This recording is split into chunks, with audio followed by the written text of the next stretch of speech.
streaming. Start streaming. Are we live? Let me check Twitch. Twitch looks good. Ooh, I need to change the title. Free coaching Silksong later. There's no patch today. Bang. We do YouTube. Are we good? We are good. We're back and better than ever. Let's run 3 minutes of ads. Bang. Everyone's in agile immediately. Let's crack open my Ghost Welch's Grape energy drink. Bang. Dude, I'm wide awake. No Katy Perry. Shout out Katy Perry. That's my girl. Well, maybe not. I don't know. I don't know what the public opinion of Katy Perry is nowadays. Mooch, good to see you. Raptor, congratulations on being first. Holy schmoly. Daniel, good to see you. Hope you're well. Good morning. Good morning. Hello, everybody. Hello. Hope everyone's doing well today. How we doing on this fine Thursday? Yesterday, I missed everybody yesterday. I hope everyone was doing well yesterday. What did I even do yesterday? What did I do? I played Xion yesterday. I played for a few hours. I played like 2 hours, maybe 3 hours of Overwatch. I worked on a few. I cleaned up some stuff. Man, what did I even work on? I don't even remember. I don't really think that's a good thing either. And I gotta lock in on my days off. What? Nobody wants you here. But I hope everyone's doing well today. I did play some Xion yesterday, and I got to M1. I'm almost GM. I'm on a huge win streak. Let me actually just see. Can I see match history from here? No, I can't. Oh, I'll just pull up the spreadsheet. Things were going pretty good for the Xion run. I'm gonna hit GM in no time. I think I could probably get up to GM 3-ish, and then I'll probably start running into like a lot of problems. I think my current understanding can get me to GM 5 for sure. There's some like maximization that I'm not really that good at. Like some matchups I have problems into. Like the Casti matchup is a little bit difficult sometimes. But yeah, yesterday I played, I went 6-3, so Delta 3. The days where I play less, I win a lot more. Like the only reason it's taken me a long time is because I played a bunch of days where I had either a negative win rate or like I went basically even. Surely you are on the win streak because you've learned to take the correct perks. No, I take the bike perk every time. You know what's funny? I actually did take I had a Rialto game I played, which is it in here? Yeah. This Rialto game, I took the other one, Faces of Death, and I actually got value from it one time. But I normally take the bike perk. But yeah, so we're winning. And I'm gonna hit GM soon. I plan to make, I don't know if I'm gonna make a video. I do kind of want to make a video. Ideally we make a video. Just kind of, I'll probably make more of a kind of talk piece, final thoughts on Xion. And I think I'll do that with every new hero. I'll play the new hero for like, you know, until the mid-season patch basically. And then give my thoughts. You would champ already if you start trolling on bike perk.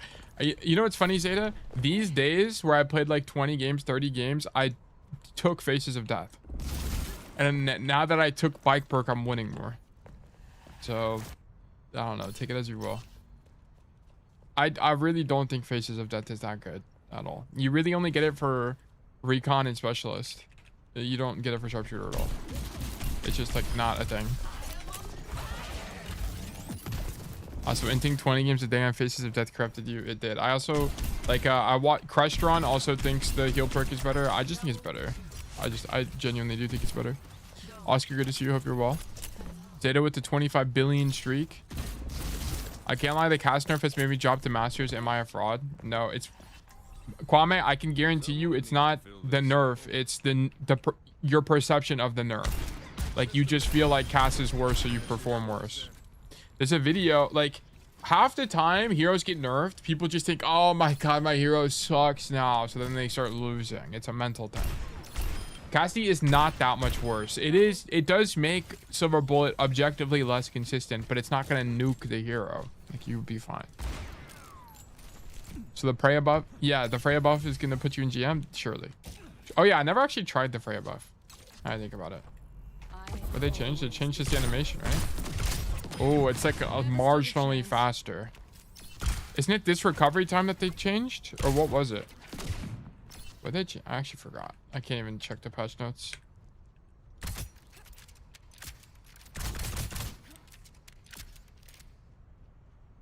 Also, Anabuff has put me 1 game off GM on support. Get off that skin, bro. Nasty. Dude, I got this skin in a loot box. You don't fuck with the skin? The skin is tough, actually. Do I even have any skins for this hero? I actually don't even think so. Alright, can I even switch? Oh, I've Galactic. That's the only other one. They made you shoot bolts faster, darts faster, and bolts detonate quicker. Damn, she just got a straight buff. Dude, I mean, it does sound faster. It sounds like I got a stim, like brimstone stim. Yeah, I'm a patch merchant meta of using fraud. I was thinking about it. Is it ethical to play the most broken hero every patch? Like, if there was a guy who just abused the most broken hero, is that guy ethical or no? Because he's just playing the game at that point. Or no? Or should it be where, like, you only play... Like, is the one trick more ethical? Valorant mention. You know what's funny? There's not really like they should make a hero like Brimstone. I mean, not the smoke part, but the throwable stim. Like, they should make that. The closest they have is Kitsune. Like, there should be a support where it's like you just toss some shit on the ground and then you walk through it and you get attack speed. I've started seeing way more Freya. I don't think it'll be a permanent thing though, to be honest. We'll see. I haven't really played that much. I played like 10 games max and it was all yesterday since patch. I know Tail misses me carrying him in Swiss. I haven't touched Valorant in a long time. Actually, I think I played one unrated game a while back and we got absolutely dominated or something like that. I think I played like one game of comp a long time ago and I think... Wait, let me just check my Valorant tracker. Valorant tracker. I haven't played in actually so long. Find an agent. Oh, that's Till. Don't remember. Oh, there it is. When's the last time I played this game? I played one Swift Play game on June 9th. When was that? A month ago. And I got obliterated by plat players. Damn. Feels bad, man. When's the last time I played comp? Last time I played comp? Oh, this is the one where we played. This was... Weren't you in this one, Daniel? Yeah, you were in this one. Yeah. And I was actually Thanos this game, I remember. I was actually Thanos. If Overwatch didn't exist, Valorant would be my main game for sure. Go on performance, you see a list. Performance. Oh. Yeah, I was Diamond 2 peak. Diamond 2 peak for... I got there not in good time too. Only 110 hours at Diamond 2. My gold 3 goat. Dude, I haven't played this game so long. I think I could hit Immortal if I locked in for like 3 seasons, but I don't want to do that. That'd take too long. Smoke main is playing crazy. I like smokes just because I don't really like... I think my favorite hero right now just casually is Chamber, to be honest. I mean, Chamber's just fun. But I played smokes mostly because Clove didn't exist at the time. And in gold, if you don't play smokes, no one plays smokes. So I just picked Omen. I played Omen because the rotation at the time was Split. Oh, what was it when I was playing? It was Split, Ascent, Bind, Icebox, and something else. So I played Vipers, Omen, and Brimstone. Is what I did. You should try Jet, very similar to Cass. Well, that's the thing. It's like people... Like, I don't like Cassidy's playstyle. I just like Cassidy. So, like, for example, when people were talking about, like, Marvel Rivals to me, they'd be like, Tail, dude, you should play Rivals. You would love Winter Soldier. And then I play Bucky, and it's, like, the least fun I've ever had in a video game ever. It's not really the archetype that I find fun. It's just, like, Cassidy specifically in the context of Overwatch I find fun. I don't know. I enjoyed Omen. Omen was fun. Omen is just hard. He's really hard. Because the problem is, compared to the other smokers, if you're not flashing people, you're just like getting outvalued by the other guy. Been forced on Phoenix jail for esports since they killed Yoru. I have been seeing that Phoenix is in pro play, which I think is interesting. I remember for a long ass time you basically never saw Phoenix. And you also didn't see, it was like raised Jet for like when I played the game. Those were the two that were always like firm about it. Yeah, paranoia is the only thing good about Omen. Yeah, if you're not hitting flash, and like if you suck at the game, you're never hitting flash because you just like don't know when to use it, basically. Now Bucky's mad fun. Spamming your ult 20 times in 30 seconds is fun. I liked Emma Frost when I played Rivals. Admittedly I never really spent a lot of time learning all the heroes. I played, my Marvel Rivals playtime is probably like 8 hours max. Yeah, everyone just got nerfed, so Phoenix is viable. I really like Valorant's balancing strategy, by the way. I wish Overwatch could balance the same way, but it's kind of just a different game by design, so it's not as possible. Like in Valorant, their balance philosophy is just nerf everything to oblivion. Is kind of the idea. But you can't really, and that's because so much power is in the guns in that game. Like you can literally one-shot people. But that's not really an idea in Overwatch. So you can't really just nerf everything to oblivion and it'd be okay. You kind of have to do the opposite. You have to kind of power creep. That's straight cap. Oh no, really? I remember like they just take shit away from people all the time. Like on Viper, they removed the molly and then you couldn't pick up the smoke anymore. Like they just removed shit. In Overwatch, if everything is nerfed, then nothing is nerfed. They make new agents OP, then nerf over time. Well, yeah, that's what I'm saying. Like they kind of have the same, like, and I also think it's better for the game if you're gonna be a game dev. Like whenever you have a new hero, they should be low-key OP and then just tone them down. It's way more fun too, I think. Never stood a chance. But yeah. You know, oh yeah, I already read that. I had the Celestial 3 in a month and quit. Yeah. I think most of you guys, especially if you like understand Overwatch the way I teach you guys, you can probably climb in Marvel Rivals. I mean, even like a lot of the stuff that I teach you guys in like, it applies to even games like Val. I mean, of course it looks different, but like ideas are, well, actually it's a lot different because like in Valorant, you do things like trading out, which is like playing off of people, which you don't really do in Overwatch. Like if you have a buddy with you, like for example, it's actually not, it's not the same at all. It's really not the same at all now I'm thinking about it. Like the way you play with teammates looks a lot different in Valorant.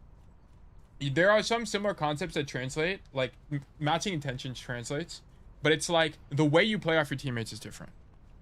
It's totally different. OG Viper was insane because she's still like the best smoker in the game after nerfs. Really? I feel like Viper kind of sucked dick and balls in solo queue, but there's probably just like something I wasn't understanding about Viper. I mean, there must have been in hindsight. Like I feel like I never won on that hero. What actually was my win rate on that hero on the season I played? Performance. Is there a way to like go to that season? Which season I had the most hours? Episode 8, Act 3. Or Act 1. Act. Matches. Episode 8, Act 1. Damn, I played hella that one. This day I played like 9 games. What the fuck happened that day? Perform agents? Oh yeah. Yeah, a 40% win rate. I don't know. I never understood the hero. Viper good on a few maps. Yeah, like on Icebox, she's really good, but I just didn't really, I don't know. I guess I never figured it out. Okay. Anyway, we're going to do new raffle 300. Okay, if you're here and you'd like to get coaching from me, please do !enter to enter the raffle. You can also do claim to claim a ticket to be more likely to win in the future. If you are a YouTube Andy, you will have to join us on Twitch to be able to enter the raffle. If you're unsure which command to run, please do coaching. It will explain to you which one to run. Okay. Keep in mind, guys, that their replay codes did get reset on Tuesday, so 2 days ago. So if you have a code that is older than Tuesday, it is invalid. So make sure you're submitting new codes. Grom with the 55 trillion watch streak. Holy schmoly. Sketchy with the 65 billion watch streak. Real player for the 35 stream streak. Holy schmoly. True improvers. What is this raffle for? Coaching. Can't believe my name is a slander name like that, brah. Now we're talking. Orchid, thank you for the prime rescription. Welcome back for 4 whole months of Bug Nation citizenship. It's a pleasure to have you. Hope you're well. Classic, good to see you. I played 25 games in the last 2 days. Holy moly. True Overwatch addict. Oh wait, you do coaching like that? That's it? Yeah. Oh, my coaching is free. You just have to enter and win the raffles. If, like, you know, the thing is, a lot of people get intimidated by the raffles, but most people don't even enter, first of all. Like, if you look at the bottom left, this is a new feature that got built by, like, down here. Shout out Simon for building this. Thank you, Simon. At the very bottom here, it shows you the raffle information. The left number is how many people are entering the raffle. Very few people actually enter raffles. Which means that if you ever want to get coaching, there's very high likelihood of getting coaching. Very high. No, it's 14 claims, 2 enters. There's only 2 people entering. The number on the left is how many people are entering the raffle. I didn't even notice that. Yeah, it's actually fire though. You know what's funny?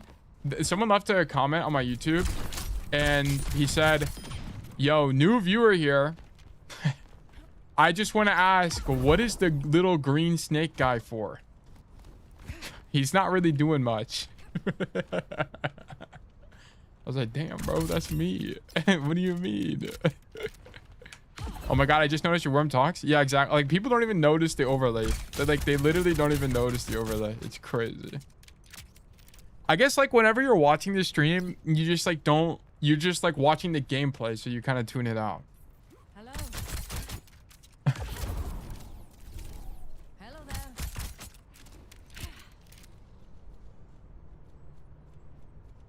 I didn't notice he talked for a while, like 2 weeks. Yeah. He does talk. His mouth does open. It's a bit buggy. I need to get a new PNG tuber software. Because I want to make the worm blink. He isn't blink yet. His eyes are wide open for 10 years. I want to make the worm blink, and I want to make it a little bit nicer. Okay, I'm trying to upload a review, but it says I need a tag to enter. I need a tag to enter. What does that mean? You have to do ! enter to enter the raffle in Twitch chat. A tag in Discord? Oh, it's on. I'll show you. I know what you're talking about. Whenever you go to the tail, look, whenever you're making a post, it's these tags here. You have to click one of these. If it's a Cassie request or an all heroes request.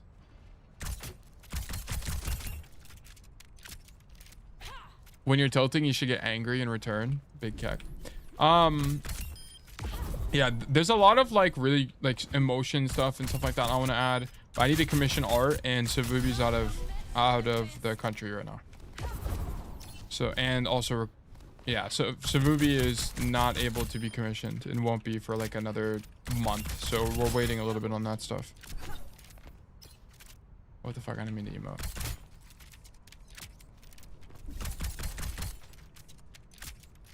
But yeah, so the plan for today, by the way, guys, is today is Thursday. I feel fine today, so we're gonna be doing the whole duration, and we're gonna be doing Silksong at the end of the day today. I haven't played Silksong in a while, and we need to make progress. So yeah. How's the music key going? I haven't played music key. What I'm gonna do, by the way, guys, is I'm gonna make a Xion video about like my reflection on Xion and thoughts on Xion, and then I'm going to. Every time a new season comes or a new hero comes out, I'm gonna basically I think I'm gonna one-trick them to GM. Like I'm gonna one-trick all of them to GM. I think go from there. My original code is invalid. Is it okay if I enter raffle with no notes from a cast match? No, make sure you got notes, because the point of the notes is that it's beneficial for you to I need intention from you guys, because what ends up happening is if I don't have notes from people in their submissions, like they just put really lazy VODs, which wastes everybody's time. So I need people to like, I'd rather you guys just wait an extra day or two to get a good VOD and then send it in. Hello? And then go from there. Have you done Sierra to GM? No, but I definitely could. And I kind of want to, because I love Sierra. I love Sierra. I'm one of the few people in the actual video game that loves playing this hero. This hero is actually so much fun. I love the grapple. I think the gun is so much fun. Like if Cassie didn't exist, I'd be a Sierra main. Unironically, I actually really love this hero. Remove Sierra. Nah, Sierra's goated. Tracking shot, go, bro. I don't even like tracking shot. It's not even like, I just love the gun. Like, I love this gun. It feels so good to use. All right, I'll review my shit right now. Hopefully, I won't win next. Dude, I'm excited for you. It's better to have notes as well because it shows the intention of it. Yes, yes. Like also, if you put notes in, you learn. Like, you'll learn in that, you know, few minutes of a reflection at minimum. Just play So's big dog. No, it's not the same. I don't really like the. I like the spammy type guns. I think they're a lot more fun in my, like, just how I like playing Overwatch. I think and Sierra's all about like lane and angle control, and which is what I really enjoy about this game. Tail, I just copy pasted my notes from the Google Doc since I was rushing to get my first round review in. Yeah, that's fine. Yeah, that's fine. If you have like I'd prefer you guys, like, especially like whenever you're waiting for someone else's VOD to be finished, like try to be as intentional as possible. Like I would appreciate that. But yeah. Okay. Let's get into a sleepy cat. Congratulations, you've been selected for coaching. Let's do great things. Let's do fantastic things. Okay. Bang. Sleepy cat. Oh, diamond 5. Let me close this. Bang. Perfect. What is this? Hanzo? Oh, Hanzo. Okay. All right. Today's VOD review will be on Rialto as Hanzo in Diamond 5. I've been a Hanzo one trick since I started playing Overwatch, mostly because I was told he needs the least aim. This is like the least true thing ever, but okay. I'm so scared. No reason to be scared. Like, no reason at all. And if you have any questions or anything like that, be like, my philosophy with VOD reviewing, by the way, is be selfish. Like, this is time for you. If you have a million questions you want me to answer, by all means, right? And if that means this VOD review ends up taking an hour and a half, no problem. Like, no problem at all. So be selfish. Not truth, he shoots logs. I feel like Hanzo in recent years is particularly fair. I think he's kind of fair. He's very feast or famine. A little bit less so than Widow just because he has Storm Arrow, but he is still an interesting hero nonetheless. Anyway, on Hanzo, I struggled to know where the best place to play is, especially in the comps that are also good at spamming chokes, and I feel like he's really bad in 1v1s, so it's difficult to isolate people. My hunch is that his 1v1 potential is actually quite good, but it's going to be very contingent on having Storm Arrow. If you don't have Storm Arrow in a 1v1, I think he probably is very horrible, because it'd be like being in a 1v1 with Widow without SMG. Like, it'd be horrible. So like, I feel like if you're playing Hanzo, what you want to do is you kind of only use Storm Arrow when you're not going to be in a situation where 1v1ing is appropriate, right? Then once you get dove by Tracer or whatever, you just aim body shots to have pressure to get them out, kind of idea.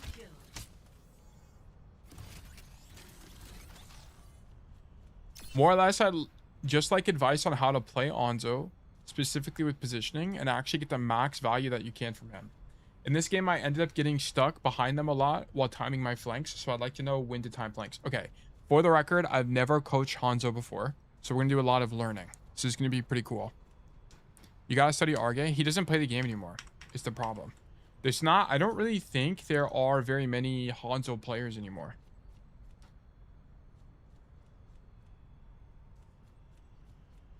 I swear, first time I got selected for coaching, I was nervous. No worries at all, guys. You know, it's funny. Like, you guys are like nervous this time around, but then what ends up happening is that you just kind of, after the first time, you just like get used to it. And then we continue.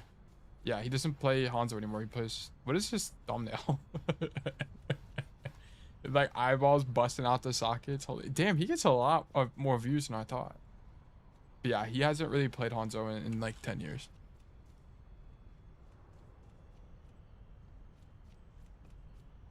Arge just flanks. I see.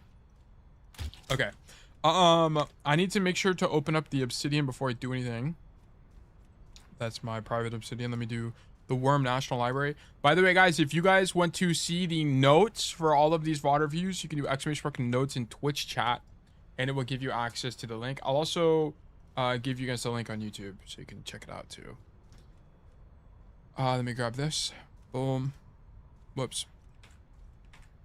There's one guy who I found a bit ago who's good. Can you link it? Sleepy Cat. Those are the obsidian notes, by the way. The web is coming along, by the way. We're continuing to add knowledge. I'm working on this fundamentals of Overwatch thing as well. And adding stuff here, but it's just like a month-long, like multi-month project. I think Worm National Library will be in a good spot in like a year. It's gonna take us forever, but we're working there. We're getting there. The 7 sins on YouTube. Okay. The 7 sins. What rank is this guy? You know what? We might have 7 sins. Top 500. Please tell me this is 5v5. वो अच्छा है ना शायद light fever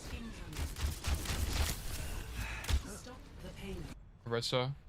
Wait, why is this guy standing here? No, okay, don't study this guy. He's 6v6. Okay, you need to study 5v5 people. Okay.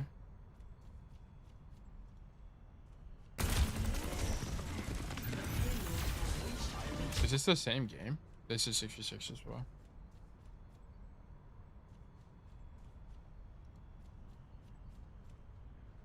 Live? Overwatch 2 is old. Yeah, I would not study this guy. You want to study, like, what your rule of thumb for people to study is champion 4 and above, peak, and are 5v5 only.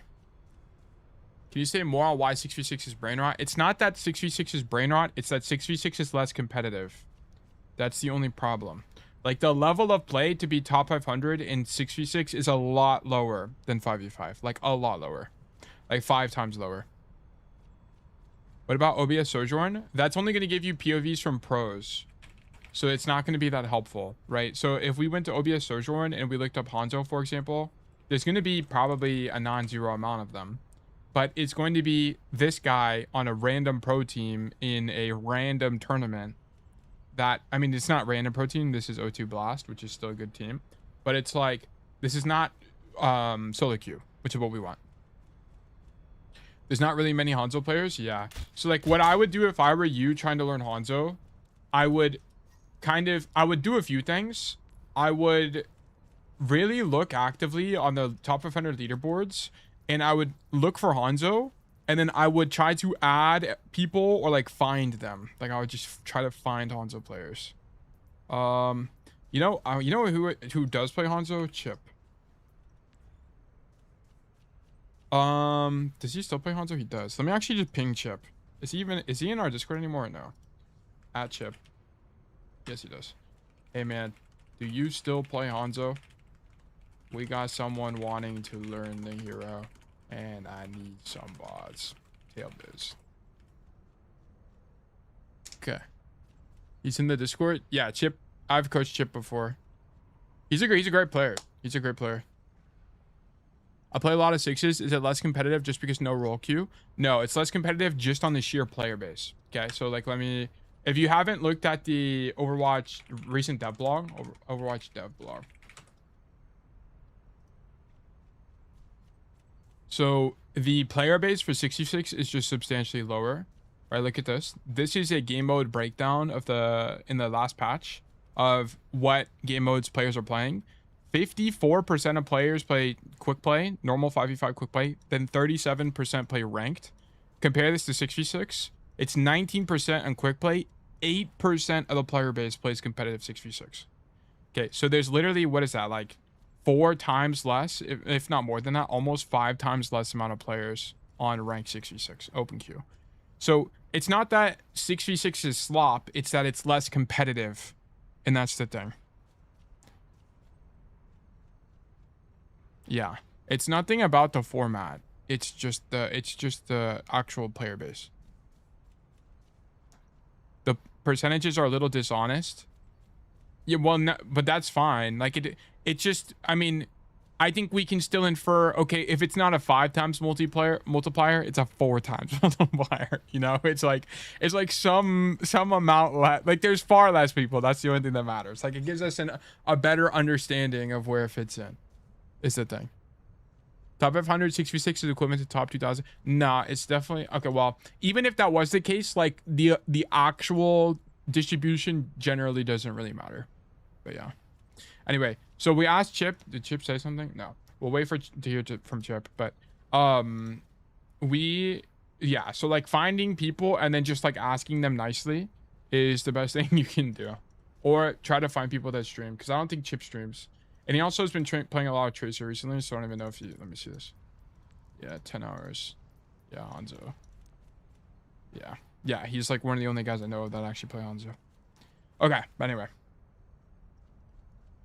Let's do tail coaching request. Go back to here. And this game I ended up getting. Oh yeah, we already read that. Okay, let me grab the code. Cool. History, replays, import, bada bing, bada boom. And then let's do Overwatch. I need this one. Rialto. Custom games, create. Settings, maps, none. I'm not your father. Rialto. I'm not your father. I'm not your father. He's not your father, I suppose. Welcome to Rialto. Perfect. By the way, I might have made a minor mistake at one specific point in the game. What, like jumping on the map? Or what? I still play a lot of Tracer. Oh yeah, I see.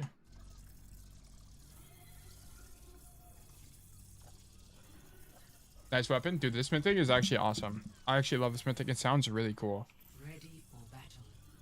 If Hanzo wasn't like such a specialist hero, I'd play this hero more, to be honest. Okay, so you're gonna most definitely actually you have a lot of freedom of how you could be approaching first point here as Hanzo. So whenever you're playing Hanzo, the number one thing you have to think about is your effective range, right? I mean, this is true for almost all DPS, which is at which range can you reasonably kill people or win gunfights. So one thing you could do as Hanzo is you could actually get away with playing main here if someone's up top. What I would say to you though is that if no one's up top, right, if they don't have a Widowmaker or an Ashe or something, I actually think playing main is going to be slightly worse. So you should be playing a left side and look to clear tank, kind of like how I recommend you do on every other DPS in the game. Because what ends up happening is that if you front to back the enemy tank from here, you'll get spammed out and just be very resource intensive. So you could, let me actually just switch to the daytime version instead of this one, by the way. Maps none. Rialto morning.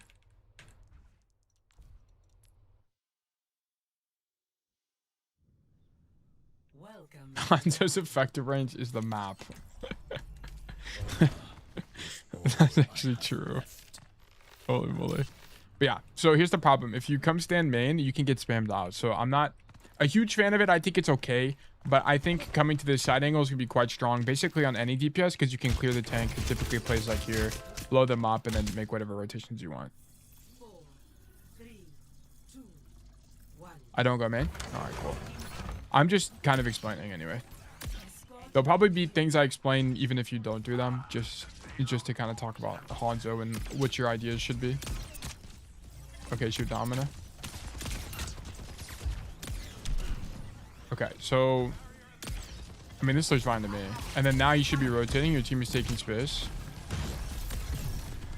And then you kind of have two options here. So your options at this point are you could either flank coast side or you could go top. I mean, as Hanzo, you would just climb this wall here, or you'd go coast side. I am more inclined to think that going top is going to be better for you in this situation, because here's the problem. You know that they're playing Genji, which is kind of the key matchup that you need to be considering as the Hanzo player, because if you go coast side right now, what's likely going to happen is you show up, you shoot like 2 to 3 arrows, and then all of a sudden there's a cyber ninja fighting you, aka your brother, right? Your long lost brother will rendezvous with you, and then you're dead or something like that. So I would be very careful around Genji in particular, right? When you're flanking as Hanzo. I don't think it's probably horrible. It would just kind of come down to how does Hanzo function in the matchup, and that's something I don't have a lot of experience on, and something you have to ask a genuine Hanzo player, right? In my opinion, I actually think coming left side is going to be worse because of that Genji matchup. I think going top is going to be likely your better option, because if you go top, what'll end up happening is even if you get dove by Genji, you have easy access to your supports, right? Your supports could keep you up probably, and very likely. So your Ana and your Jetpack Cat. And even if you don't kill, if they don't heal you, you'll probably damage the Genji. And also what'll end up happening is that if the Genji wanted to flank your backline, you being up top here would stop that from happening, right? So it's also a defensive idea. Hanzo loses that? I think so, yeah. I don't think it's... My hunch is that the Genji matchup is probably one of the worst matchups in the game for Hanzo. I don't play Hanzo either, but I feel like he's really good at spamming angles and lane control. Well, I mean, most heroes in the game are good at that, but also I think that what Hanzo was good at is just kill pressure, like Widow. He gets a lot of intangible pressure just by existing. I'm not sure if this helps much, but it's on the same exact map as well. What is this? Super TF Hanzo? I mean, yeah, we might reference this later. Ideally, we have a Hanzo specialist, because this is just super playing Hanzo. But yeah, we could reference this later, yeah. For clarification, it's just a POV video of Hanzo and Rialto. Thank you for finding that. I do appreciate that. But yeah, I think going top is better here.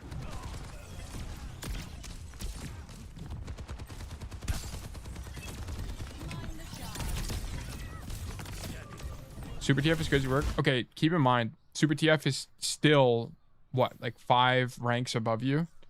Right, was that all of Masters, all of GM, and then he's champion. So, I mean, it would, what is that, like 12 divs? It'd still be helpful, right? It's not ideal, but he'd still be helpful. Super's macro is crazy. Yeah, he's also a 2-time world champion. So, I mean, there's still some things to learn. Okay, sorry, I was yapping. I wasn't paying attention on any of this. Okay, so we end up going up top here. Okay, so if you're gonna come up top, your idea should not be to shoot Domina at all. Like your whole idea here should have been to walk up into their backline to shoot the backline from here. Or if you were gonna shoot Domina, you're actually better off on Hanzo in particular, standing at the back of the map and just shooting. So you shouldn't even really be looking main here. Your idea should be to go wide and open up backline, particularly if you know the Hanzo's or the Genji's not marking you. Do we know where the Genji is?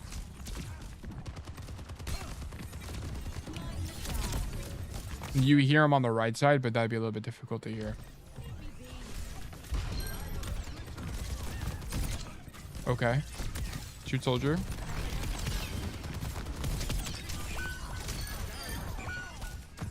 Sure. I mean, this is mostly fine. I didn't hear it. Yeah. It's whatever. I think it's fine. I think standing up here was just like enough to win, basically. And then you just did 1 billion damage. How much health? Yeah, you have 1200 damage. And then now you stage stop. I think this is good. Okay, if you're going to sonar, I actually think sonaring the bridge is worse. Because here's the problem. Sonaring people in the open, I think, is actually worse. Because the alternative is you sonar the door. I think it's actually pretty unlikely that you kill anybody on the bridge here as Hanzo. And the reason this is the case, can someone join my lobby? Is anyone on? There's also Ken. I think he's an old Hanzo man. Oh, okay. But here's the problem. On my hunch, I think sonaring bridge is actually worse because even if you knew the soldier's exact position, it's going to be really difficult to hit people in the open as Hanzo. I'm booting up. Okay, we'll get Sketchy. Yeah, I'll grab Sketchy in a second. But here's the thing. Like, hitting people in the open is actually difficult for Hanzo. Where Hanzo succeeds or finds a lot of success is when people are in chokes like doors, right? So I actually think you're better off sonaring the door and then aiming head level for the door. Does that make sense? Like, it's way more predictable to shoot people in narrow chokes than it is in the open. So whether or not you, like, having the information on whether the soldier is here or here kind of doesn't benefit you that much as Hanzo. So I wouldn't be sonaring the bridge. I think you have to sonar the door. Yeah, so this would be something to keep in mind. This is gonna be our first note here. Worm National Library. We're gonna do templates, student notes, make a copy, boom. Then we need student notes this week. Drag this in. Then we're going to do, what's your username in this? Let's do Sleepy Cat, Hanzo, Rialto, Diamond. I'll do the data entry later. Notes. Whenever you are considering using sonar, one thing you need to think to yourself is, does the sonar benefit you truly here? Hanzo is not a hero that does well in wide open, unpredictable space. So don't prefer sonaring this kind of space, as it's generally not going to provide you much value anyway. Sketchy, can you swap to a skinny hero like soldier? Can you go swap to soldier? They're going to provide you much value anyway. Or who is this? Is this Sketchy? Yeah, can you go swap to soldier? And I'll also move you teams. Let me just do this.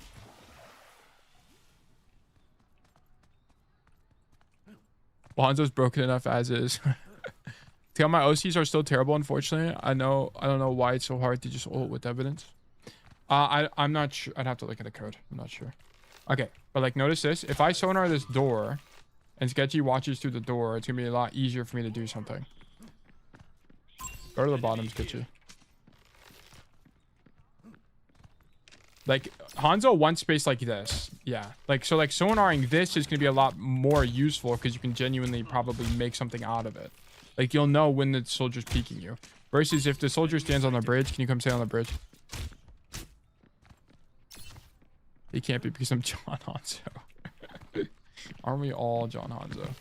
I feel like having sonar like this is just not going to be that helpful anyway, because the chance of you hitting him is low and he knows you're here. But maybe I'm wrong. Like I'm open to being wrong on this.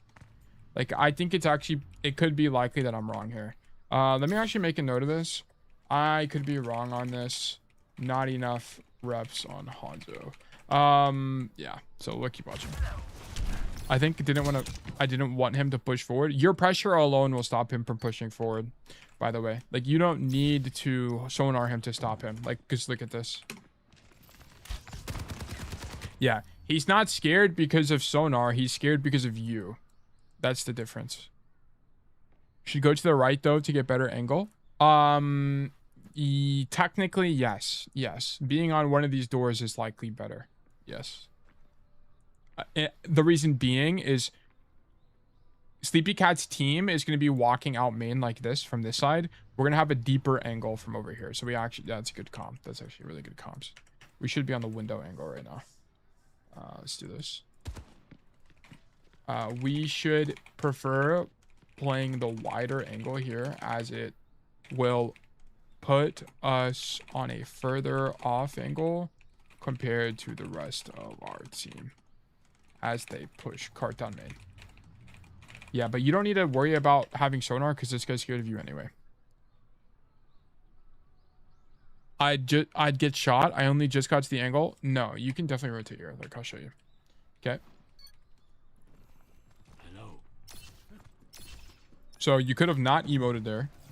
Then here you can continue rotate. Here you could have continued rotating for sure. This guy is still in his sprint animation. Like, look at it from his POV.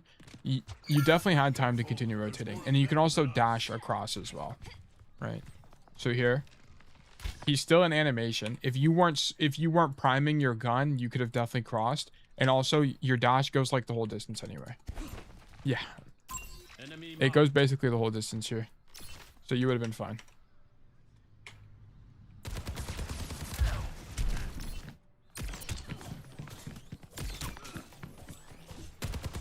Maybe sonaring the bridge is good. I don't know. We'll keep watching. I might delete that note. I have the bug where it's giving me the other guy's audio. I think the way to fix it is you leave and then you go back, right? Yeah. No. Okay, sorry. So the core problem here is you take 150 damage and you back up all the way. Your idea here should actually be to back up to this window to get healing. Okay? Because you need to stay in this position, because here's what happens. You get super scared and you back up all the way to here. And I'm pretty sure your Ana could have healed you from here. After you take damage. Yeah, you took damage here. Your Ana's about to come back main. If you were in the other window, I think you get healing. I guess you would die to Genji. But then in that case, you would just double dash out this way and then come back to this high ground. Would be the idea. Like we should be leveraging the fact that we have dash and wall climb, because you're not really getting very much value out of it right now. Like come out this window, jump here, if anything. I think it's safer.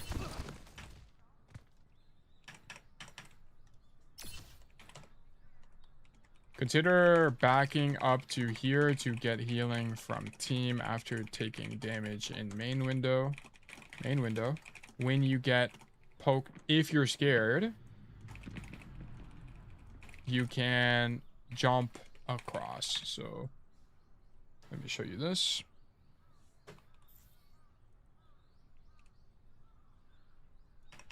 Okay. Bada bing, bada boom. Okay, let's keep going.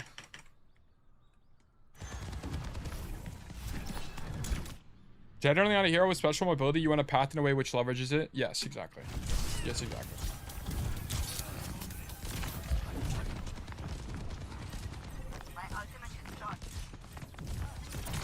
One thing you could have done here, which I think Hanzo one tricks would actually do, is here, you just sonared.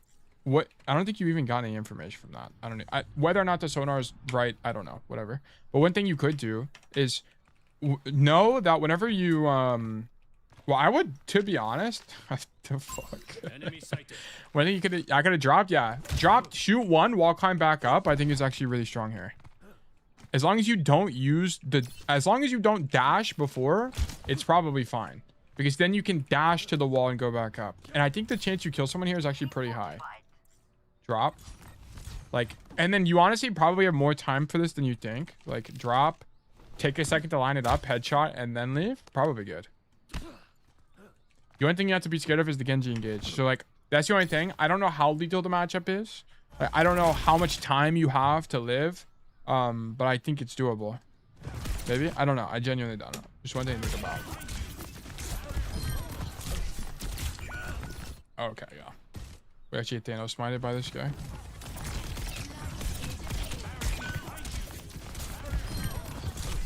What if this whole fight we weren't up top? What if we were in main this whole fight? So like here, once we get cleared, what if we came back to... Okay, your guy's just AFK, by the way. Look at this. What is this guy doing? He's scratching his nose and he dies. All right, cool. Okay. So if we were in main here, you'd be shooting Domino. Your Cassidy is dead, so that's kind of the only thing. I'm gonna be honest. After your Cass dies, you had to do this drop play because the fight's losing anyway. I think you had to do it.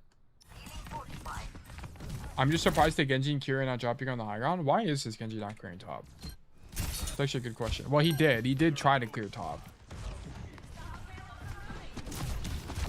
And then he fights Hanzo JPC. Forces deflect. If we had dropped here, we would have had good timing because the Genji wouldn't have had deflect yet, by the way. So it would have been a winning fight for you. And then he does come back up top. Yeah, and then he only really kills you because you're not looking at him. Okay. Genji is swagless. Yeah. I think our angle selection there was fine. I think we just missed our playmaking potential, which is like Ezio out of Torre, drop behind them, slit their throat kind of operation. Okay. Rip, bro.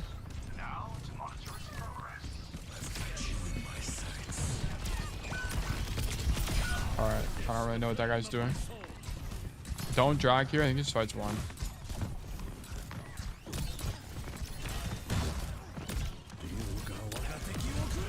Okay, so I'm gonna be honest. I think you have to drop here. Where did our sonar go? So you sonared here. I'm gonna be honest. I don't think you should sonar this guy. I think your core problem is that you sonar this guy here so you don't have it later. You know where this guy is, and you know he's you know what, whatever. Ideally you don't sonar him. The reasoning as to why you wouldn't is beyond me, but ideally you don't sonar him because you need sonar here, because the idea would be you sonar the floor and then you do the drop play again. You sonar the floor, and then you go like this. But you need information as you go for that play.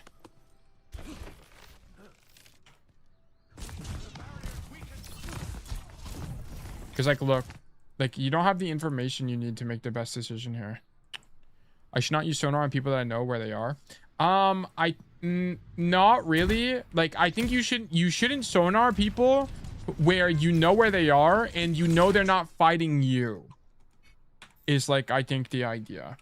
Like, if they're not fighting you, I think not sonaring this is better. If this guy was fighting you, you should definitely sonar him.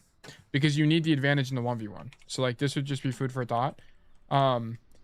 If you know someone isn't fighting you and you know their position, it is likely better to not use sonar, as you can just shoot them from behind. But if this guy, like, for example, like, if this soldier ran toward you and he had the body language of ulting you, you would want to sonar him. Sonar is basically telling him you're coming. Yeah, but it's really quiet, admittedly. Like, especially when you're popping your ulti, you're not going to hear the sound cue. Like, look at it from this guy's POV. Like, he heard your footsteps before he heard your sonar. It's less about letting people know where you are, and it's more about you might need the sonar later. It's kind of what it comes down to. It's pretty loud, yeah, but not when you're popping in your ultimate, right? Like, he's popping his ult. He's not going to be able to hear it. Yeah, because you need sonar here is, like, what I'm saying. And because we don't have it here, you don't know that dropping is better, so you're not able to make the best decision, right? Like, this is an opportunity cost problem. I need to make opportunity cost just, like, its own thing. Like, I have to have an opportunity cost tab. I'm actually going to add that to go to file, fundamentals of Overwatch. What pillar would opportunity cost be under? I guess resource management, maybe? Objective management, information management, fighting. I think it's gonna be a resource management concept. Yeah. We'll do opportunity cost. It's more of like a concept than it is like a pillar, but all right, we'll keep going. Are you over there? Nah, it's on CD. And I think if you were gonna dragon, it had to be earlier. It had to be earlier. Opportunity cost is so broad, it could be anywhere. Yeah, that's true. I think it's just like a term. I think I just need to make it like a term because it's something you mention you use all the time. So it's like pillar 0 key terms. I think it's gonna be like 1 or like key ideas. That's what I would like probably call it. But like if you're going to dragon, it had to be now, because like one thing you have to think about in dragon, it's like the same idea for Hanzo broadly, is you want to be popping ulti when people have to walk out of like doors and hallways and stuff like that. So like you would want to dragon here. You had to be earlier. Like Hanzo's a hero that's very dependent on map geometry, and you just end up dragging too late and it's blind. It's just too late. Like you need to be earlier before they walked out. That guy's dead, lol. Also, you basically never use Storm Arrow. I think you've Storm Arrow maybe like twice this game. I usually use Dragon as a way to stop the enemy from walking back from spawn. Well, yes, I agree. That's a great way to use it, but you didn't use it early enough is what I'm saying. Like, if you're going to Dragon here, it needs to be now. It needs to be right now because they're going to start walking out spawn now. Like, the thing you're not considering with this Dragon is the cast time and the duration, or like the length, how long it takes to get there. Could put opportunity cost under objective. Well, it's like there's a bunch of opportunity costs. Like, if I use E now to kill Sketchy here, right? Like, that means I won't have E for the next 8 seconds to do something else. Is the problem. Holy schmoly, that didn't kill you. What the fuck? What skin is this? Is this the stadium skin? I don't think I've ever seen this skin in the game. Oh, it's so shiny. What the hell? Stadium rookie. Oh, I see. Okay. I think I was saving Storm Arrow specifically for 1v1s. Yeah, but like in situations like this, I think it would be okay to pop your Storm Arrow because you can just dash out, right? Like, you know your team has this space behind you. So you could pop E here and then dash out if you need to.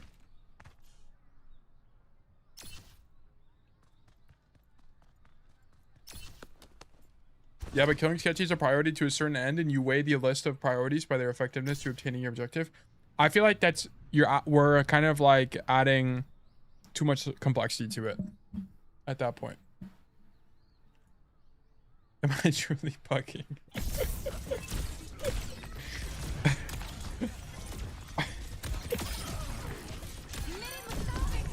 Okay.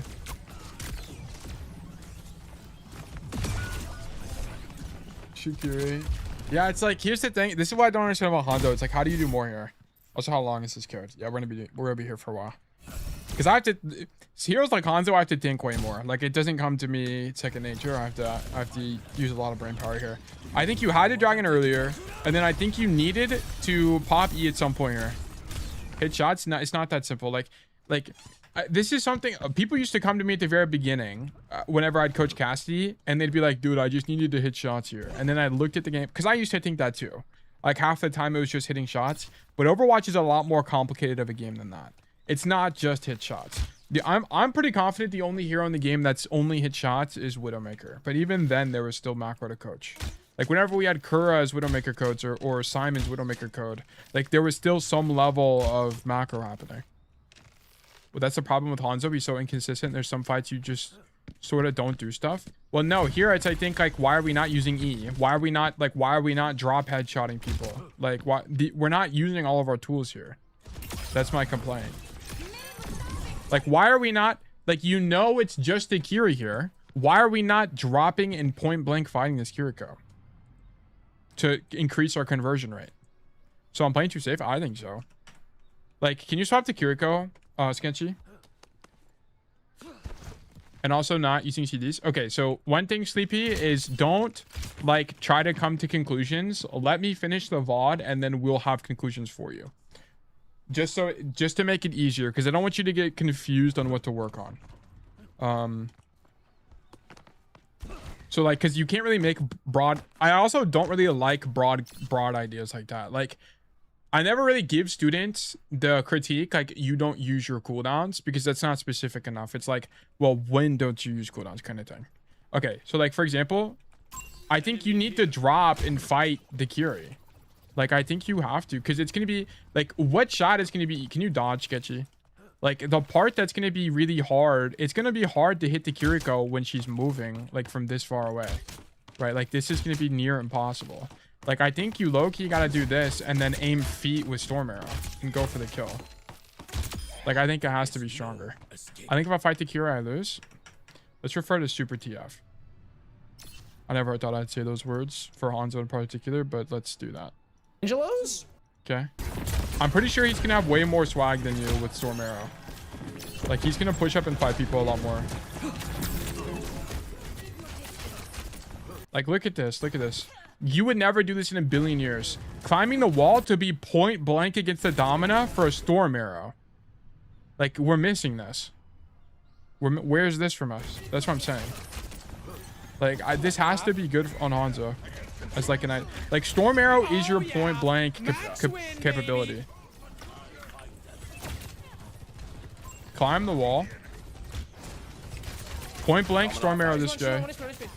It's a little bit different because the reason that we can get this aggressive against a Domina is because Domina doesn't really have damage mitigation like other tanks, nor burst.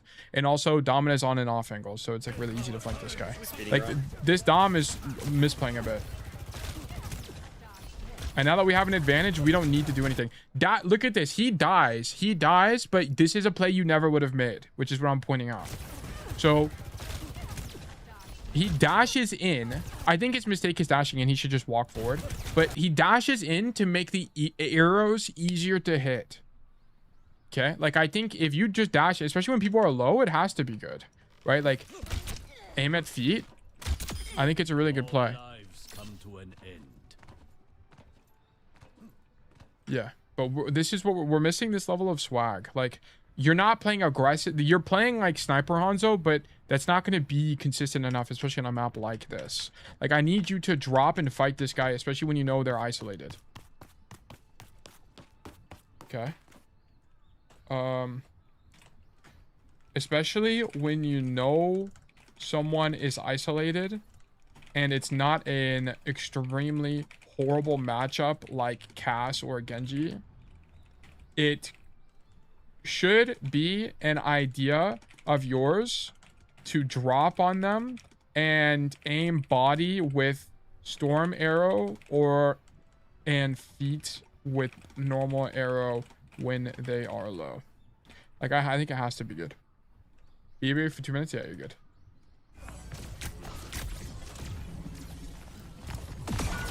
You mean like stay behind a bit? Oh, you're talking about feet? I'll show you. Okay, Sketchy's AFK. Can someone else join? I don't know how to articulate in Twitch chat, but if your enemy is AD spamming. Yeah, I need someone to join to show it though. Is anyone else available? Well, actually, I can just show you. Wait, hold on. I can just show you here. Never mind. This should be fine. Look at look at this Sojourn from the super POV. Okay, look. So look at feet hitbox. Whenever your feet are moving in Overwatch, it's pretty wide relative to your torso. Like the torso, it looks like this. So what ends up happening is like whenever you move, your body like leans in the direction you're moving. So it'll lean like this and it'll lean like this, right? Like depending on if you're moving left or right. Like if you're moving right, it's this shape here. If you're moving left, it's this shape here. What happens is that your feet move slower because it's wider, if that makes sense. So it's like the bottom part moves slower and it's also a bigger hitbox. It's easier to hit. I can't really show you to you here. Oh, it's because I have the black screen still up. Oh, Because he ends up dying. Let me see if there's a better example. Sleepy cat? Oh, okay. I'll invite you. Hold on. Let me copy this. BattleNet. Oh, okay. You joined. Okay. Pick Sojourn or Hanzo. Doesn't really matter. Yeah, just pick anybody. It's like the tempometer. The upper part moves back and forth while the first... Basically. Similar concept. Well, I'll show you. Okay, just strafe left and right, Sleepy cat. Like, just do this. Okay, look at this. So look at his upper body. The upper body flips directions. Okay? That doesn't really... But look at how much slower that is for the feet. It's also way wider. So aiming feet is going to be way more consistent than aiming head. Like aiming head, if I try to aim head, it should be way harder. You want to aim for head when people are full HP, right? Because, and then aim feet when they're lower. Because you want the crit, but once they have 50 HP left, especially when you're someone like Hanzo, whether or not you hit the body or the feet doesn't matter. Okay. So that's the thing. Thank you, Sleepy Cat. I appreciate it. That's all I wanted to show. Yeah, okay, so we're done here. Step right up. Okay, we're cat nooning. I think this sonar is fine. Yeah, I think guy's dead. Oh. Actually, really good arrow from you. Wow, I didn't even see the cast. Where is he? Oh, you didn't even see the cast either. What the fuck? Wait, what? Oh no, you killed the soldier, not the cast. My bad. What the fuck? That guy got robbed. Okay. Meant to kill that soldier 100 billion%. Yep. Yep. Yep. Damn, the movement in this game is completely different in Valorant. Yeah, I don't think there's a situation where aiming feet is better for in Valorant at all. It's like you always aim torso. And the reason that this is a concept in Overwatch is because of instant acceleration. If there wasn't instant acceleration in your movements, then it wouldn't be like this. Like, you see this kill? This is great. Like, these are the kind of ideas I want from you. I honestly think you need to do this more. I think it's low-key good on Hanzo, especially when you have Storm Arrow. Like, if you have Storm Arrow, taking fights is good. And I actually like to dash toward the Mega because you can deny it. I think it's fine. I mean, what does this look like from his POV?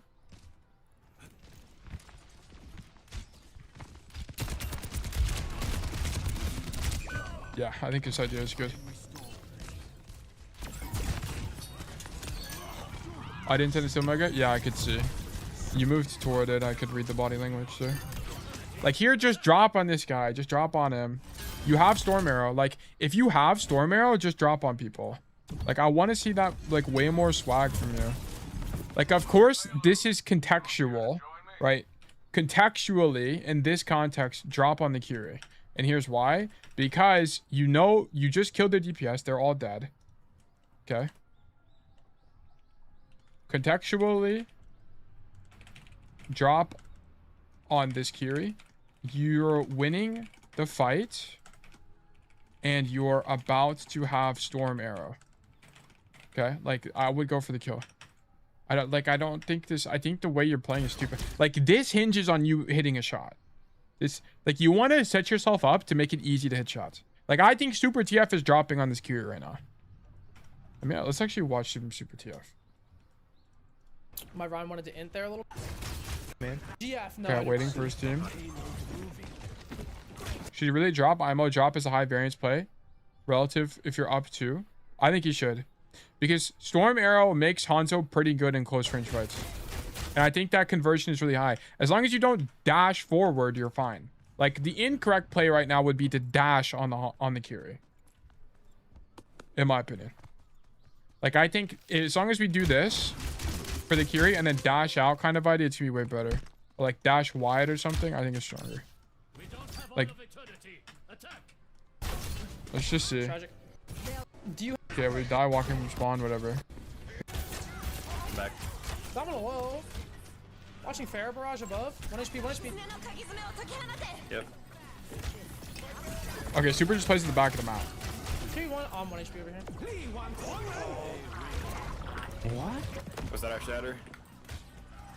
You don't understand what happened. I don't even No, I understand. don't. You. I'm sure I don't. It could also be where you just play. So, okay. So if you don't go top, okay, it could just be pick an idea. This is a pick an idea situation. I think genuinely. Okay. Once you're up the soldier and the Genji, you need to pick an idea. Either be aggressive and drop on the Curie like I'm talking about, or play at the back of the map and spam Domina. I think it has to be one or the other idea. I think this is a pick an idea situation. But you can't do this like stand up top and do nothing kind of idea. Because the opportunity cost of you standing up top and doing nothing is you're not shooting Domina, right? Like that's the problem. I think this is what this is. This is probably more likely a...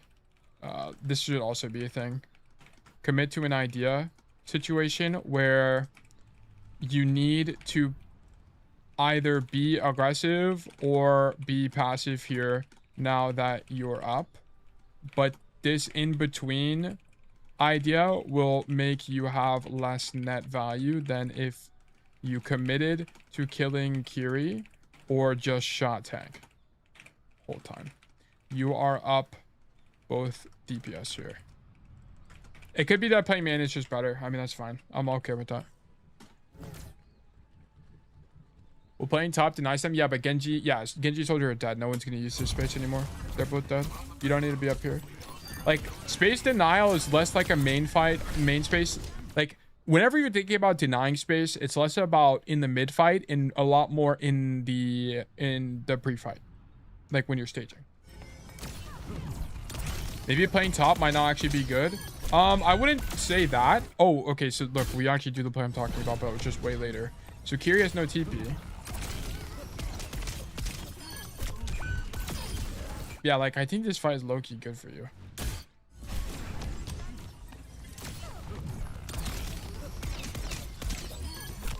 Okay, you just, like, lose this guy. Dude, Hanzo's bow is so big. Holy moly.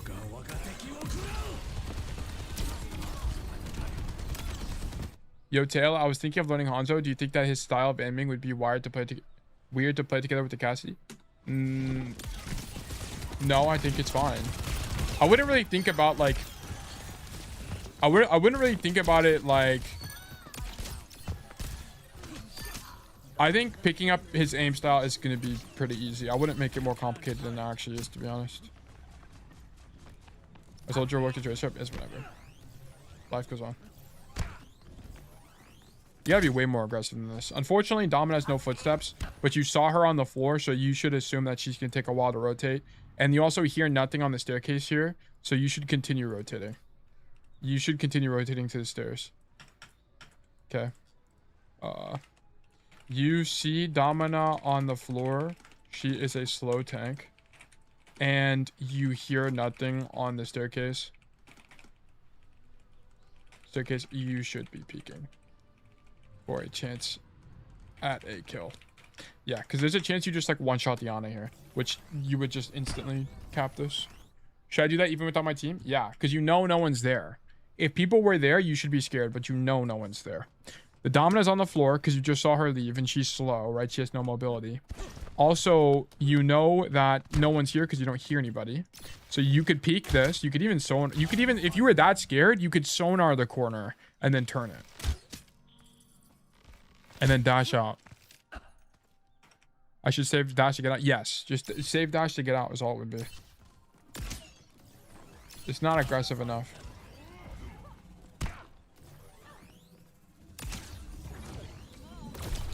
Okay, I don't really know why you're looking at... You must have thought you heard somebody on the left.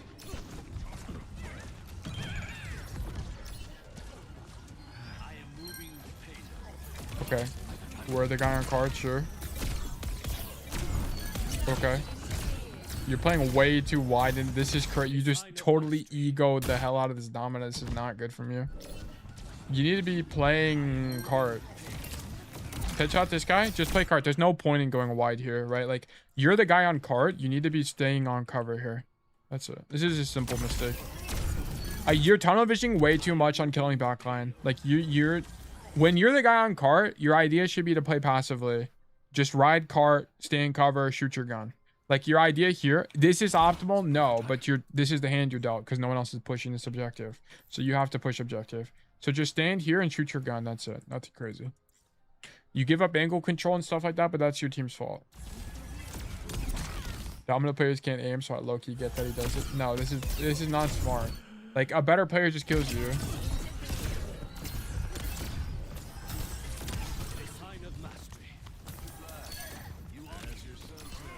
Kiri down. Movement is too clean. That's actually true. That's true. Okay, so you also need to stop doing this. So you're playing an angle. We're playing an open angle here. You need to be preferring space like this. Like, use cover. Like, you're playing open space way too much for basically no reason. Like, you might as well be in cover here. Like, you might as well be in cover here. If you want to commit to something aggressive and play open space, I'd prefer you be closer. I'd prefer you be closer to at least make it easier to hit arrows. So, like, if you're gonna play aggressive, sure. Like, I don't think it's better, but if you're gonna play aggressive, sure. But make it easier to hit your arrows. Like, come here, shoot here, then, like, maybe you wall climb top and grab this thing. I don't know. Like, this has to be stronger. Like, you're just gonna do way more. I have a problem where if I'm in a bad spot, I just focus on my movement. I mean, that's a good thing to have, but you need to think about stop being in a bad spot. Like, why are we in the open here? There's no advantage to this. Also, I want to point out that if you had continued rotating wider, you'd also be on a deeper angle. Like, something like this would be strong. Or maybe not. Maybe this is too deep for Hanzo in particular because it's difficult to win the 1v1s. You just play here with the idea of dashing backwards. Kind of idea.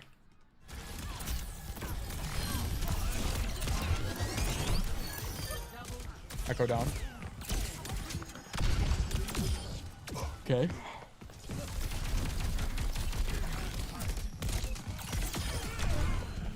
Emery down. Okay, dashing to this angle is bad. You need to... Okay. Real hero. Okay.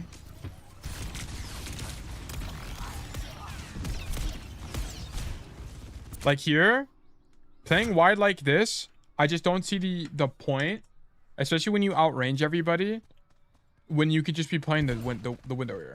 Like, why not just play this way? It's the same thing but better. This here. Like, if you're gonna be this aggressive, I'd rather you play this corner, play wide here and dash out. Would be the idea. Like, I need you to pick an idea. There's not really a reason to be in the open. Like either stand here. Take a screenshot. Okay. Or here.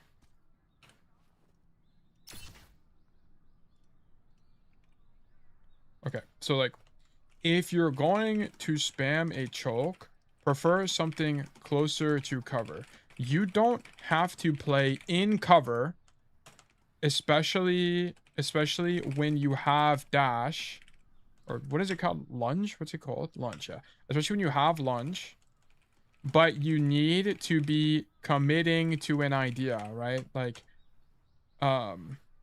if you're gonna be aggressive, be aggressive. Like be in it, but do it smart, do it intelligently. Like I don't want to see you playing in the open. I just like don't think there's a point to this. It's the only thing.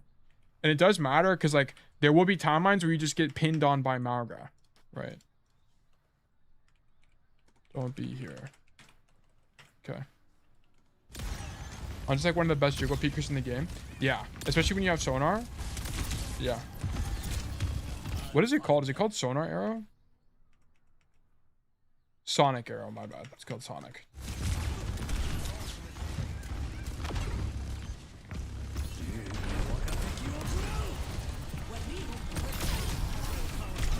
I actually think this is...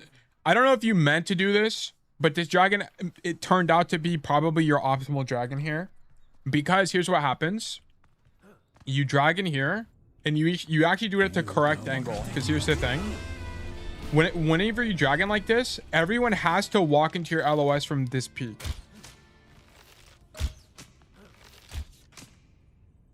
I shouldn't lunge in, right?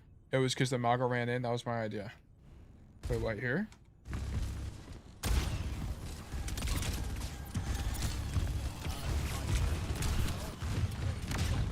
I mean, I think this is fine.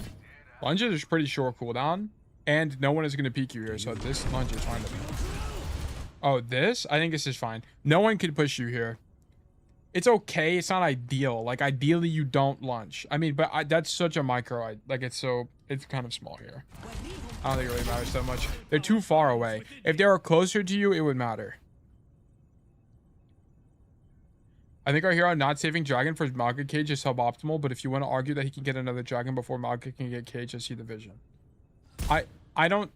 Well, he just swapped to Malga. We know he just swapped to Malga, so we shouldn't even be thinking about it, yeah. I don't think we should be saving it for cage. He just swapped. And we know he just swapped too. I could have just walked. Yeah, I mean, if you want to be super nitpicky about your dashes here, then you shouldn't have dashed. But I think it's okay, given that no one's close to you. But this happened to be your best dragon, to be honest. I think it's actually a pretty good dragon. Because it's going to force the enemy team to commit to a rotation. And whenever they kite, they're going to kite into your LOS. So you can make something out of it. So here, for the record, Sleepy Cat, you know how I was talking about dashing onto the Kiri earlier? That was possible because the Kiri was relatively close to you and she had no cover. Okay. Here, this Emre is far as hell from you and he has cover. So this would not be a situation where you would dash onto him, for clarification. Like this would just get you killed for no reason.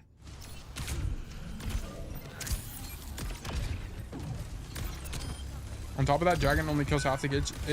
It should be fine, even if it should do enough in the cage anyway. Because doesn't dragon do damage to barriers now? Yeah, you just don't dash away. You should have dashed across. But whatever.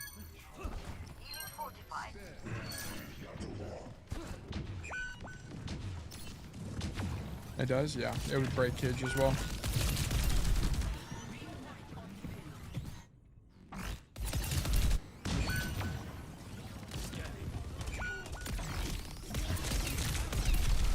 Yeah, I just don't see the point in sonaring an angle you're not holding. So what's the point of sonaring this window if you're not going to hold this window? I guess you have the information that they're not peeking you, so what's the point of... Never mind, it's probably fine. Because you know they're not peeking, so why would you hold it? So it doesn't even matter. Whatever. That makes sense to me. I thought it was to support help teammates. I'm going to be honest. I don't really think you should ever be using sonar for non-selfish reasons. I feel like because you're not going to get as much. It's kind of like Life Weaver pedal. Like, unless you're in champion and people know how to use pedal, like, I feel like using it for your teammates is not that strong. Like, you want to be using it for yourself. So, like, I think this is fine because you could kill people that walk this way, but it just happens that no one is peeking the door, so you just play man. It's fine. I only even give support zones to widows. Yeah, I feel like it's just kind of not that good for not yourself. Here, you need to go wider than this. So here, you need a team check. I don't think you've team checked a single time this game, by the way. So this would be something you need to add to your book. Your playbook. Here, your cast is deep and is dead. Here, you know... I mean, you're kind of just holding this main angle and playing passively. And then once you see your tank, it's fine. You didn't need to team check here because your tank is back and you're just walking with your tank, which is okay. But now I would team check because you need to know where your cast is. Because if your cast is walking back main, I would go wide. And then you take the wide angle. And then control this lane. Like sonar this corner, take the lane. If they have Widow, I keep them... Oh.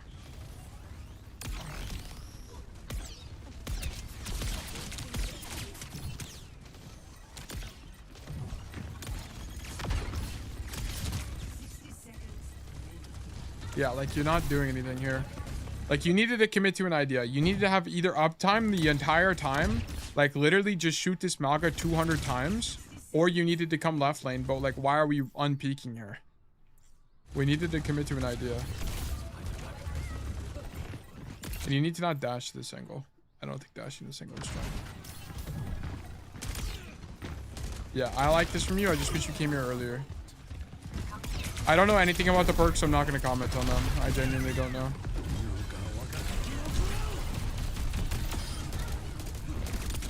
Seems good to me. Seems good to me.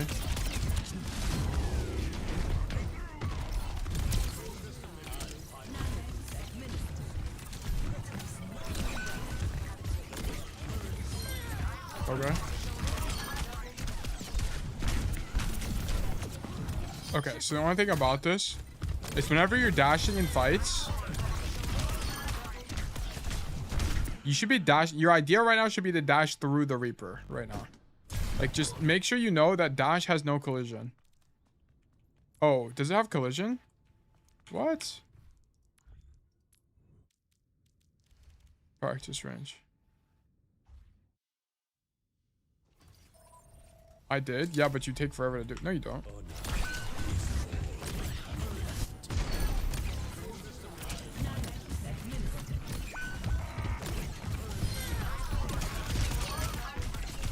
No, you didn't dash here. You dashed way too late. You need to do it way earlier.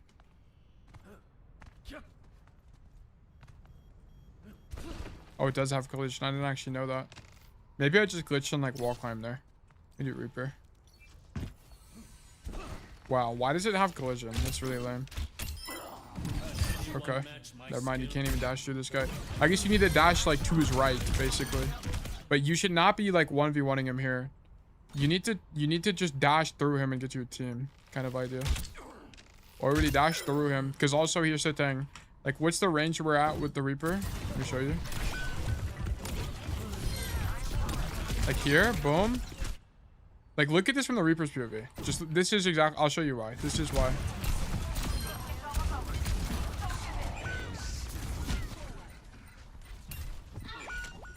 Like, I feel like Reaper wins this. Like, he doesn't use, notice he's not even using dire triggers, by the way. And he just fumbles the bag and doesn't kill you. Like, what needs to happen is this. That's gonna be really hard for Reapers to track. Yeah, like, we need to do this. Like, the only times this would be a fightable, like a fight you would take is if here you weren't wide to begin with. Like, if here you didn't walk forward and you were playing the corner, then this would be fine to greed this, because then your idea would be to dash out. That's the thing. Like, you need to be dashing literally anywhere in unfavorable fights like this. It's okay to fight him. It's okay to fight the Reaper. Like, I don't have a problem with fighting him. Fight the Reaper. But staying close to him during the fight has to be losing. I need your instinct to be to dash in this fight. Either laterally or something, or backwards, or effectively through him to make distance and be evasive. Like, we are not evasive enough this fight. Okay. This is a long code. For over an hour. Okay, I think you win, right? No. Okay. Shoot a Lari.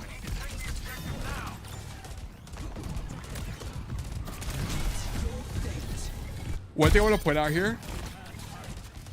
Look at your movement. Walking forward. Like, you walk forward toward this Curie for no reason, right? Like, you need to be moving laterally here if you're going to move at all. Like, what makes this difficult to hit the Curie is you're moving forward. Okay. I want to hit her, and I didn't think I was being shot at. Yeah, but you're not thinking you're not thinking about the costs. You're only thinking of the benefit of doing that. Is the thing. Are you Sketchy? Are you still in the lobby? You are. Can you make me the host, Sketchy, by the way? You're only thinking of the benefit of this, not the cost of doing it. So, for example, right, like, the benefit of killing the Curie would be walking, like, you're a higher chance of killing her if you walk closer. But the cost is that now you're at risk if you don't kill her. Like, I would just walk laterally. Walking laterally maximizes your move speed. It makes it more unlikely for you to die. Also, here's the thing as well. Like, if you walk in, there's more chance that you get flanked. But if you walk laterally, that's a lot less common. So let me show you. Over there.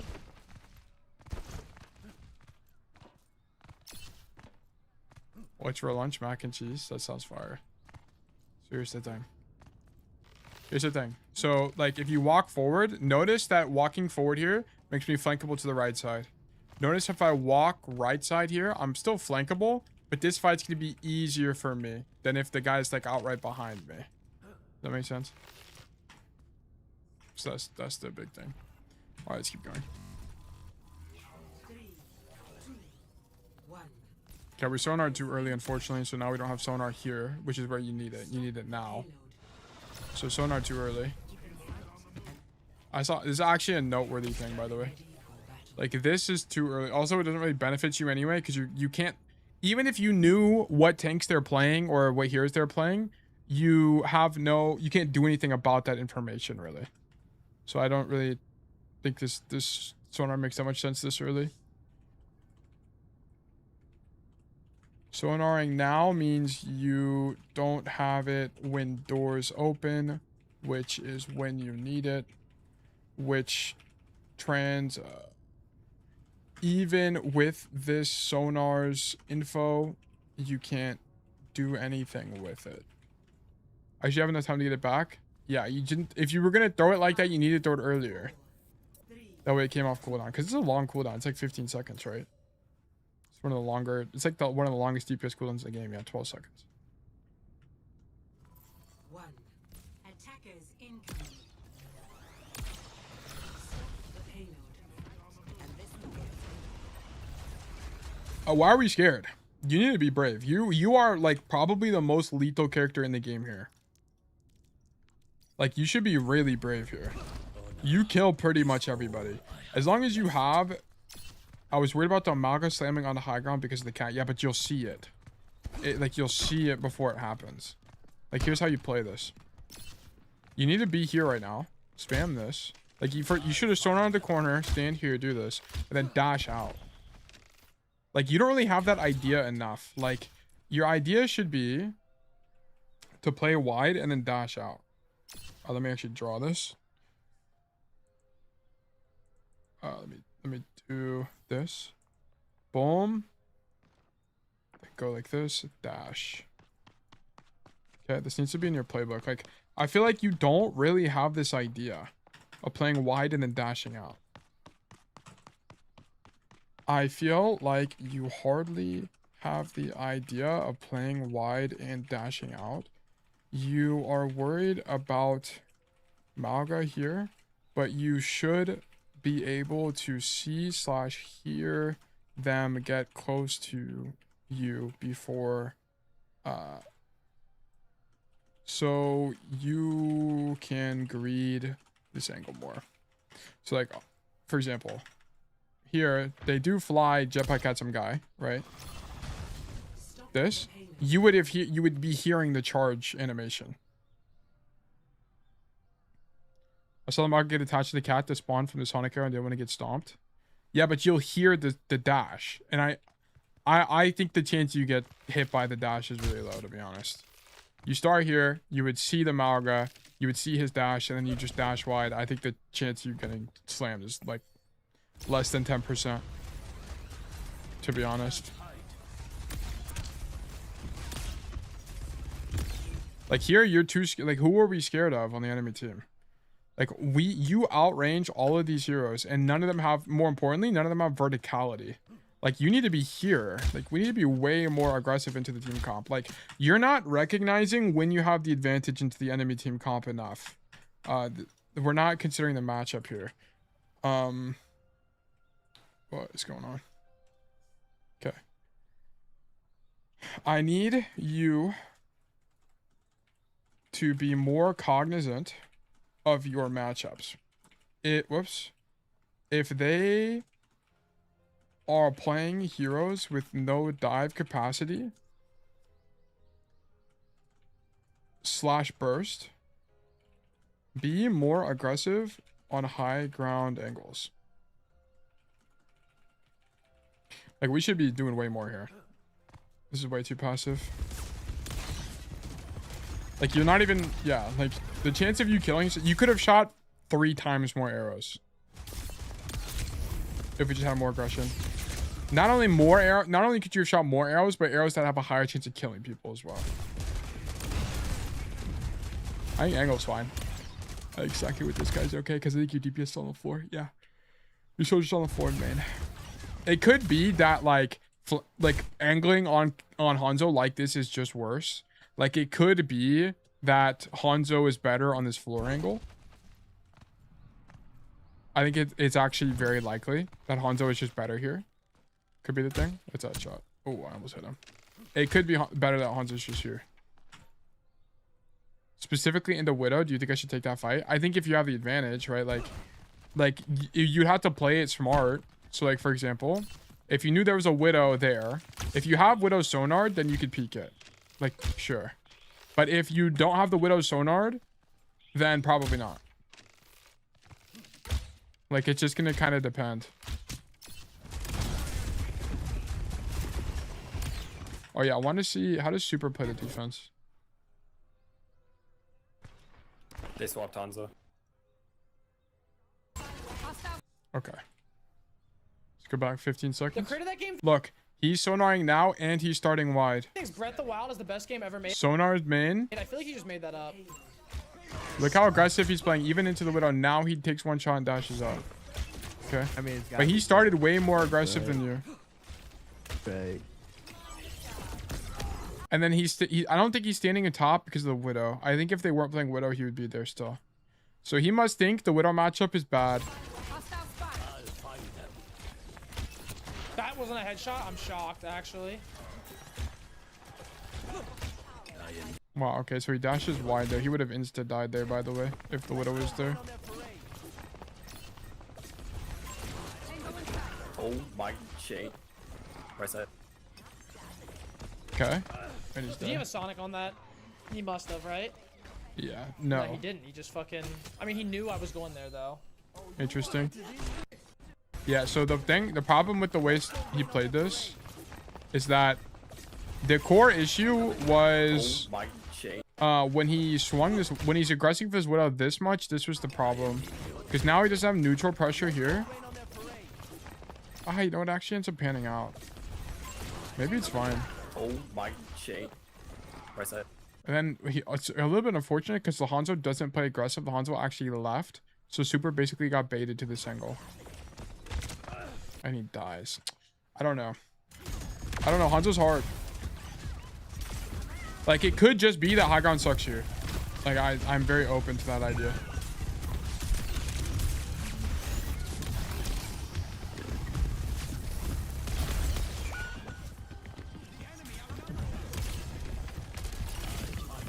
Shoot Emre.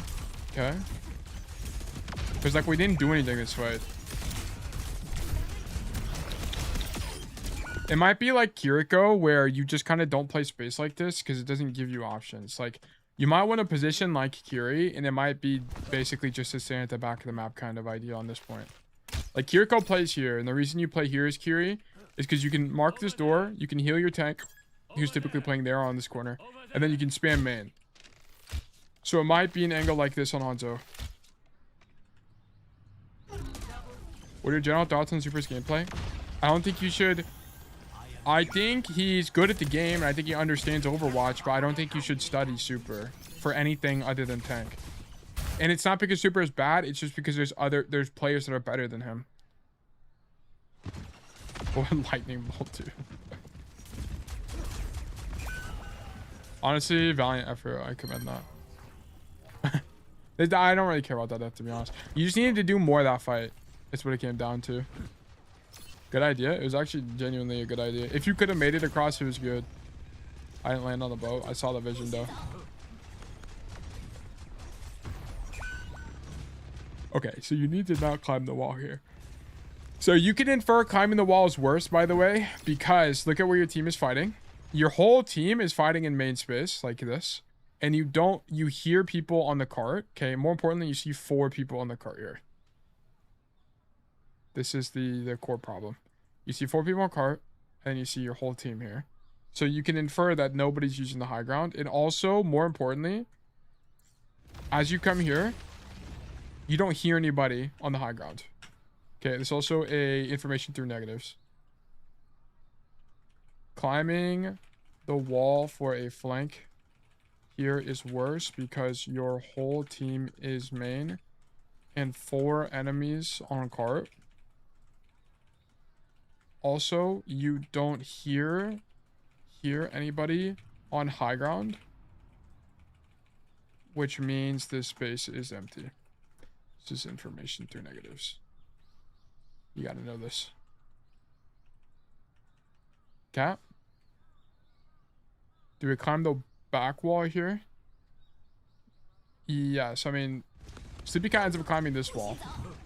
Well, I mean, we fuck it up a little bit, so we're even later than we should be, but we shouldn't even be doing this. Like, this play is good if you're gonna, like, Ezio assassinate somebody kind of operation, I think. I think it's because I saw the cast file on this map where you said that Emery making that play was good, except, yeah, it's just it's a good, it's like a good play, but not here. Like, this play, you need to think to yourself, when would this play be good? This play would be good if you heard people here or you heard people on the high ground. But you don't hear anybody on the high ground. That's the core problem, right? So you don't have the cue. If you heard the cast was up here or something. Do they have a cast? If you heard the Emre or the Mei was up here, doing this play could be good because you'd just be flanking the Mei and the Emre. But you don't hear anybody up here. That's the core problem. Gotta hop out the lobby? No problem. Thank you for helping, Sketchy.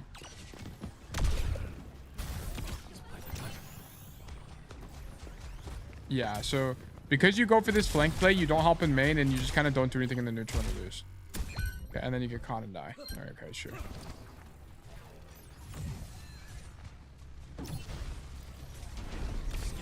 Okay. Okay, this is the same problem. I don't like this position from you. I think it's okay if your idea is to dash left. If your idea is not to dash left, though, I don't like this position from you. Let's see. Okay, so it probably was to dash left, and then you walk forward to match intentions.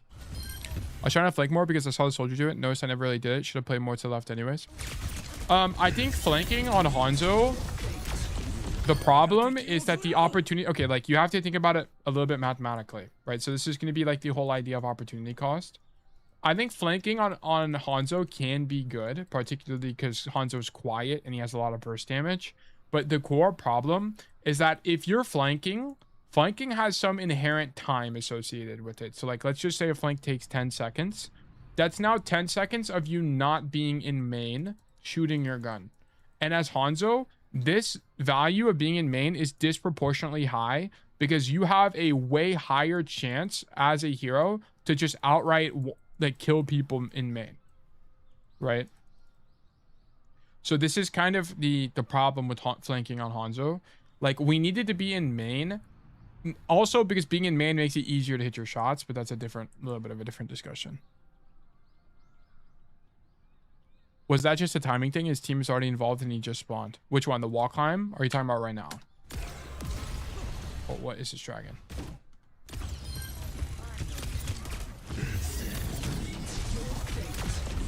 It's too late. If you're gonna ulti the Orisa ulti, it has to be way earlier. And also, it's just bad map geometry for dragon anyway. You shouldn't be using dragon here. Using dragon with Orisa ult needs to either be early / coordinated or not at all, unless the map geometry is good for it. Just walk forward and shoot these guys. I don't think you should ult here. I dragon the Emre. I mean, I don't even think dragoning a flying Emre is good, to be honest.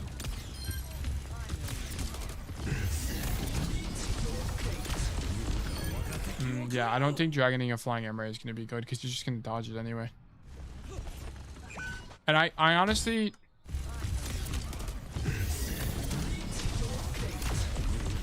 I don't really think it was... If it was for the Emre, you did it too late anyway. You need to be instantly, but okay. It's okay.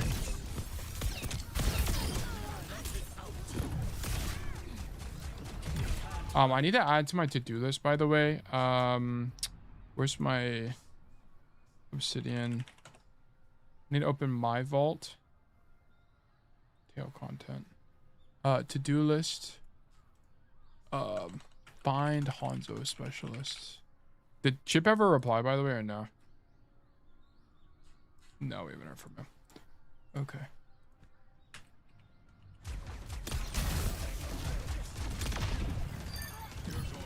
Why did I sonar that? Right here? I don't know. It's pointless. I mean, there's a mechanic where, like, if you sonar the Mei ice block, it can fall into her and headshot her as she comes out of the ice block, but it's probably not an actual genuinely good mechanic to try to leverage. Like, you're way too scared in the matchup. Like, you're not doing anything. Like, here, they don't have people that outrange you. Like, your hero is scary. Your hero is really scary here. You need to be way more aggressive. Like, like, it's okay to take damage. Just don't die. Like, that's the only thing.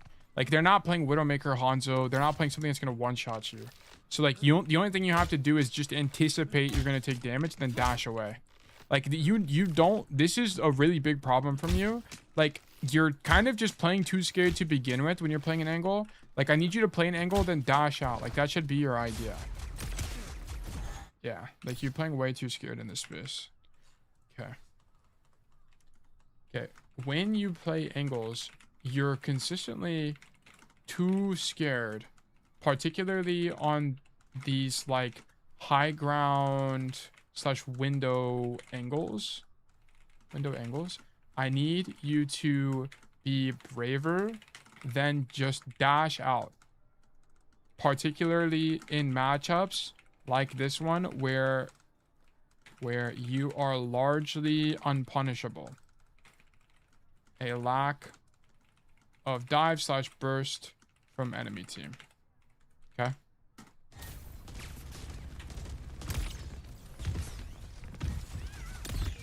Yeah, like, you got 2 shots in here on the Emre. You should have had 5, if not more than that. The only Hanzo specialist think... Okay, that's 4 more people than I even knew existed. Let me actually copy paste that. Thank you, Blitz. I appreciate that. I will take note of that and I'll investigate at a later date or later time. Good comps. If you don't mind helping me and getting their Twitches, if they have any, that would be great. I really appreciate that, though.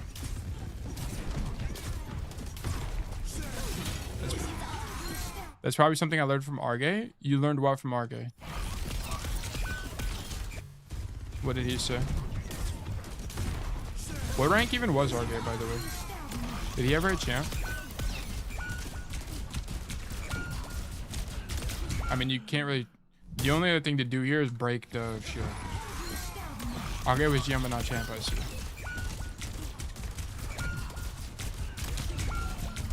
on his spawn camp flanks. Argate is this thing where he takes 17 years to line up shots. But no, you're not lining up shots. That's my problem. Like, this is not a line up shots problem. This is a I'm way too scared to do anything problem.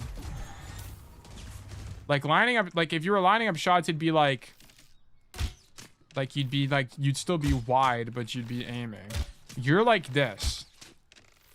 Like, which there's a pretty big difference. Argate was hard to select diamond when he started his flank. He saw low-key, I might one-trick his Hanzo. I want to just like one-trick every hero at this point. I want to one-trick Vendetta. I want to play Hanzo. Like, these like fuck-ass heroes, I'm very interested in learning how to play them. So sick, quick kick.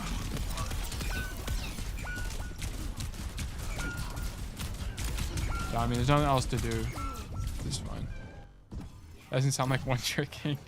Well, I mean, like getting a new account and just like starting in plat or whatever. I've ought to be horrible at Hanzo. Okay. I really don't think going right side. Like, I would, if you were Cassidy, I would say going right side is better here. But on Hanzo, I think this is worse. Because if you go right side, it's too close of an angle. Like, this angle is a little bit too close. Like, you could probably peek this if your idea was to dash out once you turn the corner. It'd probably be okay. But I also think into this matchup, you're just going to die. Like, if you get pinned out by Maga, you're just dead. You're too slow of a hero. Like, you could do this with the idea of, like, coming wide and then dashing back to cover. It's the only thing I can think of. I'm a one-trick Hanzo myself. That's why I know all the creators. Oh, I see.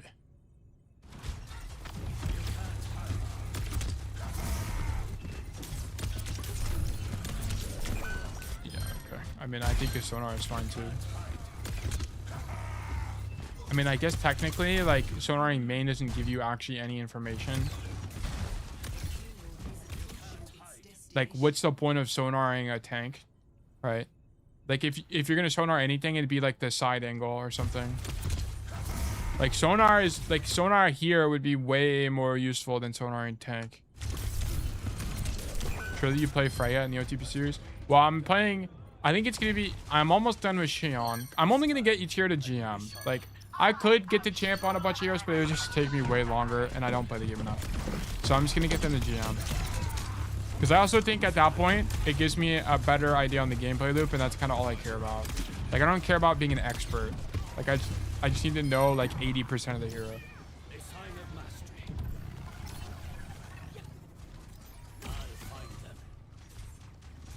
You can make up bronze the GM series and, like, you're just going to OTP for a while. I don't think I'll share the gameplay because, like, okay, we're going on a tangent here, but I'll just talk about it briefly. I would never really share the gameplay because the idea is not to, like, talk about, because I don't already know what to do. I have to figure out what to do. So, like, if I made a video, it would be like how I learned how to play Xion, for example. So then I'd show you all of the videos. I'd show you my mistakes that I keep making and why they're mistakes and stuff like that. It would be more of like a reflection than anything. And then I'd give, like, my opinion on Xion, which is kind of my goal. Okay. Like, you're way too scared here, by the way. So here's what happens. You play this inside left angle, which I think actually is probably worse for Hanzo. Wait, are you poking the walk up? What even happens? So you're here. Yeah, like, look how scared you are of this Emre. You are actually so unbelievably scared of this guy. It's crazy. Yeah, like, you need to fight this guy. Fight him. Fight this Emre. Fight him. Come here. Fight this. Shoot him. You are scary. You are the hero that's scary. Not this guy. Shoot him. Then when you take half your health, dash out. Come here. Boom. Walk through the... Where's the door at? Walk through the door. Like, we're so scared. Like, yeah. Like, you take 40 damage. Like, we were fine.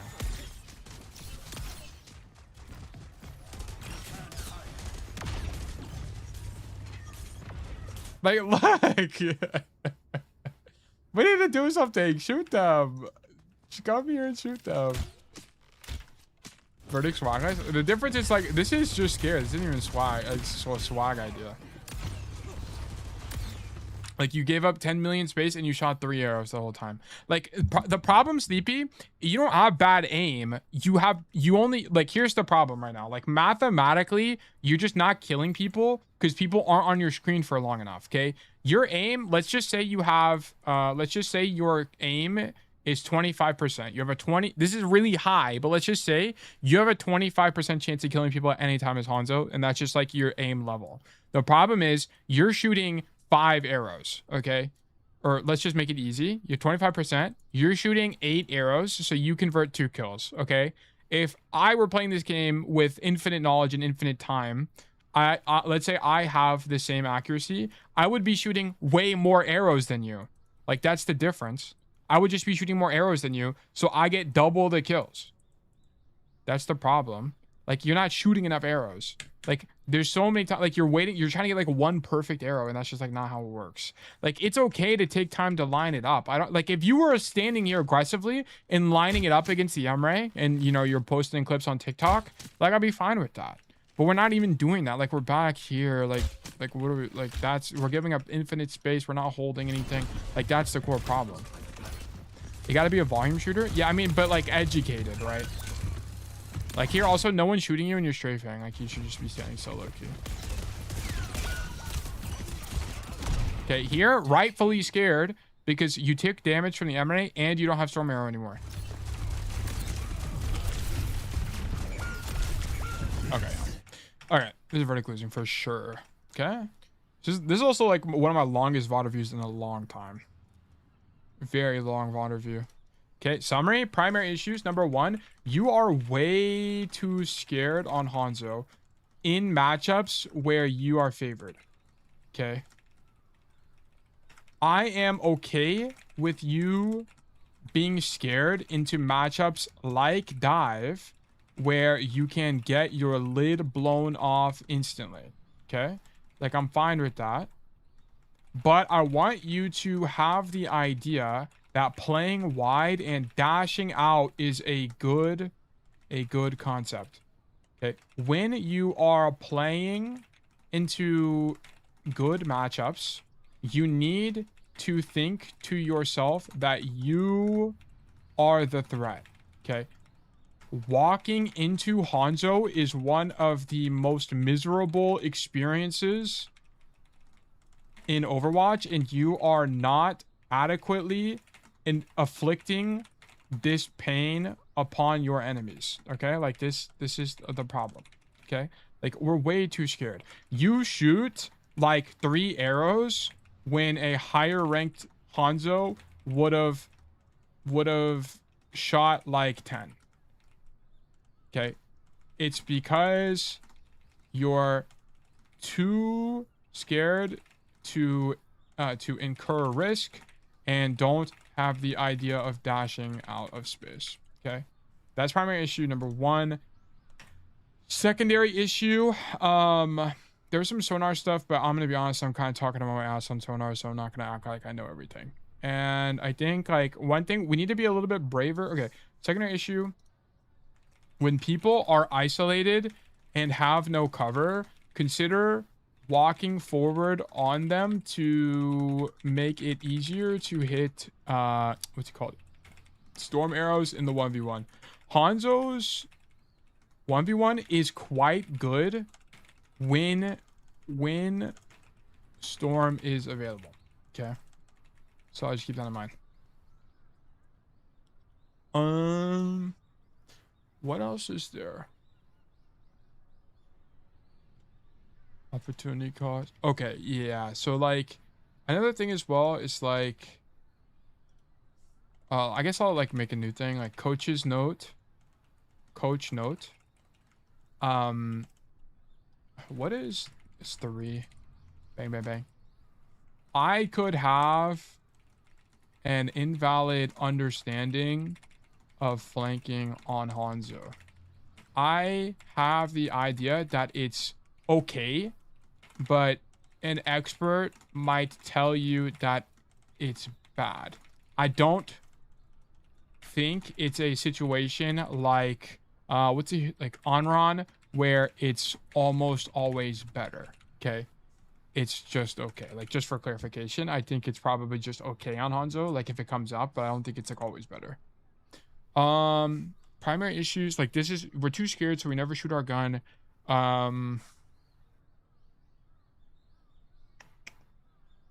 Winning the fight. Oh yeah, information through negatives is a really big problem from you.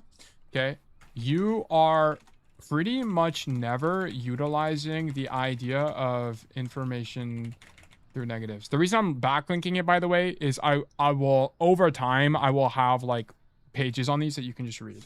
Okay, like when you don't see or hear people, that is information in and of itself, and you should be able to play with that in mind.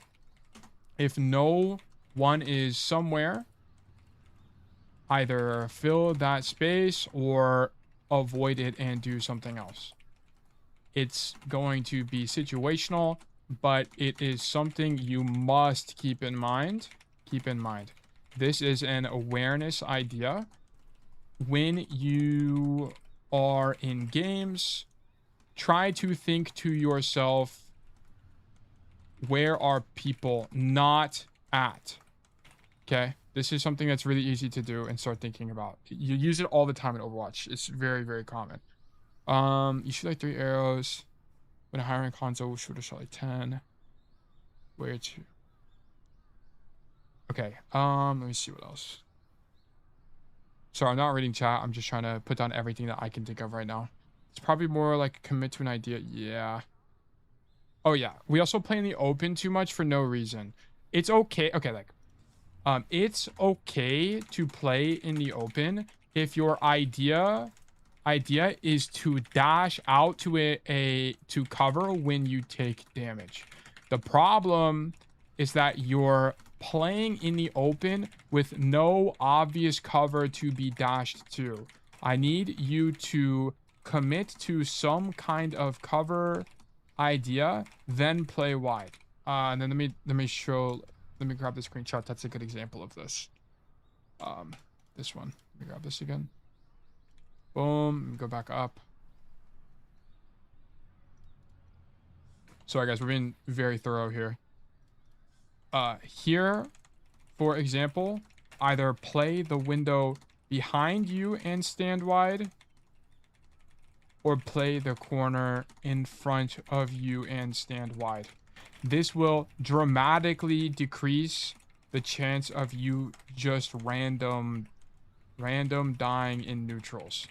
You make this mistake a lot, particularly when you're filling empty space and when your tank is playing aggressive. Okay, so these are 2 situations where this is happening. Is Team Check a page in the Obsidian? It is, but I haven't wrote anything in there. Like I haven't really done a lot of like data entry on that stuff yet. And it's just I'm working on other projects. Like all of these like side pages were like a year-long project because it's going to take a while. Like starting wide and dashing out is something you need to do. Like you're not aggressive enough. Info through negatives. Random dragon. Too scared. Yeah. Okay, strengths. Let's get some strengths in here. Strengths. I could just be inexperienced on Hanzo, but I thought sonars were mostly reasonable. Mostly reasonable. Dragons were also mostly reasonable. I didn't think they were something that you explicitly needed to work on. I thought you had some pretty relatively good ideas. I like that flanking is an idea for you. Like, I like that. I think we flank too much here, and I think part of the reason why you're flanking as much as you are is it's less that flanking is a problem, but it's more of that we're not applying some of these like 1v1 ideas. Like, I like kill people that are like go walk toward them kind of idea. Okay. Close conditions. Do I have any? I don't really think so. Because it like playing scared is too difficult of a close condition. Like, how would I even measure that? So I don't really think I have any close conditions here. Yeah, I think that's gonna be it. Okay, Sleepy Cat, Rialto, Hero, hashtag Hanzo, rank, hashtag Diamond, format, hashtag 5v5. Okay, that's gonna be it for this code. Thank you for the code. I'm verdict losing. jump forward feels like a roll forward for cast. Yeah, you had some times where you were doing that, but I didn't think it was like that bad. I didn't think it was that bad. I could just be keep in mind, this is the first time I've ever coached Hanzo. So I've never really studied Hanzo, so I don't really know everything, and I just tried my best. So yeah, so take everything I said here with a grain of salt. I tried to apply basically my understanding of Overwatch. It's actually so incredibly helpful. Well, I'm glad I could be of assistance to you. This is currently publishing, and then I'll share the link with you in a second. We are getting at least high diamond from this. Yeah, I want to study Hanzo. Like, the problem is, I just like learning Overwatch. I think it's so much fun. I love learning this game, but there's just like too much. Like, there's too many heroes. How many more VOD reviews are we doing? A lot. This was our first VOD review, and it took forever. There will be more. Damn, it's 2 hours in the stream and we're 1 VOD review in. Holy moly. That's crazy.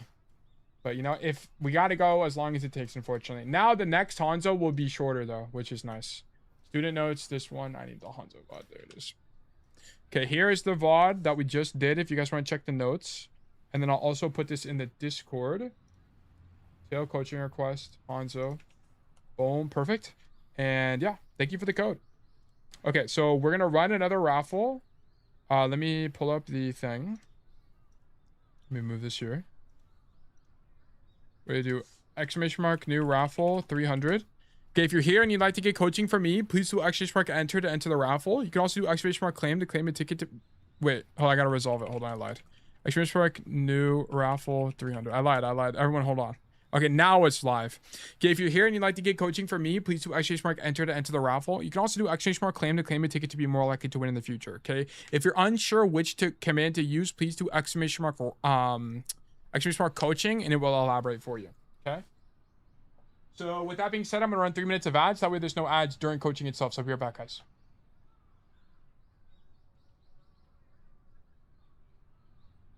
What am I going to peek for? Oh, yeah. Dev chat? What is this? Is this the whole bot? Did you just like build the bot itself? What is this, Zeta?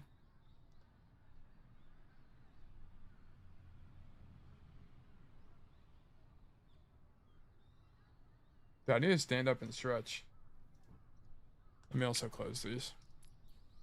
Dude, it's so hot in my room. Like, my PC, the room I'm in doesn't have that much ventilation, so it's so unbelievably hot. Holy moly. No, it's just a VOD code with modals. I see. I didn't want to push it on Git because we don't have a Discord Pi Worminator. Oh, I see. Okay.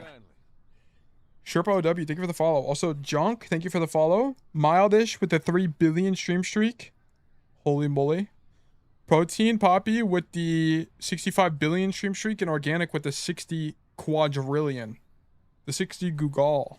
Holy moly. We're just about everywhere here. My goats. Leave game. Yes. Holy moly. Is bro a software engineer? No, I'm not. I'm a hobbyist programmer. I literally pushed to GitHub. What did I write on the thing? I said this shit's still broken, I think. GitHub.com. Search to Terminator. Does it pop up if you do this? It does. Huge. What did I say? It's on the branch. How do I get to the branch? I actually forgot. Oh yeah, branches here. Here, schema refactor. I see. Yeah, I said this shit's still broken. That's it. Yeah, we got community members that are engineers and are program or like computer science degrees. 2 minutes left in the raffle.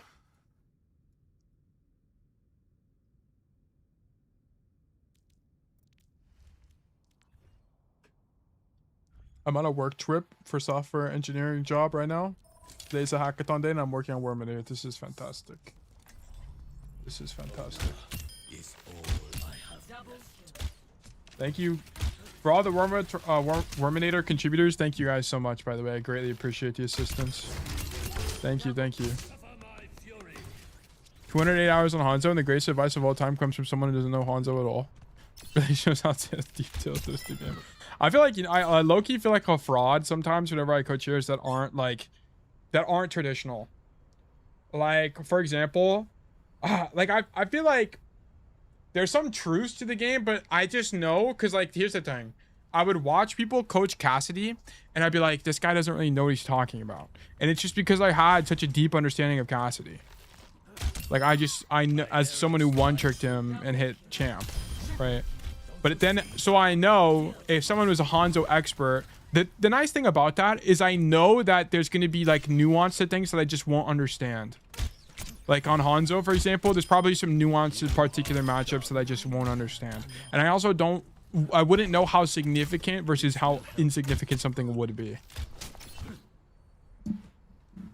I feel you, bro, for the same for me, but you get better over time. Yeah. But you know what's interesting, guys? A lot of you guys are relatively new to the community. I only started coaching all heroes like a month ago. I'm an OG. Timmy, good to see you, by the way. Yeah, Timmy the OG. He makes sure everybody knows that. every time he joined, he said, guys, I'm an OG. Guys, I'm a true OG bug. One of the originals. Let it be known. Lamar started playing the game a month ago? Yeah. Well, welcome to Overwatch. You're in good hands. But yeah, I only started coaching every hero like a month ago. I'm more OG than you. That is true. But I think Organic is here. He's the most OG. He's literally the most OG possible. It's not close. Technically, Woohoorin is the most OG because he's my first student, I think. But that was... And that was before I had a Discord. But he's not a part of the community anymore. Yeah, I've been in the Discord for like 4 months, but waited until you do other heroes. Yeah. Yeah, a lot of people did. A lot of people did. There's just not really a lot of like coaching content creators is the thing. Oh, is the bot broken? Guys, you might have to redo the raffle. Oh no, it just didn't populate. Something is broken about the UI. But Mo won. Congratulations, Mo. You've been selected for coaching. Maybe I need to refresh it. What if I refresh it? Oh yeah. If I refresh it, it works. I don't know why it does that. I started playing Cass because of you, dude. Cass is goated. I feel like every Cass. I was thinking about this the other day as I left a Reddit comment. Cassidy has to be the easiest hero to learn in the game now, like without a doubt. I mean, if I made a Cassidy guide, it would be definitively true, but I haven't made a guide yet. But like, he's got to be the easiest. There's just so much literature now. Like an ungodly amount of Cassidy literature exists. Every map, like especially with Zeta's thing that he made, there's literally every single map. I think. Wait, was there any maps that weren't covered? I think it's like Para-ESO or something. I can't even remember. What's still tail? Videos. Oh, and Ron, sure. Today's VOD review will bang. Where's this literature? Here. Shout out Zeta for putting this together, by the way. Bang. Okay, so here you can use this resource and you can find the maps you need. Oh, Eichenwalde. Really? Damn, I never made an Eichenwalde video. Is crazy. There was a time, I remember at the very beginning when like Montana and Timmy got coaching all the time. There was like 3 days where I did Eichenwalde back to back to back. I actually remember that. Because I remember being fucking sick and tired of this damn map. Damn, I really never made them videos. Oh, because it was before I made daily videos. That's why. It's because it was before I did that. We hope it stays that way, Onk. What you mean? You guys don't like this? Dude, I played this map. Who was here yesterday or like on Tuesday when I played the most despair game of Overwatch in my entire career? That game was horrible. The game on Tuesday was actually horrible. I was there. Yeah, that was awful. It was actually horrible. Bro couldn't get the guy. I got flamed, bro. I got flamed. It was horrible. Life goes on though. Damn, there's 80 cast videos. That's crazy. I guess this count. You made it count gameplay, right? Doesn't it count gameplay now? Yeah, it does. Yeah. That's nice. Yeah, I mean, this is like the most insane resource of all time. This is actually so broken OP. Wait, does it up? Is it updated with Onron? Because there should be 2 Onrons now. Oh yeah, it does. That's actually fucking sick. Bang. Wait, Zeta, so are these pages? Or like, how does this work? Are these pages with the roll up for the videos? Or how did you do it, by the way? You have Flame Eichenwalde? Yeah. It was Eichenwalde. I could swear I saw one for Eichenwalde. I actually don't think there's an Eichenwalde video that I edited. Like, I'm just trying to think of all the videos I've edited, and I don't think one of them is Eichenwalde. Like, genuinely. I don't remember ever editing one. I thought you don't update the playlist on YouTube. I do update the playlist on YouTube. Like, the Onron one is in a playlist. But it's not retroactive. I haven't gone back through all the old ones, is what it is. So that's why it's, like, out of date. But yeah. But yeah, thank Zeta for this. Zeta built this. Thank you so much. Each map rank in hero is a page with a filter view on the... Okay, it's a page, I see. Oh, filter view of the DB, okay. Well, it could be useful, Zeta, if you don't mind adding something. Is like, if someone wanted to... Oh, what the fuck? You have the subclasses here? What the hell? If someone wanted to see, like... I guess you could put a filter in, right? So you could do, like... Here, filter. Oh, I can't filter by hero, though. Like, if someone wanted to find, like, just for Onron, for example, they wouldn't be able to find, like, the map for Onron. I don't think.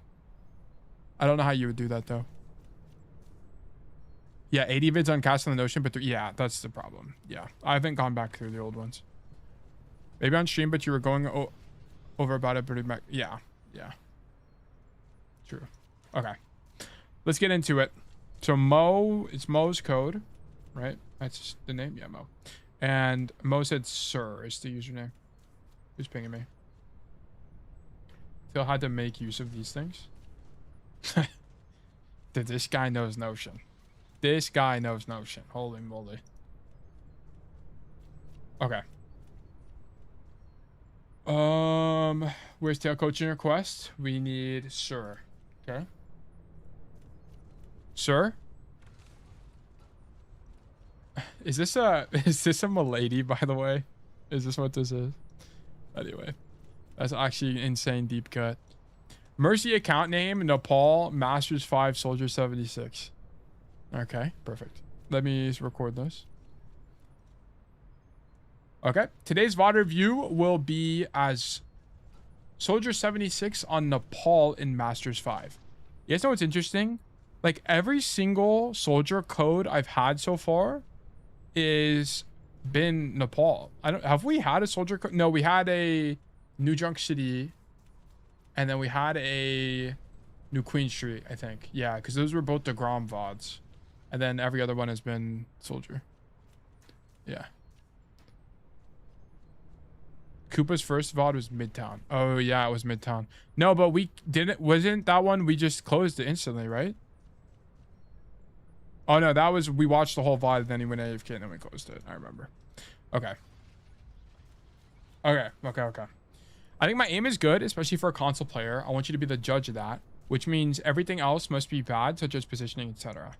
During the game, I tried to use off angles as much as possible. I played soldier. I would love to hit GM, and I would greatly appreciate it if you could help me get there. During the game, I struggled to carry my team and try not to stack with my other DPS, use off angles, and always play cover. Okay, cool. Soldier is such a breath of fresh air compared to Hanzo. Not that I don't like Hanzo, but it's like way easier. And also because it's pushed, it's going to be a way shorter code.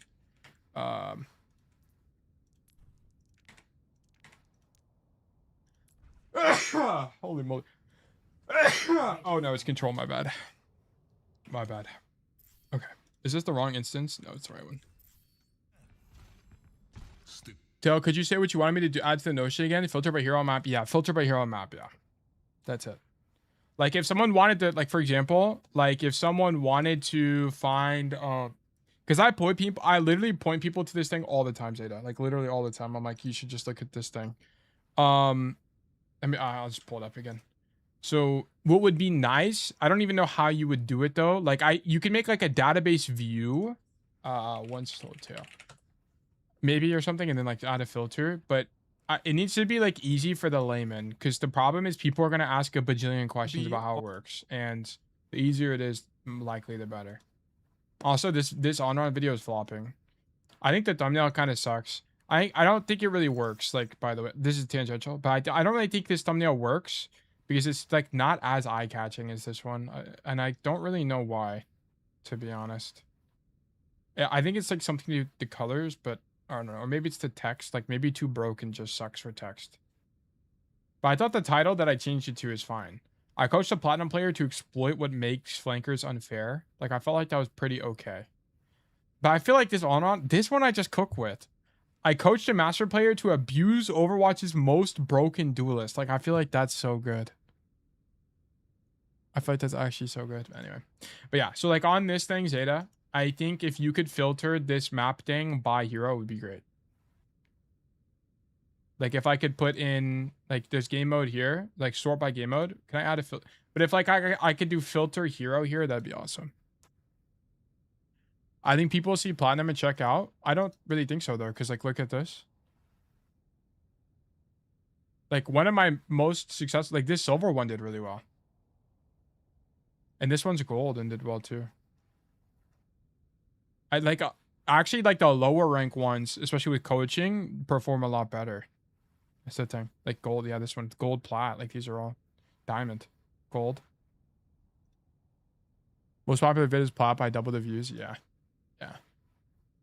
It's actually crazy how well this one did. Like most of you, like a lot of you guys came from this video. But anyway, let's keep on.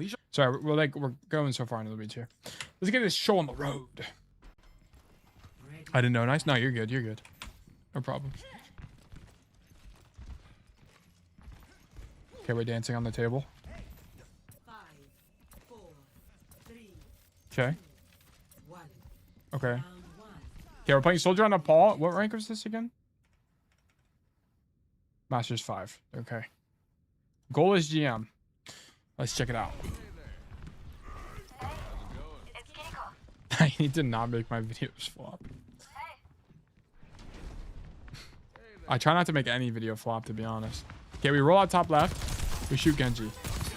I love this bravery from you, and I love that you're actually holding the space. This is fantastic.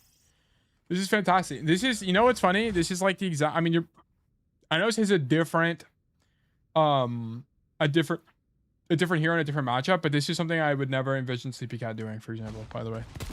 Like, look at this bravery. Like, fuck it, we're fighting him. You make a video of every session? No. Like 1/3 of videos or sessions become videos. Like that I can guarantee you that Hanzo one we just did is not becoming a video. Holy shit. This hero has fucking aimbot on console. It's crazy. Okay, this whole play from you is fine, by the way. I love this fight from you, and I love you dropping, and I love you going wide here. Like, this is all really good. Look at that tracking. What the fuck? I low-key aim like this after my aim beast arc. Is this true, boy? Or are you just Thanos like him? Okay. Run back. Are you gonna rocket jump up top? Surely. Oh, you denied the lane. Okay, I'm fine with this. Oh, okay, now you see the... This cast is trolling your game, by the way. It's actually crazy. Why is this guy coming here? This guy does not have a shred of awareness. Okay. So you leave because your cast is here. This is really good awareness from you, by the way. Nice job. That's why console's hard. Feels like everyone has aimbot. Yeah. I think people shit on console too much. Hit scan's disproportionately good on console, but I don't... Like, Overwatch doesn't play differently. It's just that different heroes are better. Okay, you have the wrong idea here, by the way. So, okay, this is the first mistake of the game. So, here's the problem. So, whenever... Damn, it's a long... 17-minute control game? Jeez. Oh, my God. Okay, anyway. Here's the problem. So, you rotate back to this side, which is a little bit unfortunate because the enemy team ended up pushing out this lane. Whenever this happens, where the enemy team pushes to the other side of the map, you need to use information through negatives to go to the other lane, right? You're in a flank now.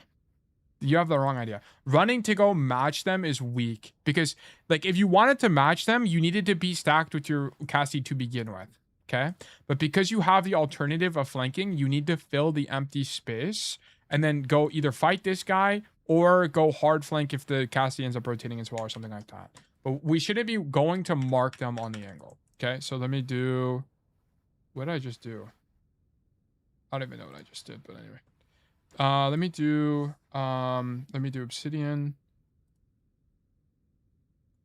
Done. Let me do student notes. Make a copy. Drag this down. It's going to be mercy. Soldier 76. My formatting for this is so bad. I keep doing it inconsistently, but whatever. It don't really matter. Didn't need to be perfect. Notes. Okay. Use information through negatives to know that if most of the enemy team is across the map, the side you are on, the far side, must be the weak side. So continue pushing out your angle and open up a deep flank against the enemy team. If you wanted to mark their push, you needed to be main space / with the cast, which is basically not it, which would have been unoptimal staging here. Just go do something else. Okay, let's keep going. Gotcha. Soldier against pocketed cast is tough though. Okay, but you don't need to kill them. You just don't kill them. Just live. Like don't let the guy walk forward, because look at what ends up happening, right? So look, this guy should not be able to walk forward for free right now. This is the problem. Yeah, you just need to deny the walkout. Yeah, deny the lane. Like this guy shouldn't be able to do this. You don't need to kill him. Like that's fine. Just don't let him make space out of what his team is doing. Because I assume you guys just lose here now, because this guy is going to be able to walk forward and then it's just over. Like, let's see. Like, if he kills anybody, it's your fault. Yeah, this is your fault. Yeah, that's wrong. Like, this Mercy should have... Your Mercy shouldn't have died because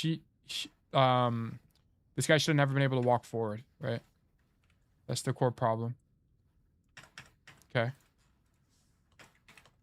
The pocketed Cass got to walk forward. Then your Mercy dies here. You needed to occupy him, not kill him, to stop him from punishing your backline. Okay.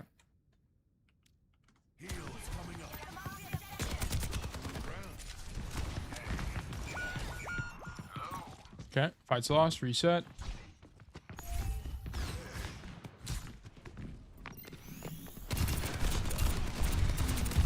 God damn! This hero looks so OP. What in the Maddie Overwatch is this tracking? Holy moly. By the way, I don't think you should be here at all. Like, your idea should have been, whenever you back up, you need to think about what lane do you want to be on Soldier. Like, okay, guys, flash, like, pop quiz. Like, what are the 2 places we want to be in as Soldier generally on Nepal Shrine? What are the 2 places? Who knows? I'll give a ticket to each person. Or for each guess. There's 2 places. And this is not one of them. This is the core problem. Top left, that's one. What's the other side we want to be in generally?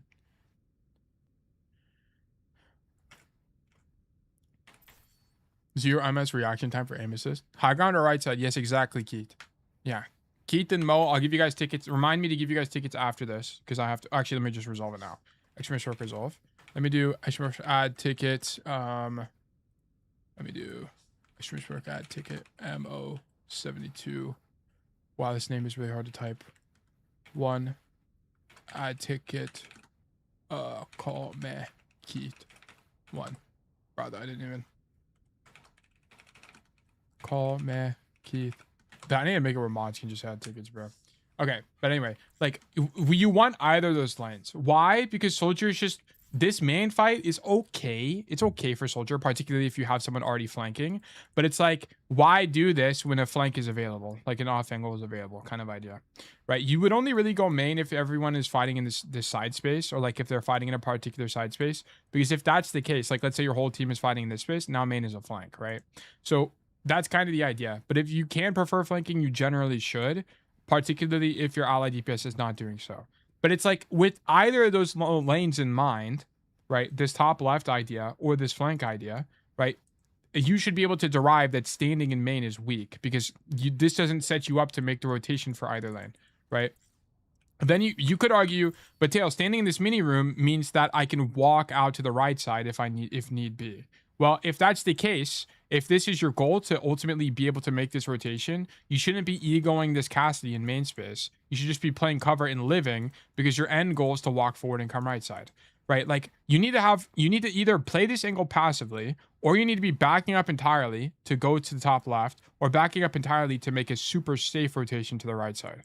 Like it needed to be some kind of idea like this. Like fighting this guy just doesn't really make any sense, especially when he's pocketed, because you're at a disadvantage. Like you're setting yourself up for bad macro, and this is a bad micro situation as well, where the guy's just pocketed, right? So this is a multifaceted issue. I'm not really sure exactly where you went wrong in your thought process. It's either number one, you had bad planning, like you didn't think about what angle you wanted to be on to begin with, or number two, you're taking a disadvantage fight. It's going to be one of these kind of ideas. Like we should not be dying to this guy here, and I don't know which idea is going to be the core contributor to the loss. Whoops, what is going on here? There we go. Let me do. We shouldn't be taking this fight against a pocketed Cassidy, or if we are, we shouldn't be committing to the wide swing. Okay, stay tucked. That way, if you take damage, you can just leave. That or run away and set up for a lane Soldier actually wants to be in, like coast side or high left. Okay, these are the core problems, core ideas. Okay, let's keep going. Ego probably, yeah, we can't ego like this. Ego is good as a hit scan player. Like it's good to have ego, but like not in a losing situation. Ego in 1v1s, but not like that. This is a 2v1.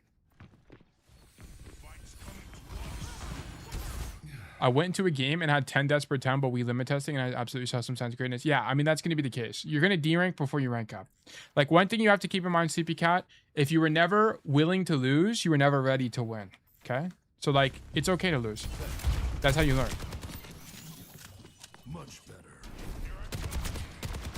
Okay, your manga is in. We gotta go. We gotta walk forward. You gotta match intentions with this guy. This is way too scared. Thanks, Doc. Much better. Boom. Like you should see this. Your Q, you should be. He's low key trolling right now because he's crit and he's pinning in, but it doesn't really matter. Like if your teammates are trolling, you gotta low key troll with him, or else you're just gonna lose. At the end of the day, Overwatch is a team game, and you have to do things that are suboptimal with your team because that's therefore optimal, right? Do suboptimal things with your team to your hero's best ability. Okay, this is match intentions idea. You need to help him. Need to walk forward with this Malga pin. Don't have to hard commit, but must make something out of this. Yeah, we gotta do something now. A bad plan with 5 is better than a good plan with 4. Basically. The idea that you're going for there is generally true. Good Kiriko. Damn, you do a bajillion damage. You also never helix this guy. You need to heal. You could have helixed him twice. Helix him here. 1, 2, 3, 4, 5. Yeah, you would have actually killed him. How much HP does he have? Yeah, I'll notice he has a 40 HP. If you helixed him earlier and then helixed him there, he would have just died. So you didn't helix. That was a... Redeploying. We're outnumbered. Stay sharp. Oh shit, he got 1 HP.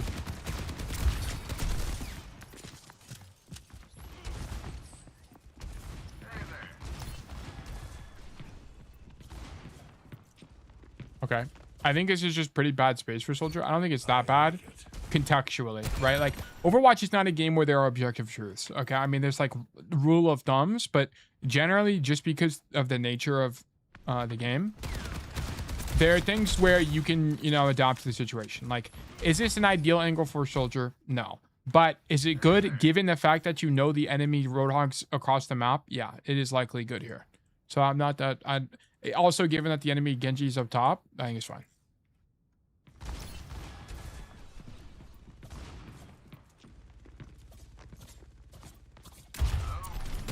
What is this angle? You're like shooting through the horse. Wait, the Genji dive, run away because we're scared. That's fine. You know what you could have done? You could have taken the fight with the Genji, by the way, because you have mega control. So like that would just be the only thing to keep in mind. So I actually need to boot up the map now. I thought I could get away with a VOD without having to boot up the map, but we can do it here. Okay, I'm gonna be honest, you're actually playing pretty well so far.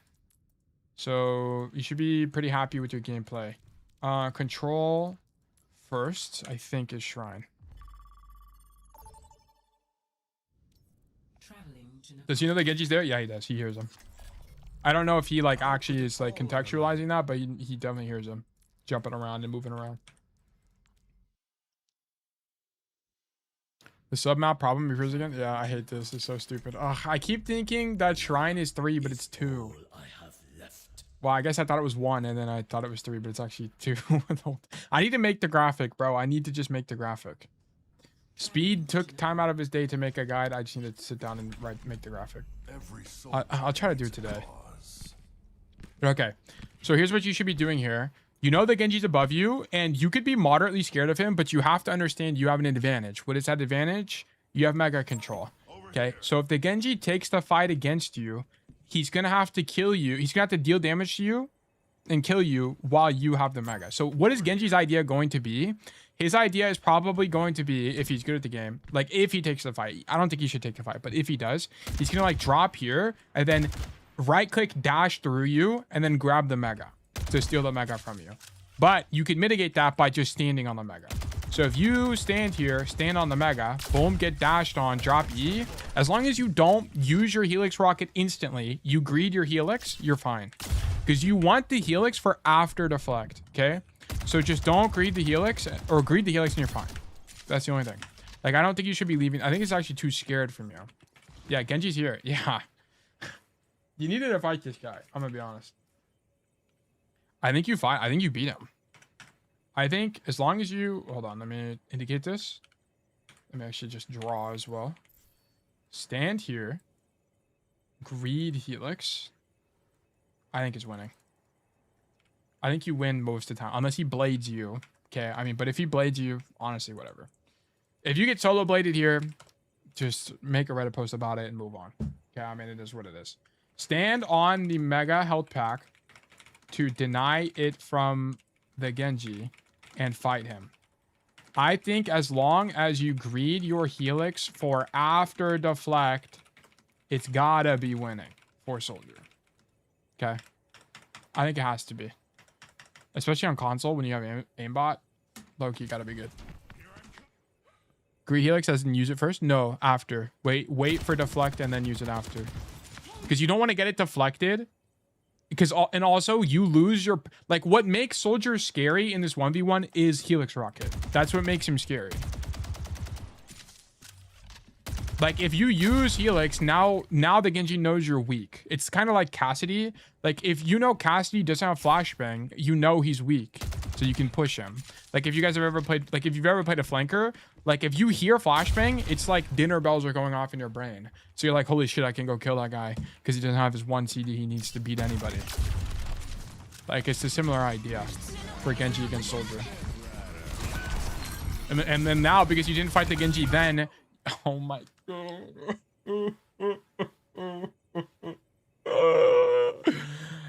Oh my god, look at this despair. Look at this completed utter despair. Okay. All right. Okay. Because we didn't fight Genji earlier, we get surprised by him and die. And then he gets to pop blade and kill everyone. Even though he didn't need to, this fight was won anyway. Anyway, for red team. Okay. But like it could have panned out even worse. Completely caught off guard. Yeah, we needed to fight the Genji on the angle. I think it had to be better. If I'm on Tracer and the cast uses nade, I'm on him no matter. Yeah, exactly. Exactly. Oh. Early deflect. Oh, I think I almost got beamed from a continent away. Oh, popping E when we're not under pressure. Not a fan of that. Oh, okay. I'm gonna be honest. I think you just shoot your gun here. So, first of all, you shouldn't have popped E here. You're not under like you want to use E when you're under pressure, or you know you're gonna be under pressure. There, your team was taking space, so you could assume the space was largely empty. And then here, it's a minor thing, so I'm not gonna make a note out of it. Here, you just kind of like pop visor for aura, which I don't think is very strong. Here, think about what happens if you're on the enemy team. If you're this Cassidy and you hear, "Let the Kitsune guide you." What is your immediate course of action? Typically, when this happens, it's to leave. Okay, I don't know about you guys, but I'm leaving. I'm very scared. Okay, so this guy is going to leave, which is what he ends up doing. Okay, so notice that he left not because of visor. He left because of Kitsune, and you pop ulti in the Kitsune where they're already kiting the Kitsune, right? So that's kind of like the problem. Kitsune is already up, so they're going to be kiting the Kitsune, so you're not going to do anything with your visor. Like, that's kind of the core issue. You would only use visor in Kitsune if it's like a place where you can't be avoided, okay?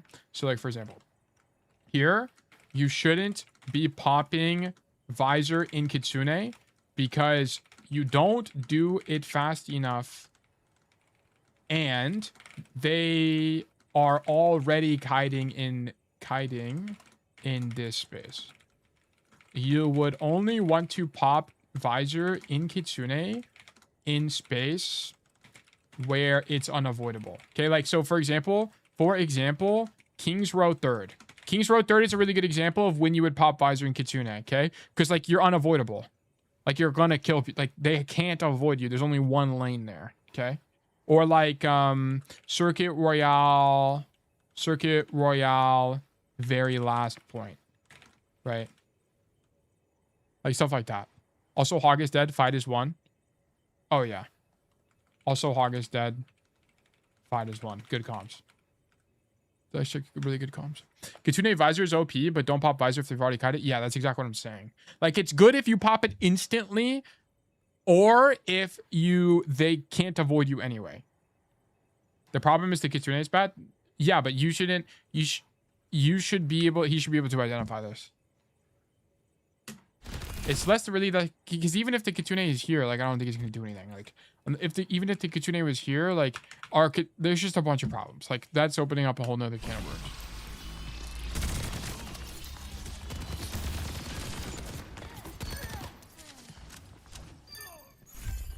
What is this Kitsune? I don't even know. I'm not invested enough to go back and investigate, to be honest. Okay. Dude, I wish... Like, I don't know why, but I have a particular craving for a Subway sandwich right now. Like, a $5 footlong, which they don't do anymore. How much is a footlong nowadays, actually? How much is a Subway footlong? Continue without address. $8? No, that can't be right. $10? Damn. On menu.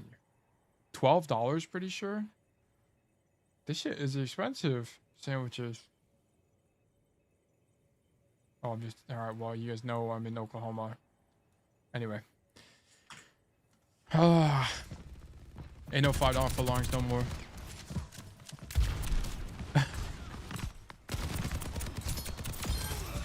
But, well, no, you guys knew. I mean, I've said I've been in Oklahoma before, so it's fine. Ow. Yeah, look here. What even happened? Wait, why are we on this side of the map? What even happened?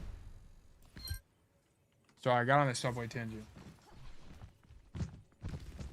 So you hear the Roadhog and you don't know if he's up top or you're below bottom. Tell us where you went to school. Yeah, I went to Oklahoma State University. Yeah, I've made that very known.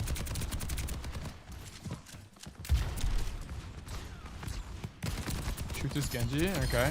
I don't really know what that guy's idea was, but sure. Oh shit.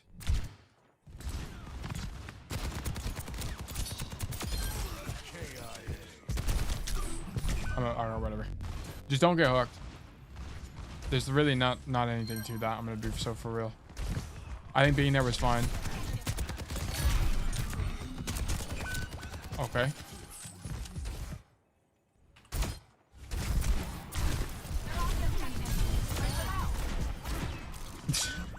All right, bet. It's a mystery. Good to see you. Hope you're well.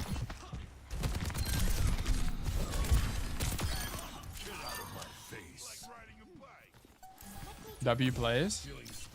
That's me on cast, honestly. I think you win. Oh no, someone touches. Flick touches.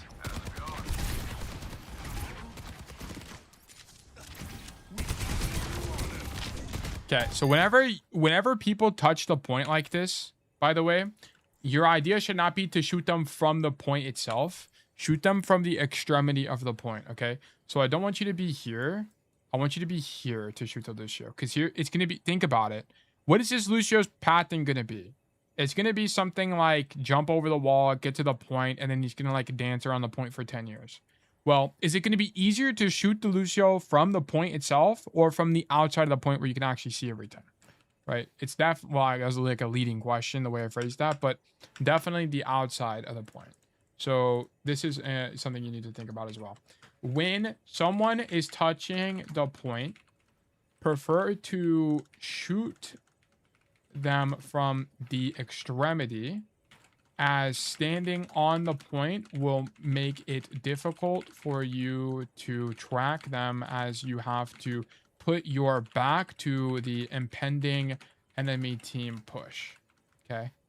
Stand on the side. Plus, also, it doubles as lane control. Yeah. Oh my gosh, I need to make something to eat after this. I'm actually hungry. Do you wear glasses? I do. Like the bookworm avatar. What the fuck? Oh, I was about to say, why is this in slow-mo?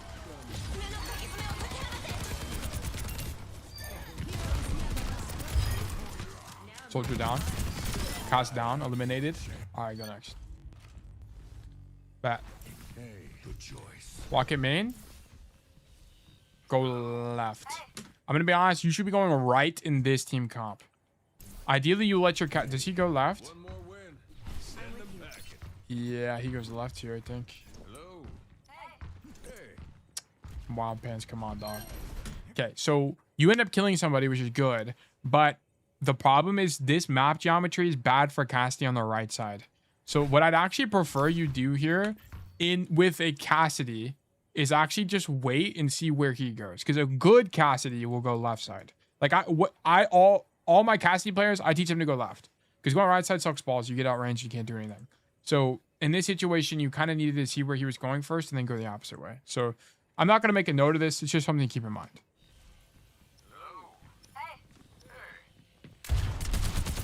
Absolutely obliterated. Holy shit. How much time did this guy have to even react to this?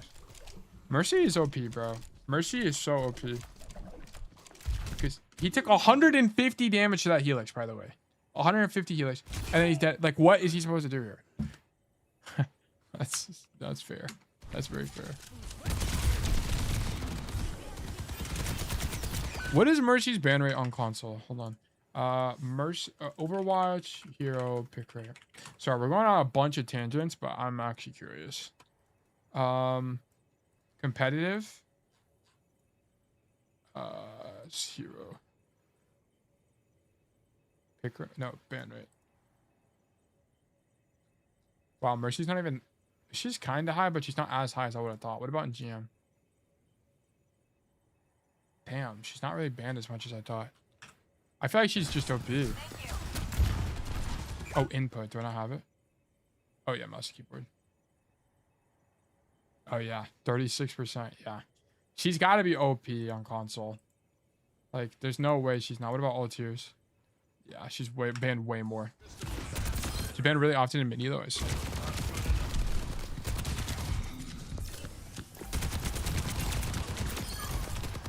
Beam. Wow, both teams have a pocketed soldier. Okay, I want to see when you used heal station here. So I was paying attention. Grab the mega. Play cover. Okay, there's probably some micro error happening here, but I don't know what it is. And this looks good enough, so whatever. There's no egregious problem there. I'm sure Maddie Overwatch can tell you different, but I genuinely don't know.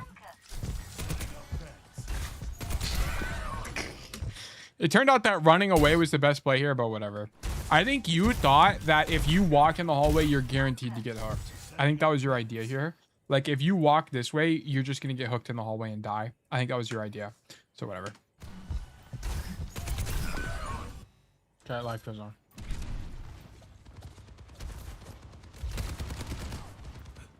What are you scared of? You know where the Roadhog is. Get aggressive. Whenever you walk back from spawn, you do three things. F, T, W. Okay. You're gonna check the kill feed, which no one is dead. You're gonna hit tab, and you're gonna check ultimates and who's alive and dead on your team. Everyone's alive. Okay. And then you're gonna look through the wall. Where's your whole team? Left side. So what do? We go right side. You are doing well here. Your staging so far here is perfect. But so yeah, perfect staging from you. I don't even know why did I even bring that up? Oh, okay. Because I wanted to mention what you see here is your team is pushing the left side. Look, they're pushing actively. You need to get aggressive. Okay. You should only be playing passive if your team was like AFK on this angle.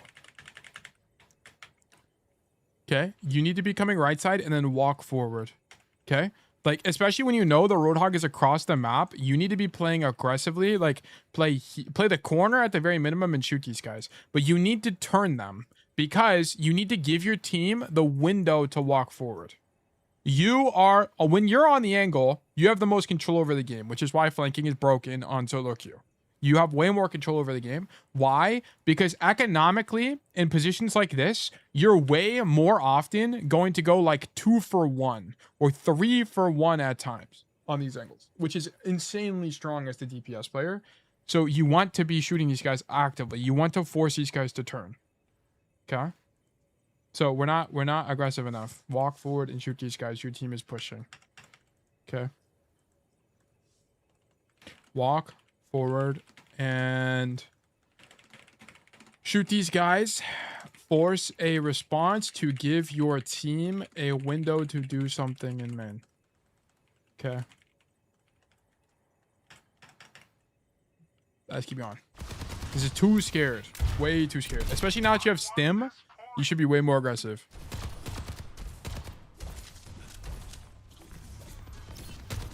Notice how red team is inting by having a 5-man stack? Oh wait, yeah, they do actually, don't they? Yeah, the red team has no angle control. Red team sucks balls here. Red team genuine fumble. Soldier here, fine. Cassidy doing nothing. This guy's AFK. This guy's throwing. This guy's the weakest position out of everybody. I think their hog died. This guy's emoting on the corner for a fuck all reason. I think he's trying to line up like a third-person hook. But this Cassidy threw the game. He wasn't doing anything. And you know what's funny? Because the Cassidy didn't do anything, what this Cassidy should have done right now is he should have recognized, oh shit, the entire enemy team is across the map. I'm going to go fill this empty space. And then the Cassidy would beat you in this 1v1. You lose this 1v1 in the cast. That's the thing. Do we get stim or sprint? Stim. Stim. You don't... The only real map I think taking sprint makes any sense is like Flashpoint. Like, specifically New Junk City. Sprint perk is a total... I also think it's just worse because stim, it just gives you way more playmaking. Yeah, you're way too passive here. We're just... I mean... That guy should have died. Like, your timing is just bad here because... Also, by the way, you should stim whenever on this Curie. You should be stimming here. Unless you think this guy's going to TP out, but I would just stim here and kill a guy, to be honest. I think this could be stronger.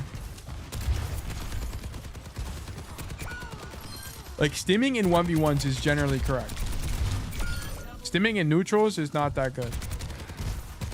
Isn't the soldier supposed to draw the attention all the time and move to different places instead of just killing? Partly. But whether or not you need, like, you don't need 20% additional speed half the time, or however much you get from the passive. Can you rocket jump across the gap or no? I actually genuinely don't know. Which one was Sanctum 2 or 3? I think so, right? Traveling to Nepal. All right, science time. Every soldier needs Let's a investigate. cause. I think you can, right? I actually genuinely don't know. Actually, I don't think you can. We'll see. If you had the sprint perk, maybe it's possible. If you had the sprint perk, I think you can make that. No chance. I was close. Dude, you might be able to make that. Hold on, I'm gonna give it one more go. They'll regret that. I think there's a world where it's possible. I'll give it one more shot. In the name of science. I think if I did it pixel perfect, like if this was a task run, I think I can get it. Okay. Okay, never mind. Let's just keep going, bro. Alright. Oh, we're dead. Alright.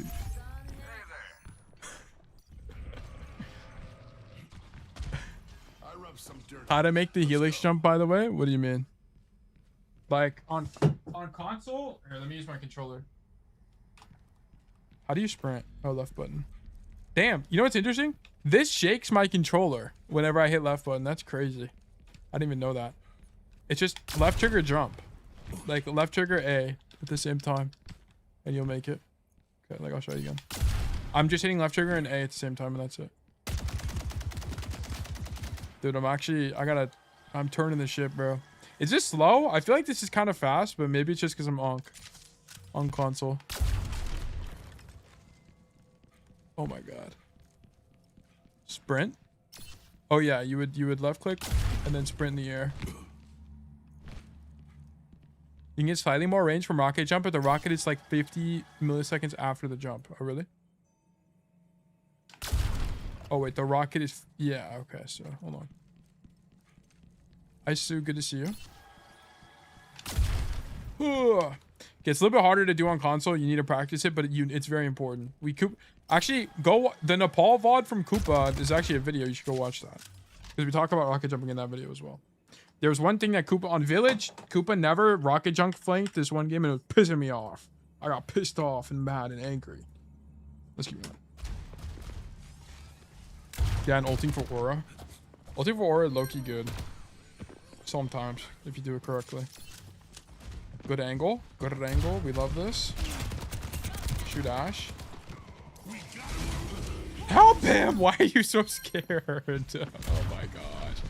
You saw the Roadhog walk to the left side. More importantly, you don't hear the Roadhog walking toward you. That's the important part.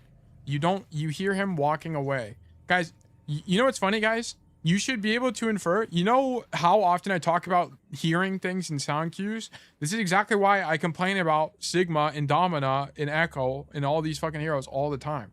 Because sound cues are so important in Overwatch. It's literally that important. You gotta fight these guys. I don't know why he's scared while the Maga's ulting hard. Well, no, the Maga ulti's later. Oh, well, especially here when you see the Maga pin in, you shouldn't be leaving. You need to help him. This is a match intentions issue as well. Like, yeah, I'm not really sure what the idea was here. Like, you saw your Maga pin in, you gotta go help, bro. Okay. So matching intentions is definitely an issue from you. It's happened twice this game. Must match intentions with your Maga pinning in, even if it means you're at risk of hooked, which you're not, by the way, because you don't hear the Roadhog walking toward you. Okay, this is information through negatives. Classic concept. Dynamite scared me. Oh. Wait, W comms, I didn't consider that. Okay, you're running way too far away. By the way, on Dynamite, it's louder when you're in it, okay? There's like a clear, distinct fall off. It's a really loud ring-a-ding-ding noise. Like, you see how loud that is? Okay, it's that loud when you're in the explosion radius. It's really quiet when you're not. Notice that? Look how little I moved and it's quieter. That's how you know if you're in the radius or not, by the way. Just an FYI. Okay, it's a little bit... just an FYI. You moved too far away. Okay, this is a good ulti. I actually don't mind this ulti, but why are you not stimming? Like, stim here. I think you killed that guy earlier, and then you probably would have killed his Ashe. Yeah, we just needed to stim in the ult. Okay, shoot that guy. Ooh. Okay. All right.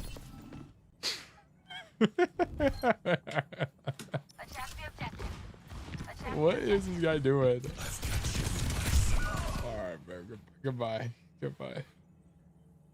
Impersonate somebody else. Soldier gap. It might be. It might be it. I don't like this step. It's alright. It's alright. It's okay, Stib. Shoot Kiri. Shoot Maga. Oh shit, you're instantly dead. Your Maga's here. Your cast is also here? Wait, did you know your cast was here?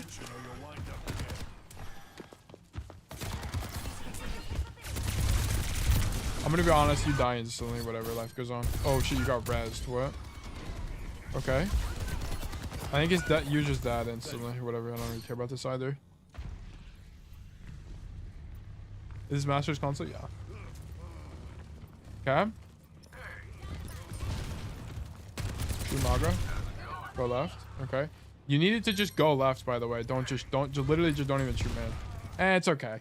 It's okay. Because you need to wait for cast anyway, or else you'd be too early, so it's whatever. Not that big a deal. Come left. Okay, it's empty. Go. Thank you. Oh my god. Every single time I've watched Nepal, my soldier players just stood there instead of rotating. Thankfully, we're rotating. Oh my gosh. It's like a breath of fresh air.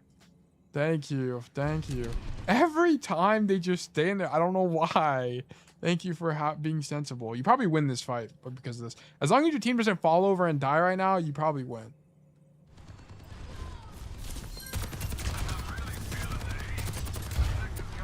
Okay, keep rotating. Okay, Wild Panther's just killing everybody.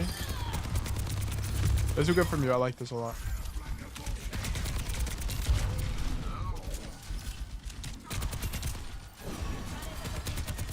Okay, Suzu, I suppose.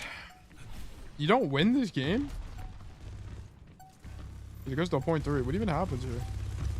That's a good flank. Low key. That's a good flank. High key. Say sick. We're dick. Oh, you walk in here. It's alright. It's alright.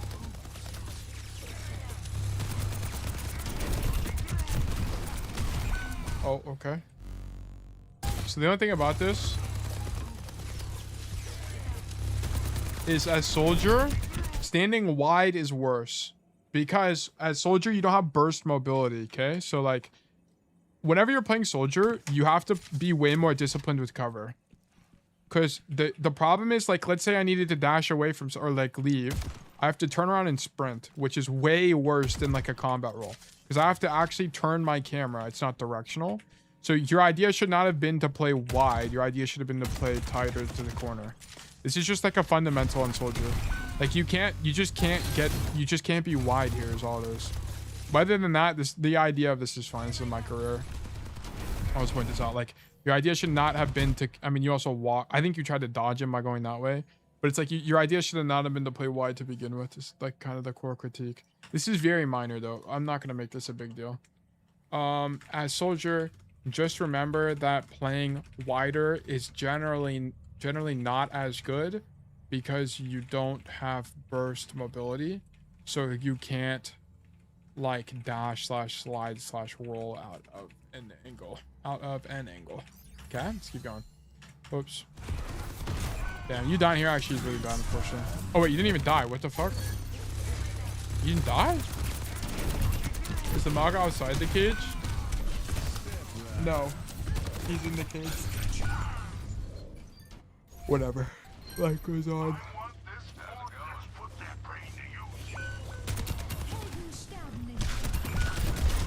All right, whatever. All right. Oh, your Sanctum was pretty good, to be honest. Really, your Shrine was the weak point, which is funny because you won Shrine. Go. Go, go, go. Yes! Yes! Yes! Dude, all the soldier doubters always be like, I can't make it to the main space, they're gonna shoot me. Just go, it's OP. Now we're in OP space. Also, you shouldn't, like, you might as well reload. You can reload and sprint now. Just reload here. So, because now you want to shoot them and now you're reloading. Oh my god. Oh shit. Okay, you just didn't commit to a rotation fast enough. Shoot this guy, sure. Yeah, you needed to just commit to this run away faster. Oh, that. Small error. Whatever, but you probably won this fight anyway because you guys killed the Malga instantly. I tried that too. There was a clip of that in chat, me getting blown up. Okay, maybe we'd have to see the situation. That's funny.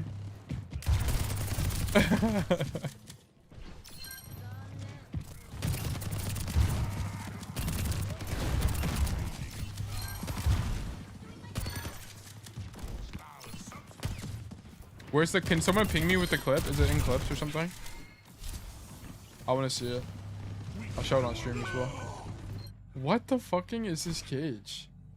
We got him where we want him. Bro, in they spawn?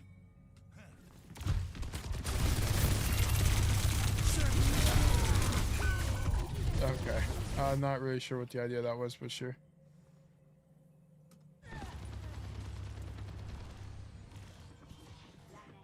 Okay. Fight's long. I mean, this fight's cooked. I'm gonna be honest. Yeah, you should just leave. No. Okay, this is really bad. You can't stagger here. So you needed to identify this fight as lost instantly. So the moment this guy dies by using cage, in they spawn was when you should realize, holy shit, my guy threw the game, and then leave. Okay. So here, you see that Malga died by popping cage in their spawn. You need to understand that this fight is lost. Play your life and poke and run away. Okay, so like your idea here, let me just boot it up. Show lobby, modes, control, first point. Why he stuck with bad cage? He can't just cancel cage and move on. I don't know what he's doing, bro. That guy is beyond my realm of understanding. It's beyond my expertise. Okay, let me run over there.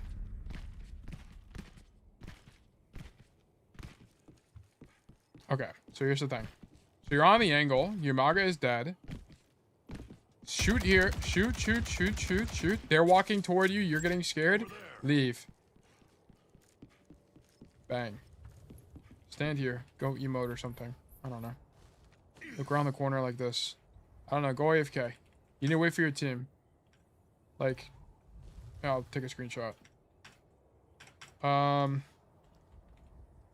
Come stand here or something. I don't know. Something, I don't know. But you have to leave or you're just gonna stagger. Okay?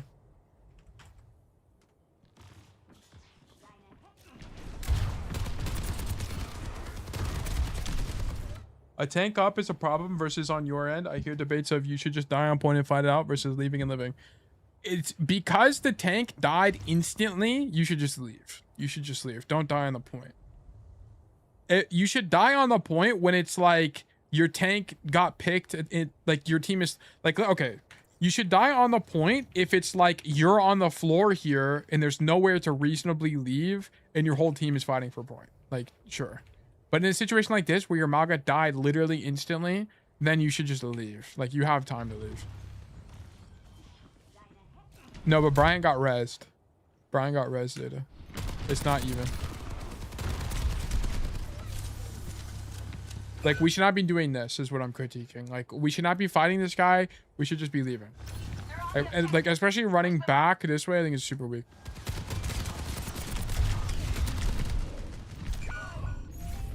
Five quick got slime. Oh, is 132 in the game now? They added it.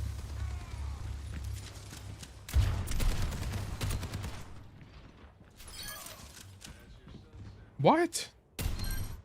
He gets a kill?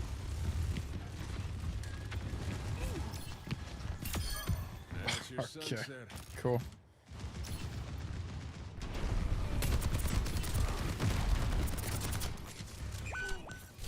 By the way, guys, I really hope. Okay, I'll talk about it after this VOD. Actually, I was gonna talk briefly about 6v6. What the hell? Jump scare Maga. You heard him. You just needed to avoid him. Like, you LOS'd him here and you hear him to your right, and then you shouldn't really be getting jump scared, to be honest. The idea here to go left was fine.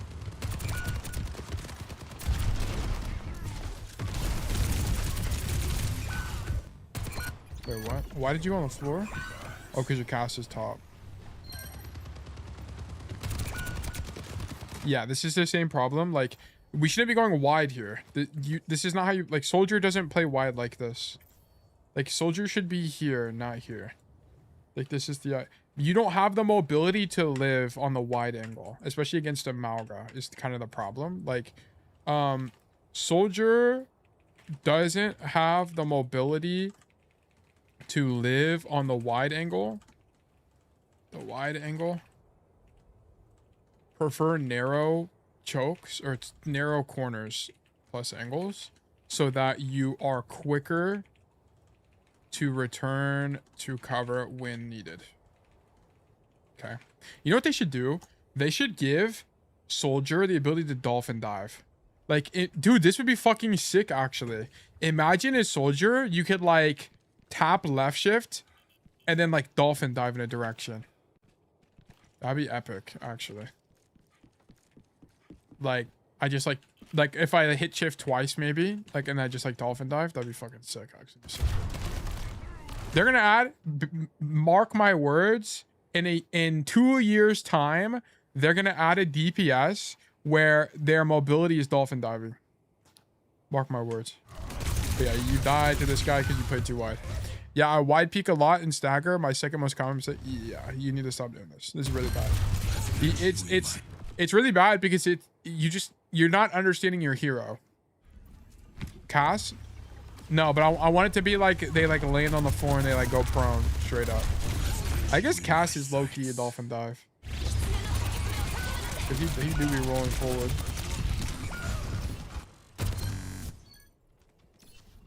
Where's your Cass at? Okay, he goes right side. It's a low-key a good play from the Cass.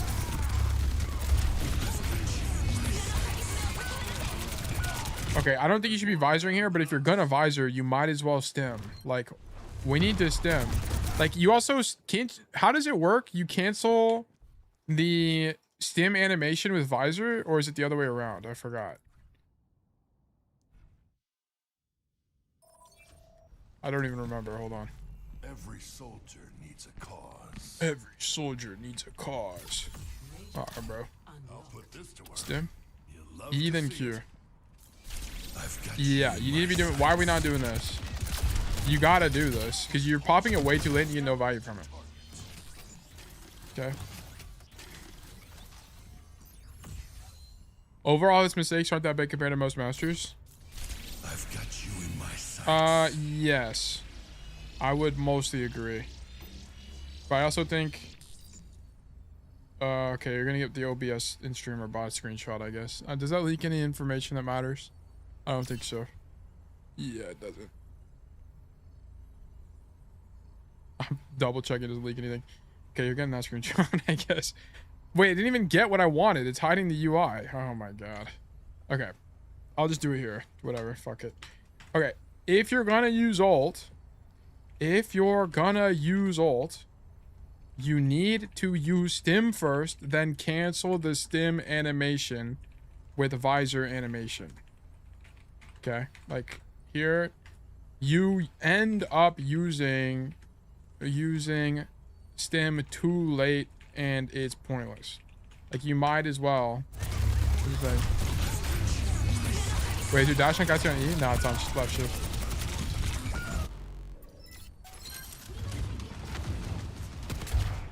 The only weird binds I have is... Also, someone asked me what my favorite food is. It's in fact. It's in the facts or the FAQs in the Discord. It's tiramisu and probably breakfast burritos. I love breakfast burritos. And also, the only like weird bond I have is on Reinhardt and Tracer, or in Zen. On Tracer, I have a pulse bomb on right click.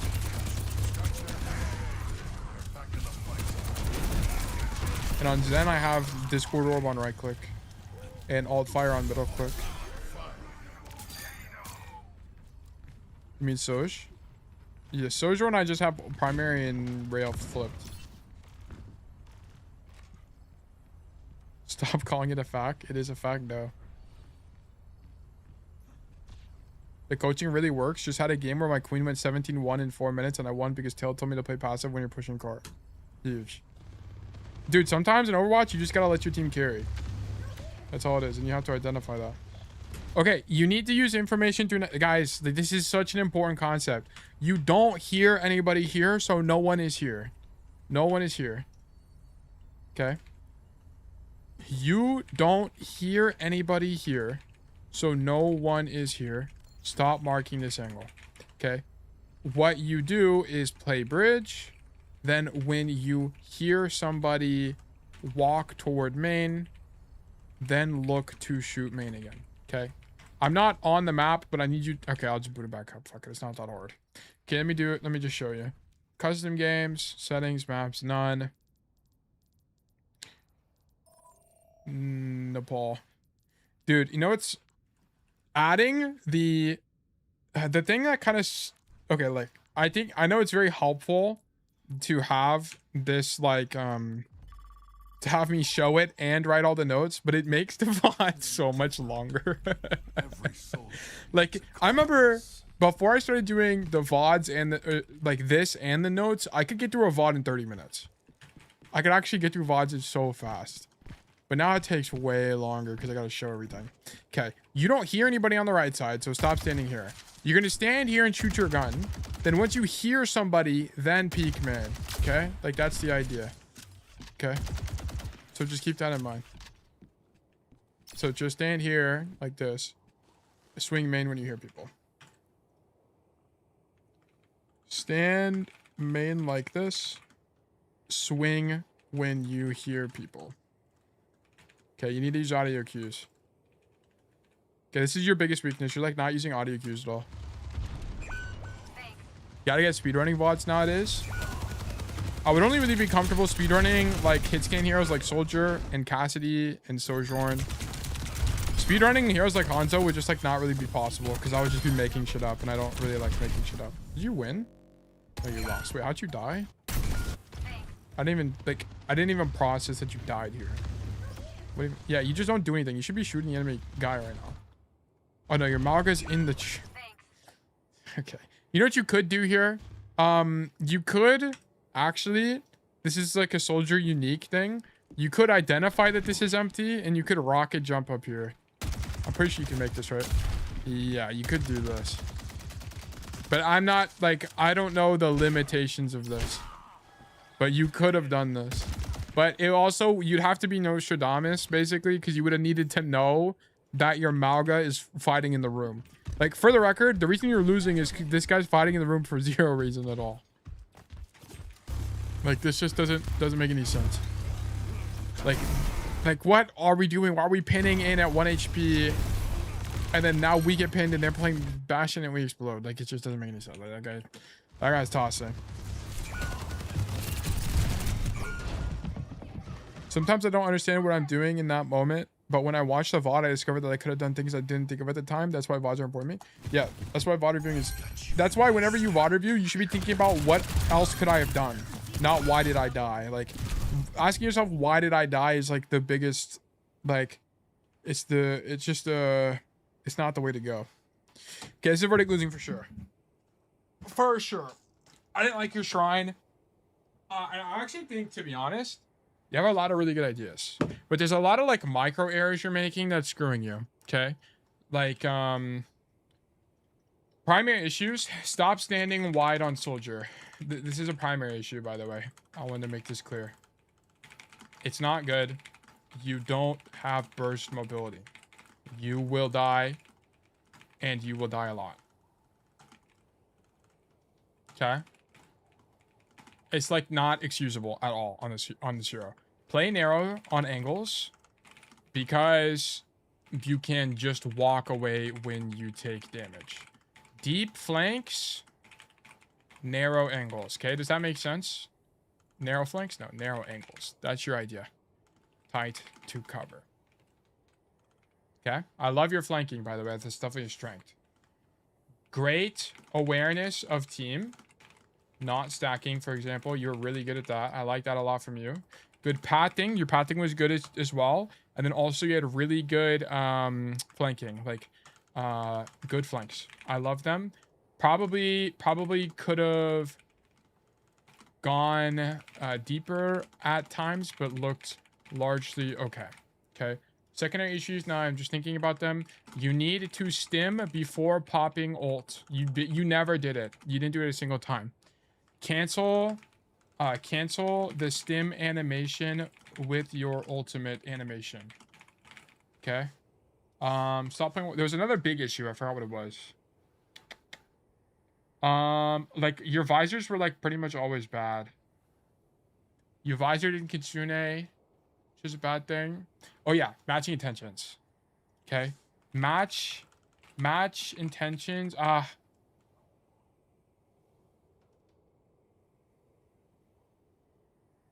I'll make it a major issue. I was thinking about making it a minor issue. Sorry, I was thinking. Match intentions with your team, okay? Even if your Mauga is low-key throwing, you gotta do something with him because otherwise you are just going to lose.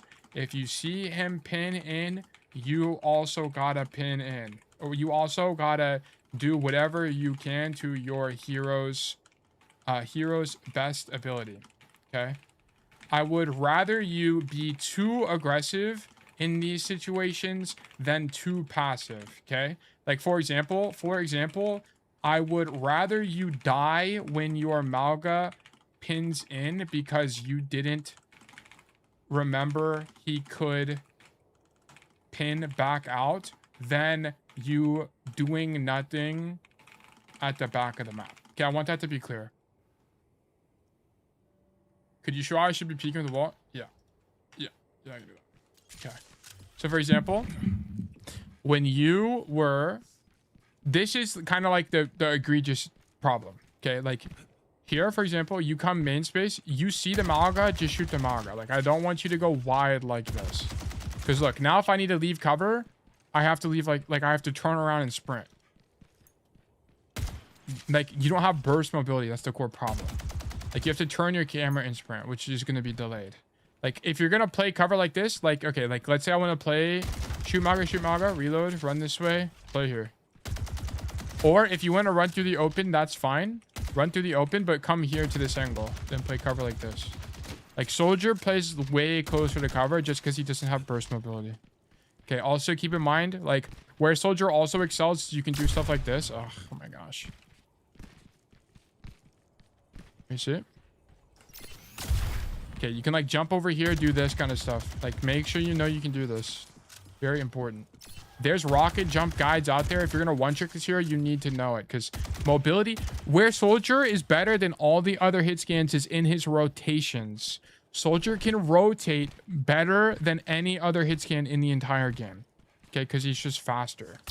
And he's self-sufficient. So if you're on a deep angle like this, you can heal yourself. And what the fuck are people going to do about you from across the map? Like, it's impossible.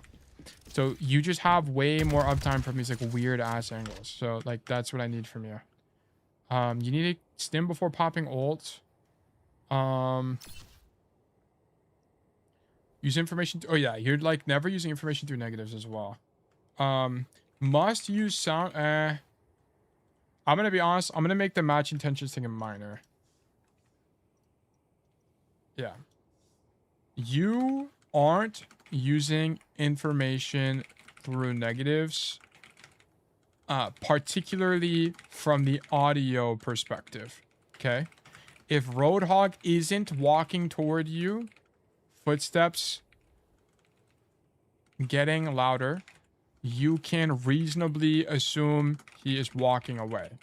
If you don't hear footsteps in main, you can reasonably assume no one is in main. Okay, like this is a very important part of Overwatch. Better than the new motorcycle hero? Yes, because the bike isn't that fast, and also it's a long cooldown. And Shion's range is not that long either. It's like 20 meters. It's very short. Okay. Let me put this note here. Because you are not considering this, you lose a lot of uptime and you become desynced with your team due to passivity, or you get flanked by people in main angle because you don't understand the fight state properly, because you aren't looking at where people actually are. Okay. Secondary issues. What else? Do some optimal things to hear. Yeah, I should have. Genji stuff with the Genji matchup or whatever. I don't really care that much. Visor in this Kitsune was pretty bad. Play the extremity of the point was a thing. Walk forward and shoot. Yeah, you weren't matching intentions with your team here. Yeah, this would also be another thing. Like, match intentions with your team. When you are on the flank and your team is stacked on a deep angle and pushing, you need to get active. Okay? I would rather you die being too active alone than being too passive. You need to turn people so that you alleviate pressure on the main angle so your team can win resource trades / the fight broadly. Okay? Like, we should never be passive on this angle. Like, on this, for example, I'll put a note here. On this, for example, I would much rather you walk forward and die. Like, not even joking, I would prefer you die. Because you will learn how much you can get away with on these kind of situations, which will happen a lot on Soldier. I wouldn't be surprised if it's like 1x to 2x per game. Like, I would not be surprised. I feel like it happens a lot. I Soldier, play wide. Here you go. I'm gonna pop the cage, whatever. Not playing wide enough. Stim, pointless. Yeah, stop marking the angle. Okay. Okay. I think that's gonna be about it for this VOD. Very thorough. Very thorough. Straight. Close conditions. Okay. If you have Stim and you have Visor and you don't Stim before the Visor, I am closing your VOD instantly. Okay. No wiggle room here. Every time. Do it every time. Okay. Other close conditions. I don't think so. Stop sending wide Soldier. That's too subjective. You aren't using information to negative. Yep. You're not. This needs to be fixed though. Like, this is a really easy fix. Really easy fix. Match intentions with your team, even if Maggie's still keep throwing. Yeah. Okay, you have a close condition. Everyone gets a close condition but me. Yeah. It's just how it shakes out, man. Soldier 76, hashtag Nepal, hero. By the way, if you guys don't know what a close condition is, wait, what? Student is not Soldier 76. Student is Mercy. Mercy, student. Oh, like, got a clarification there. Soldier 76. Rank is hashtag master. Format is hashtag 5v5. Okay, if you don't know what a close condition is, if you get additional coaching from me in the future and you don't do what this says, I'm closing your VOD and I'm also putting you on cooldown, so you can't get coaching from me for another month. Okay? Just for clarification, if you send me another VOD and you don't stim before you ult and you have it, okay, like it's off cooldown, I'm closing your VOD. Okay? Because it's just, that's it. This is such an easy fix. Like, every time you ulti, just pop stim. Just pop stim. It's just going to make it better. Okay? But yeah, that's going to be it. Let me publish this. Thank you for the VOD. Verdict Thank you for the code. Verdict losing. Boom. Got it. Thank you. Yeah, of course. Of course. Happy to help. What time is it? 1:30. Dude, I might need to change the schedule. Because like we're going so slow through VODs that it's like if I do pro analysis, we will only do like that was our second VOD today. That was our second VOD. What do you mean verdict losing? I need to make a fact. Isn't it in facts actually? Yeah, it's in facts. Just read this. I'm not gonna explain it.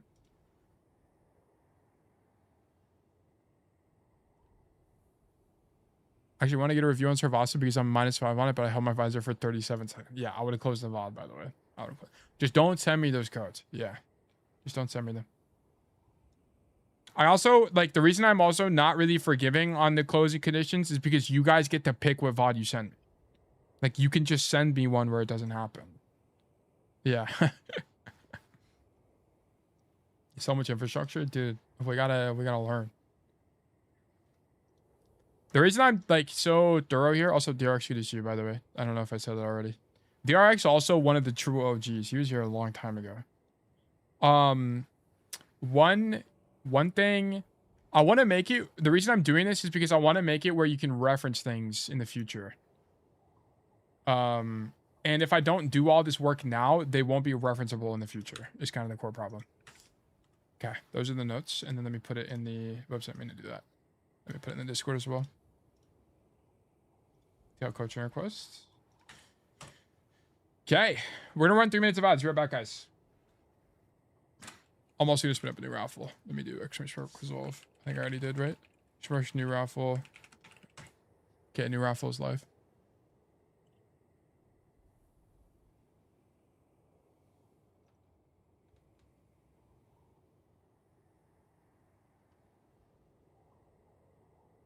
What? What am I getting pinged for? Koopa Nepal accident. Oh, incident. One, capture the objective. What even happened to her? Okay, but this is what I was talking about, Koopa. I'm pretty sure I said in the VOD if they're not playing dive. They're playing dive here. They're playing dive here. It is, but it is blind. You're going into it blind. That's the only thing. Loki, I'm glad you tried it though. Because now you just know that into dive you just insta die. But Loki, it was worth the analysis. It was worth learning from. Just blame me. If this happens, if I told you to do something and you died, just blame me. It's my fault. I threw your game. Okay? Just remember that. Is low-key like rolling across the gap in Lijiang? Low-key same shit? Yeah, it is. It is. It is low-key the same thing. Because here's the thing, like in this clip, if wait, where was it again?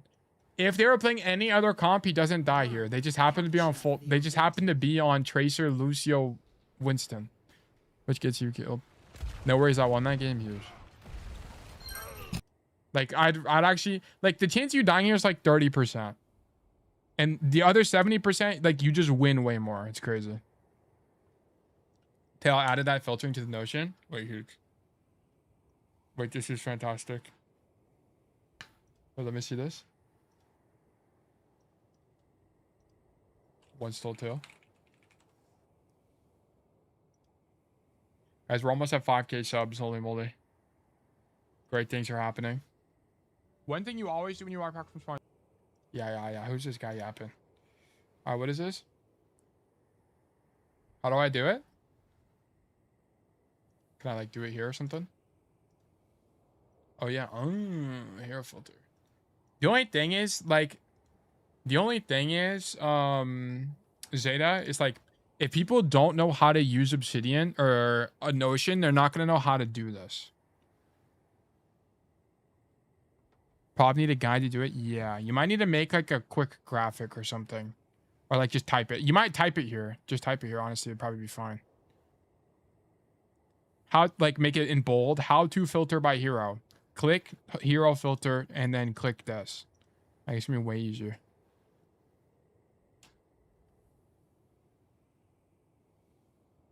Have you done a Genji coaching before? Yes. We've done Genji coaching from Vile on Jib. And I think Vile submitted a second Genji code at some point. Obsidian's such good software. I use that when I VOD review whatever game I play. So good. Yeah, dude, Obsidian's awesome. DRX, I don't know if you've seen this. Have you seen the knowledge web? Dude, it's actually fantastic. Things are coming together. Holy moly. This is brilliant. We've got so many notes, so much knowledge is in here. Have you ever done a HasVOD? Have we done? We've done Has Pro analysis, but I don't think we've done a HasVOD.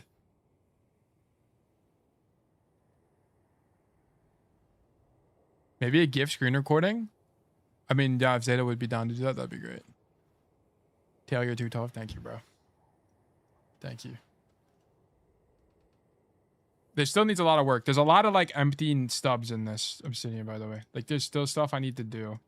Like I need to type a bunch of there's so many like I would work on this right now, but I have a bunch of projects I'm trying to finish and like work on. So like for example, like if you go to Tail Projects Fundamentals of Overwatch, like here there's a bunch of like articles, like information through negatives. There's like no information here. Like the goal is that here it's going to be like examples how to work on this fundamentals, when it applies, when it doesn't. Like that's the idea, but we're just not there yet. Also, there's a raffle open. I'm gonna extend the raffle by a little bit because I forgot to mention it. There's a raffle open right now. If you haven't entered the raffle, please go ahead and do so. I'm gonna extend it. Extend by 120. Yeah, I added an extra 2 minutes. Because there's a lot of people who just listen and they didn't hear. The raffle is live. If you're here and you'd like to get coaching, please do extra smart enter to enter the raffle. You can also do extra smart claim to claim a ticket to be more likely to win in the future. Obsidian is the $10 million mansion and Notepad is the shack. It really is. Okay, let's actually do some data entry. Let's actually just work on this while we're here. This is the idea where you use the absence of information as information itself. So for example, if you hear nothing, that means no one is here. So let's just put words on paper. Let's not work on this one. Let's work on a different one. Fundamentals of Overwatch. No, I'm not ready to work on that yet. Opportunity cost. No. Effective range. Doubling up. Fill the gap. Okay. Filling the gap is the idea where when your Hanzo. Oh my goodness gracious. Hanzo, thank you so much for the 5 community gifted. Holy moly. Thank you so much for supporting Bug Nation, W Ponzo. This guy's not only a software goat, but he's a generous contributor to the Bug Nation. Holy moly. Thank you so much.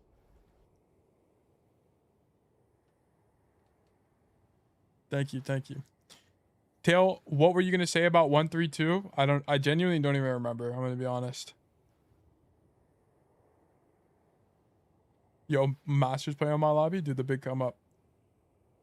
Gift everyone except me, the true goat. Montana, isn't it like 2 a.m. for you? What time even is it? I guess it's like midnight. What time is it in Germany right now? It's 8. Oh, never mind. It's like not even close to being late. 2 p.m. I thought when I used to stream, I guess, did I used to stream later in the day? Like way back when? Because I remember it being like 2 a.m. for you when I used to stream. I don't even know. Like it was a long time ago. Filling the gap is the idea where when you're walking back from spawn, you see where your team is and you take the empty space. Was there a time where there was a time we filled the gap here, right? In this VOD? Yeah, it was on Sanctum. Let me grab that actually. At this point, Tail, write a book. Loki, writing a book would be epic. I've always wanted to write a book. I think it'd be cool, but not on Overwatch yet. I'm not knowledgeable enough. We're not there yet. Yeah, here we fill the gap. Okay. So,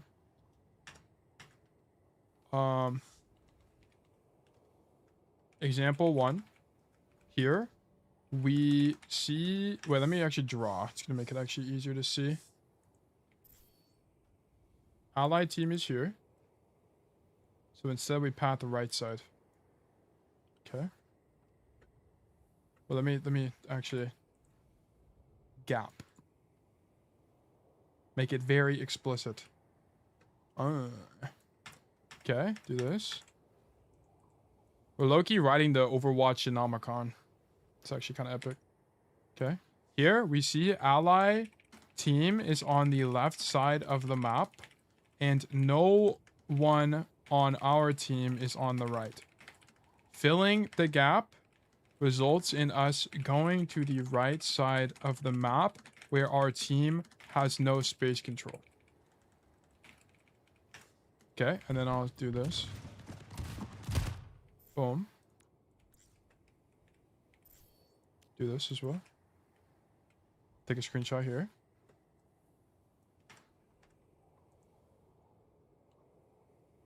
And then I can do... Well, actually, we'll do this. Let's do example 1. Sorry, hold on. I'm writing some stuff down. As a result of filling the gap, we are put on an off angle on a strong lane for our hero, where we can turn enemies and make it easier for our 4-man core to play the game with a resource advantage.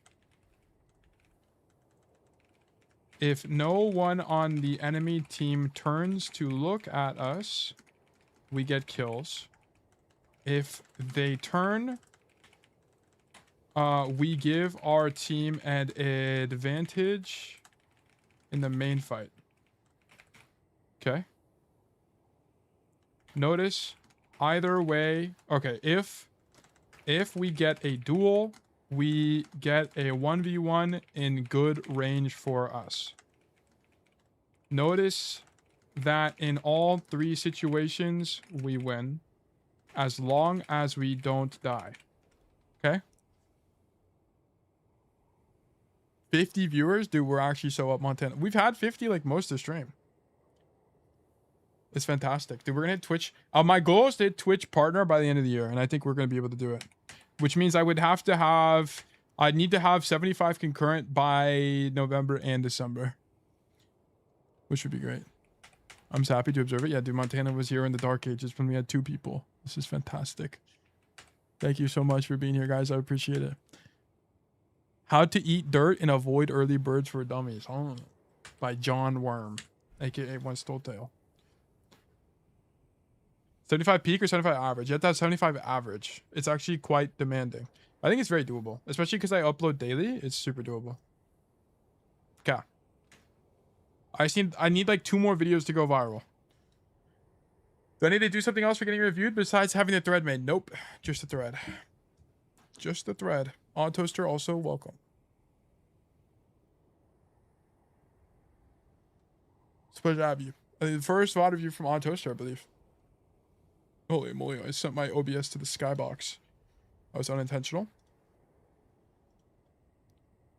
What am I campaigning for? Oh, volunteer coach, I see. Odd Toaster, Genji and May. Alright, cool. Geog, what is this? Geoguesser. Oh. Geoguesser. Do you have ideas for new heroes? No, I want Cass to be a flanker, but they're never going to do that now that they added Xion. Xion ruined the possibility of Cass becoming a flanker, by the way. I want to point that out, guys. We're cooked forever now. Should hide overlay? Oh. The reason why, Ponzo, the problem with that, or Simon, whenever I refresh it, it fixes it. I'm champion in GeoGuessr? Really? Okay. Okay, wait. Let's test this. GeoGuessr. Fuck. Hold on. We're gonna test out on Toaster live. Let me hold on. Give me a second. How do I...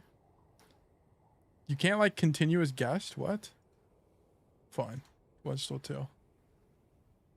Continue. But I gotta, hold on, I gotta set it up. Wait, I got a default username. I didn't even change it to One Still Tail. No, I'm good. I don't need to know the basics. Free to try. Play now. Alright, where are we? I'm not moving. No moving. No zooming, no moving. Where are we?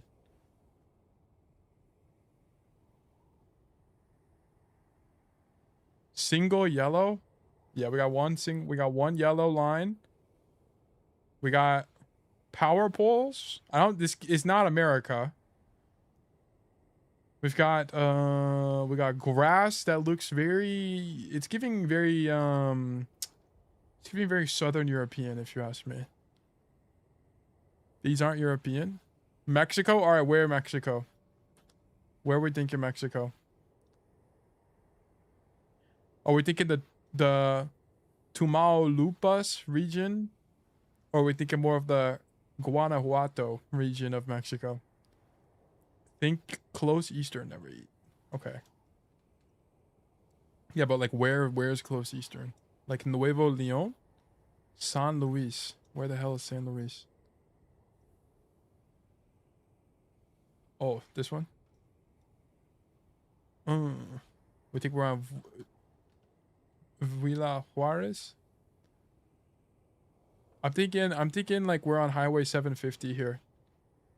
Ah, but this like, it's given too green here. Like, I feel like we're not going to be on Greenhouse Blooming. That's fine, I bet.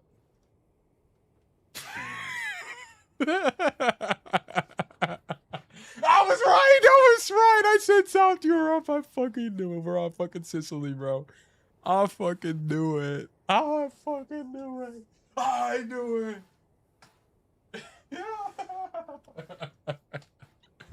This shit is not just like what you mean, bro. It is.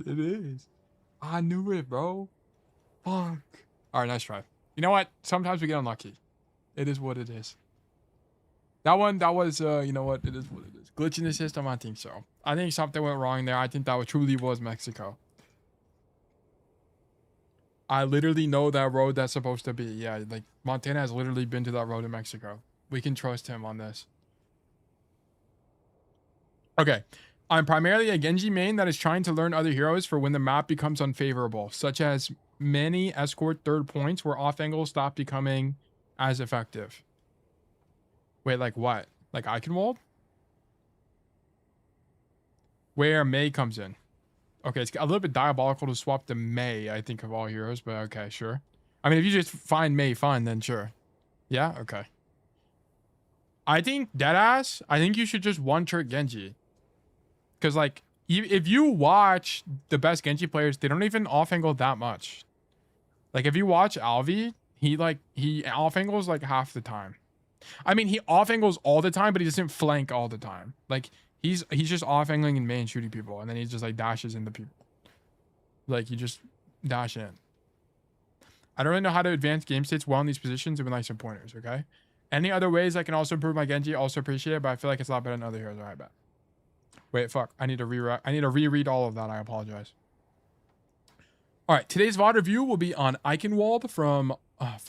Today's VOD review will be on Eichenwalde as Genji and Mei in Diamond 5. I'm primarily a Genji main that is trying to learn other heroes for when the map becomes unfavorable, such as many escort third points where off angles stop being as effective, where Mei comes in. I don't really know how to advance game states well in these positions. It would like some pointers. Any other ways I can improve my Genji is appreciated, but I feel like it's a lot better than my other heroes.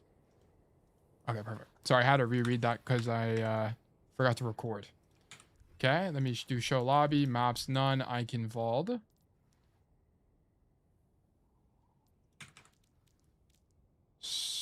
Restart match. And then let me do... Traveling to Eichenwalde. Ready for battle. Nah, but in Sicily? Oh, I see. Montana, whenever people say Eichenwalde, like, whenever I say it, do I, like, sound American when I say it? Or no? Is it, like, am I close enough? Or, like, do I need to say Eichenwalde or whatever to not sound American? Yes. Oh, Koopa, are you also European? Are you German? You sound American when you speak in general.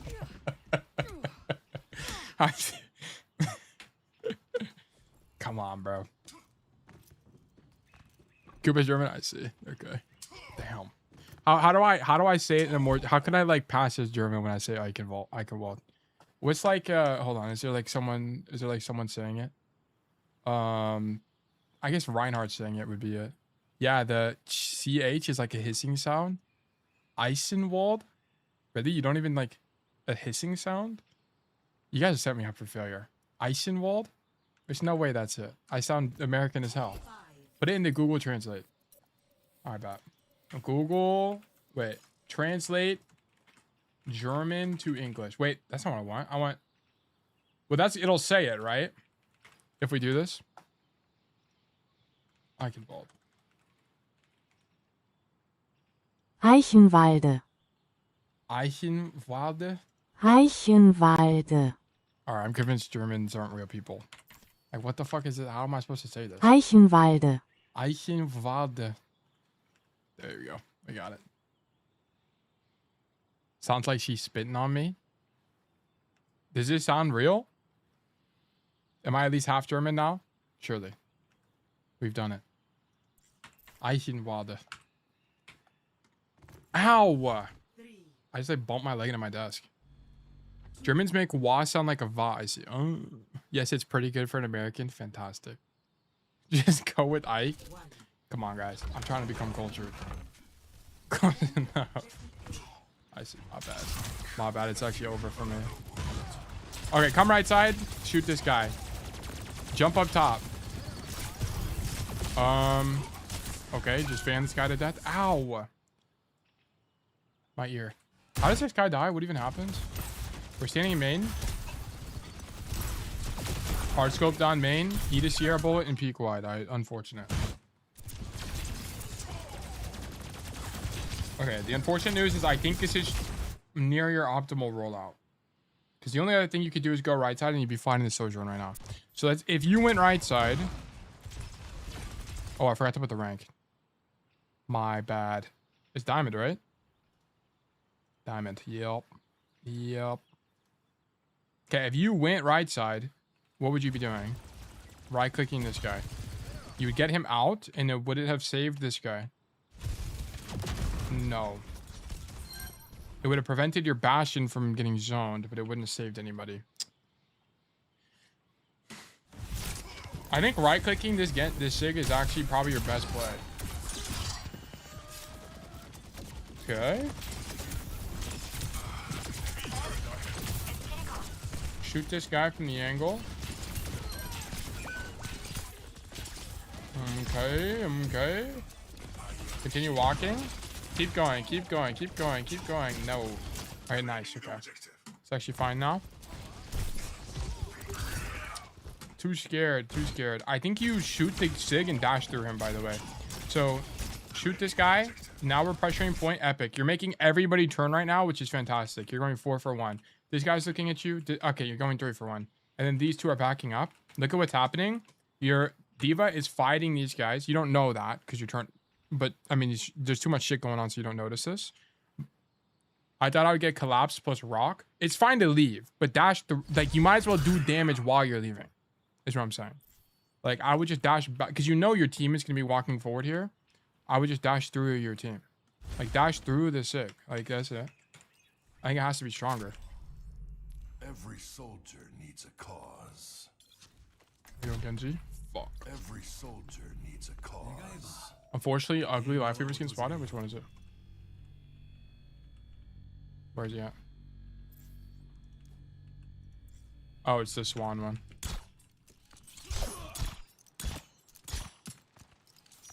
Yeah, I need to get the Genji mythic. I need the fidget spinner. But yeah. I think you just, instead of dashing out this way, because this is space you kind of don't want to be in anyway. Like, hard flanking on Genji is not really that good. It's okay, but your damage is so inconsistent that, like, hard flanking is not really that strong. Like, you're not like a Tracer who can get away with it because you can get closer and it's okay. Like, I think you generally want, like, what your idea should have been here is, like, go for a point cap and play this side to have cover, and then when you look to leave, just dash through the Sig, because he's not going to be able to rock you when you're that fast.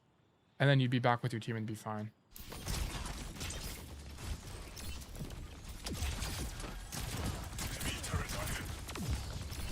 Okay, so there's a few problems with this. So you show up to the angle. Sure. I think, to be honest, poking Sig is probably fine, but this is whatever. The problem is Genji doesn't do enough damage. Okay, you don't do enough damage just shooting your gun like this. So, okay, you need to make a decision here. So let me open up a obsidian dock. Let's do new duplicate. Move this down. Student notes, this one. Damn, we've done a bunch of odds this week. This is going to be odd toaster, Genji, Eichenwalde, diamond. Okay. Genji does not do enough damage to just poke from here and get enough value. Okay. You need to either walk on this Weaver right now, or actually you just need to walk on the Weaver. Or I guess you needed to force the Sigma out. And I'll take a screenshot of the Sigma as well. Okay, you needed to kind of make a decision. But you can't just stand here. Like, Genji's not a hero that just gets away with standing here. You don't do enough. Hanzo, good to see you. Hope you're well. Shooting this Sigma would force him to respect you by backing up, which would let your team walk through main. Okay, look at your team right now. Like, this Kiri is going to have difficulty playing the game because he's not getting pushed out. But here's the thing. Because you're just standing here, like, what's the point of respecting a Weaver, right? Like, what is Weaver going to do? Weaver does 5 damage, okay? I mean, Weaver actually does a surprising amount of damage, but he's not going to be able to kill you fast enough, especially when you have deflect.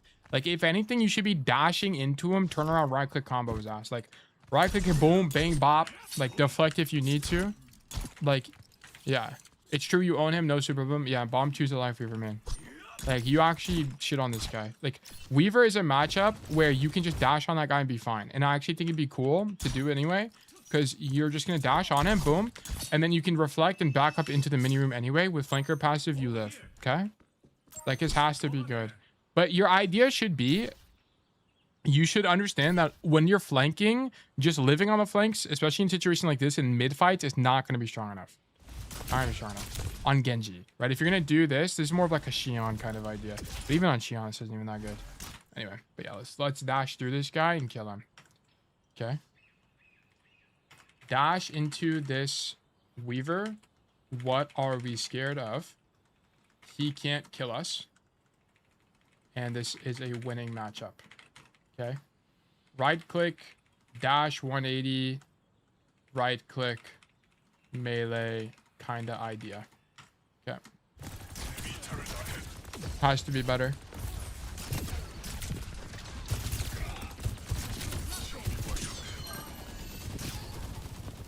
Okay, you just walk out of the angle. Okay. Okay, you need to dash. If you're gonna leave, dash. Otherwise, don't leave. That's it. I discovered your channel recently. Do you have anything for supports? I have no videos for supports, and we haven't coached Ana yet. We've coached Kiri, but no Ana. And we've coached Weaver. What other sports have we done? We've done Lucio, Brig, Wu Young, Weaver, and Kiri. And that's it. We haven't done anyone else. But yeah. Okay, if you're gonna leave, dash. Like, this got to be a dash. Okay. Like, what are we... let me do this. If you're gonna leave an angle, dash out of the angle. That's what it's for. It's for that. It's for that situation. There's no point in holding it.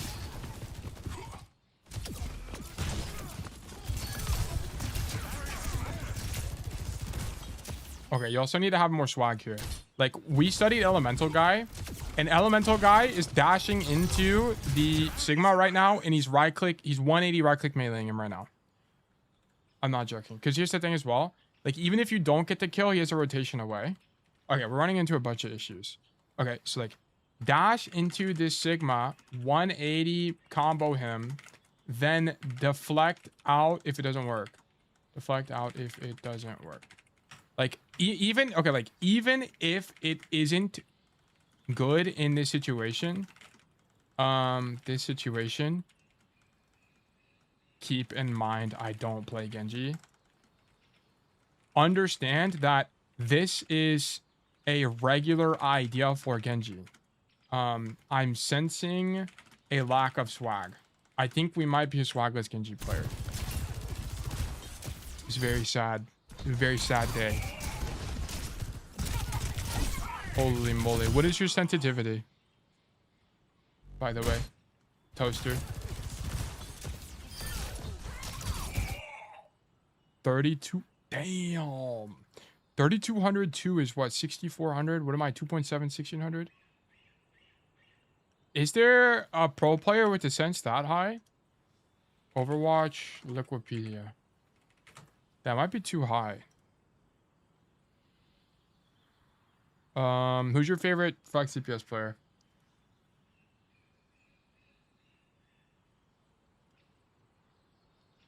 Xianjin's is... Oh my god! What the fuck is Xianjin's sensitivity? 2011? What is this? 2011? What the fuck? That's not even real. Xianjin is not a real player. What the fuck do you mean 2011? Okay, Psychos is 1600 2.5. Okay, that makes more sense to me. Shy's... Oh wait, no, this is Leaves. Sorry, my bad. Leaves is 6000 EDPI. What are we at? We're at 6000. Okay, so yours is like Leave. Zeta. Oh, Knife. I guess both of them flex around. Proppers. Proppers is, yeah, like low. Okay, yours is just high. That's the only thing to keep in mind. You win 80 so fast you can deflect into the past.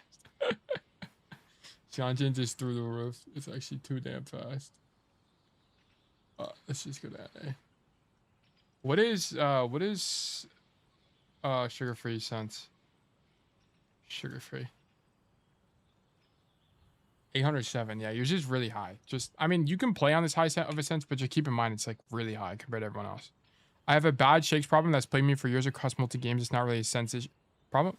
Okay, but if you have a shakes problem, a high sensitivity is going to magnify that. It's a problem. And also, I don't really think you have a shakes problem. Like, you have a tension issue. Like, it's like you like get stressed out or something. Because like here, look, it's not happening here. It's when you're shooting people. It's only when you're tracking a target that you have the shake problem. Like when you're just moving your mouse around, it's fine. Weird mouse get per stress. I think it is both. Like it's like when he's fighting people, it's like I can't tell if you're like adjusting too much or what. Like if you watch people like Alvocate, the only time they're flicking is when they're doing like this kind of behavior on Genji. Like one thing you'll do very often on Genji is you like flick your mouse around so you spread out your primary fire. Like this kind of idea. But that's basically it. Look up Viscos. I don't think he needs aim training. Like it's something to do with like this shake unless you have a medical problem. It's like you have some kind of tension issue happening. It's mostly stress. Yeah. Okay. And I want to point out, yeah, like that would be something you would genuinely need to work on, by the way. Okay. This is going to be a primary issue as well. We have some kind of stress related. Okay. If this is a health issue, I need to know because this is not a non-issue if it's a health problem. But if you think it's just a normal thing, then no. Or like if you don't think it's a health issue, if you think you just stressed out, then yeah. It's something I like to fix, but it's very subconscious. Okay, but you need to fix it. I haven't gotten diagnosed or anything. I don't think if you don't have like Parkinson's, like something that genuinely gives you like tremors, then it's likely not a health problem. Okay, we have some kind of stress related shaking when it comes to aiming. Advice for fixing this would be to hyper fixate on it in quick play games for 2 games. This is going to be exhausting to work on because it will require a lot of mental power to make sure that you're not just autopiloting it. Okay? So, to be honest, I would rather lock in on you fixing this issue than play comp. This is because this will make you have a rocky foundation for trying to execute anything mechanically as you attempt to improve as a player. The number one way to climb is to have strong foundations. And if we don't have a solid mechanical base to work with, we can only build so high before we collapse. It's a problem with a lot of gamers if he does it with the intent of actively... Wouldn't stacking static clicking? No, but there's no stress in that, Yoshiki Kami. It's like aim training would be good, but the problem is aim training doesn't simulate stress, and that's the key problem. Like, it would not simulate the need to kill this Weaver. And also what typically ends up happening, Toaster, do you think you have... How attached you are to winning? If I had to guess, you're probably a very emotional player. Because this typically is something that happens to players who, like, really get... Like, players that are prone to tilt, or players that are, like, very outcome-oriented as well. Because there's this, like, subconscious feeling, like what ends up happening is, like, particularly for players who feel like they're letting their friends down if they lose, or like they feel really bad when they lose, there's like this level of this like pressure of execution, and typically these are these kind of players.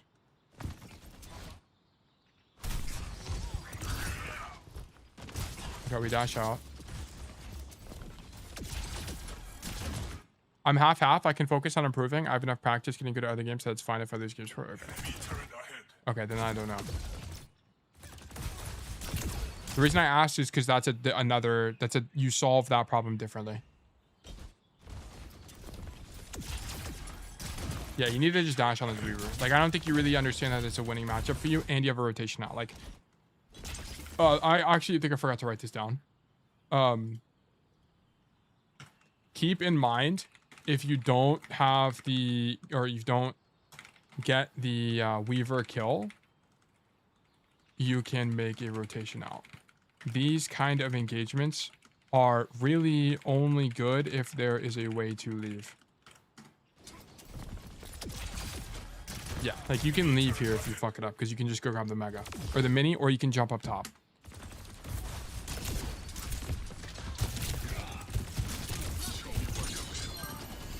Yeah, we're way too passive. Like if you put any high level Genji here, they would have like done some kind of dash play. Like, you're never getting any dash value because you're just not using it. Like, I think you're waiting for the perfect situation to get a dash reset. That's just not really how it works. You have to make that happen. You have to make it happen. Like, you can't just wait till people are 1 HP. You're never gonna get value. Like, that's just like you're waiting for the edge case. That's just not how Genji works. Oh wait, we just ran everything back, I think. No, we just had a repeat. Like, you know what's funny? This is just a wait, what? Did I go back too far and we just watched all of this again? Yes, I did go back too far. Okay, I was about to say, I was like, how the fuck didn't we just see this? I'm losing my mind. I'm going crazy. Holy moly. Oh yeah, okay, so we killed this Sojourn. Yeah, like, this Sojourn had to die earlier. We missed way too many shots from the shaking. Maybe limit test more with YOLO dashes. I mean, we need to see more before we really know. Like, it's only been 2 minutes. It might have just been this fight for all we know. He might just like dash into people off cooldown. It's just here. He didn't. W match intentions with the bomb. W kill on the Weaver. But it's like, look at this. This is what I'm talking about. Like, this can't be a thing. Like here, that can't be a thing. You guys see that? Like, I think honestly you need to turn down your sense, because you have this like tension issue with your fingers or something, and it's fucking up everything. It's making everything really hard to do. Like, you could play like that, but your difficulty is like 10 times harder than it needs to be. Do you have like enough desk space? Because like unless you are severely limited by desk space, you have to fix it. Yeah. Okay. I have the desk space. Oh yeah, you need to crank down your sensitivity. I'm gonna be honest. You need to have your sensitivity. What did you say it was? It was. I've bet 3202. Wait, what? 6,000. No, don't have it. You need to go like to like 4,000, maybe 5,000, and then keep going lower if you can. I play it. I don't even know what that sense I don't know what the CM for 360 translates to be honest. Like, here's the thing I'm seeing so far. Like, you're waiting for these kind of dashes. Very, very. Oh, I see. Like, you're waiting for these kind of dashes, which just doesn't happen that much in Overwatch. In modern Overwatch. In 6v6, it happened more, I think.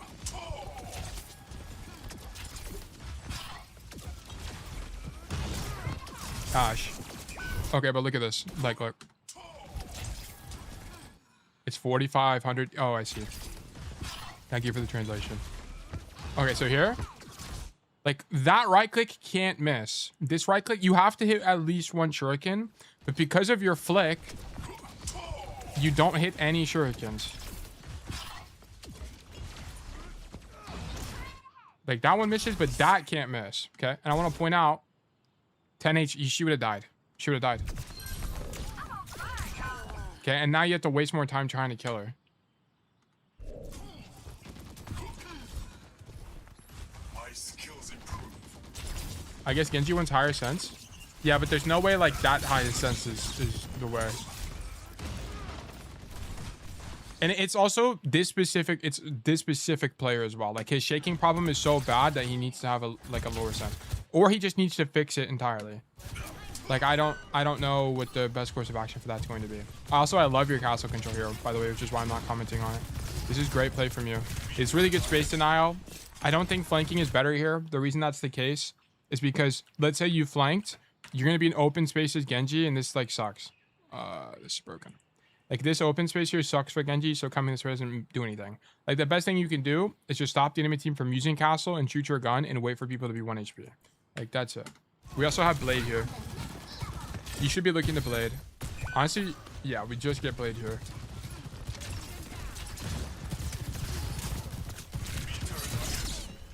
I would say Blade that guy, but he's too far.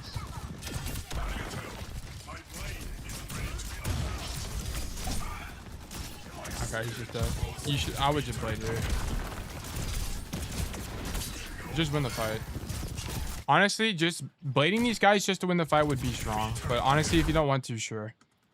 Yeah, it's fine. It's okay. I would blade here personally. I mean, I don't play Genji, but I think killing these 3 is fine because there's a chance they leave. And I think just getting the kills is strong. Yeah, I mean, it's good anyway. Sure. Because now you have Blade here, which is really good. Like, I think it's actually good. What, Reaper is dead? What? I think he just got... He thought everyone was going to keep walking, and he doesn't raid. Okay. He gets shit on by a rail. Okay, cool.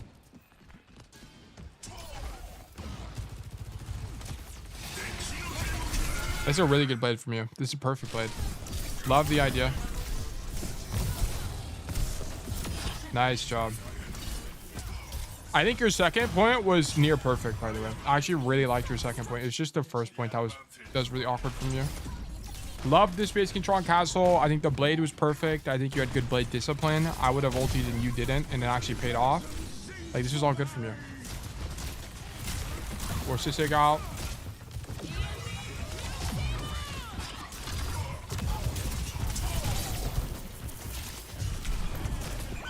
Honestly, whatever. I don't really know what else you could have done here. You could have maybe gone for a backliner this fight, but I think forcing sig out is fine. I think the only thing you can really say here is, like, whenever the sig pops his ulti, you should really just be shooting him instead of, like, walking toward him. I feel like getting closer for the right click just exposes you to more risk. More because that you're walking into the open for not much reason. Like, you're walking into the open and everyone is on your left side is kind of the core problem.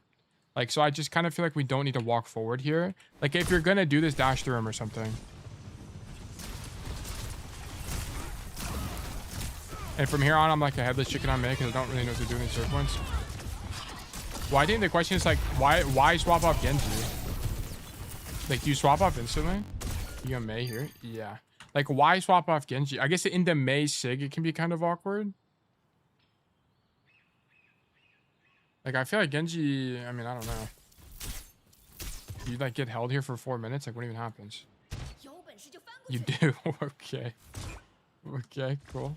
I guess we'll see what happens. Guy's foiled. Okay. Okay, you walk out left side. Okay, your crosshair's on the floor. You need to be aiming head level, just for the record. Always aim head level. Good space control. Are you thinking to wall the sig? Okay. Wall the sig, sure. Okay, freeze that guy to death, sick. Walk on this guy. Wall up. Nice, okay, good kill. Okay. Is Ram easy to climb on? Not as a one trick, no. Ram is probably one of the hardest heroes to one trick. Maybe not anymore after the recent buff, but there's just a lot of maps where he kind of just sucks balls. But like high ground maps, he just can't do anything. Okay, matching intentions. Wall this guy. Okay. Like, what do I think Ra is doing here? I think Ra is shooting icicles down main and walking to help this diva. I do think this is the case. Do I think Ra is using wall early? Probably not. I don't think Ra is walling anything. Because we're demeched. Do we use bomb? No, we do not use bomb. Do we have bomb? No, we do not even have bomb.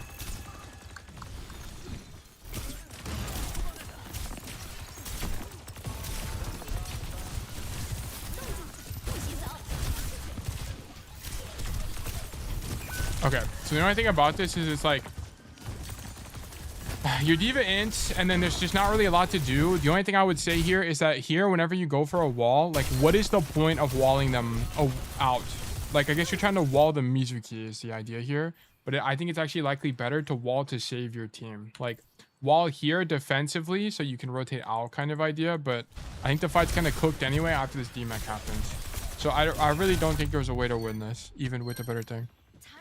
Is Ra the best player ever? May player ever? I actually don't know. Ra is the best May right now. And we've done pro analysis on Ra twice now. One of them is lost. Actually, both of them are lost to time, unfortunately. I have notes on one of them, but I was trying to cut off music. Yeah, I mean, it's okay. Like, even if the wall was good or bad, it kind of didn't matter when it changed the outcome of the fight. Like, you were cooked to begin with, is the problem. Okay, so here we walk back from spawn. You need to, okay, like as you're walking back from spawn, you need to FTW here. FTW, okay. What did we see as we were walking back from spawn? Let's actually start over when we respawn. Okay, so we respawned. What do we see? We see Mercy's alive. Everyone's alive. You see people critical through the wall. Okay. You see Weaver is dead. Mercy is dead. We're even count. Or actually you're down one because you're walking back. Okay. Then you trade out the Mei, so you're actually even now walking back to the fight. You have Blizzard and you have Bomb as well. We use Bomb here and they're using Single. You see everyone is crit. You see your Kiriko is dead. You see Reaper. Okay. Reaper is low as well. You should not be turning the corner here because even though you are up one on the count, you're actually even now. Even count. But their spawn is closer, so you can infer this fight is lost. Okay. So you should not be turning the corner right now. Like your idea should be to just stand here. Whoops. Your idea should be to stand here and shoot your gun. Okay? Because you're probably going to die here. Why no card put? Everyone goes fast? I have no idea. Yeah, like you're just staggering here for nothing. Okay, so FTW. Must practice FTW. Do I have a... I do. I have it as a concept. If you... When you are walking back from spawn, your number one idea is to get information so you know how to path and how far to go. Okay. When you were walking back from spawn, you could identify that the fight was lost even though your diva ultied based on your team being down on the count. I think you're like -1 at some point. And the enemy team spawn being closer than yours. Your team is disadvantaged. Don't turn this corner. You just stagger. I imagine you probably actually like pop ice blocking to make it even worse as well. Yeah, you wall. What is this? What is going on with my game? Oh my gosh, look at this performance. 30 frames. What is going on? What even happened to Overwatch? Yo, my whole computer is exploding. 93C on my computer? Oh my gosh. 93? What is going on? Oh my god, my whole computer is exploding. Hold on, we gotta close this. Oh my goodness, what is going on? Oh my god. Hold on, guys, hold on.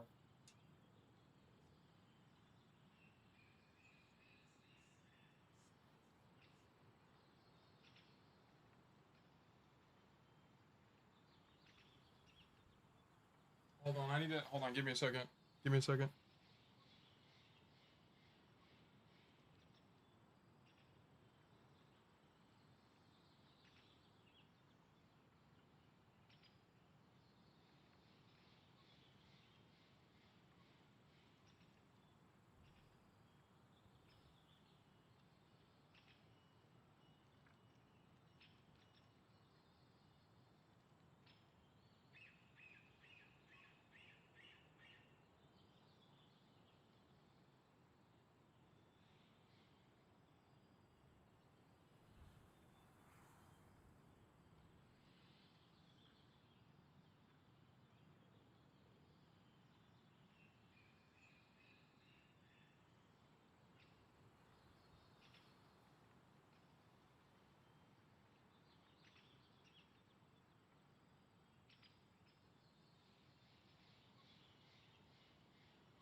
Okay, I moved my computer around. Oh, maybe it might be like I have it elevated now. Maybe it was too close to the floor. I don't know. Fuck, I closed the Overwatch that had the code open. Oh my god, everything's going wrong. Is the temp decreasing? No, it's still 93. What the fuck? MSI Center. So what are my temps right across the board? 75. Damn, my shit is hot as hell. This is broken, I think. Is your thermal paste degraded? Nah, I built my computer last year. 80s. What is going on? My computer's definitely overheating, for sure. Well, we can't really do anything until my computer fixes itself, to be honest.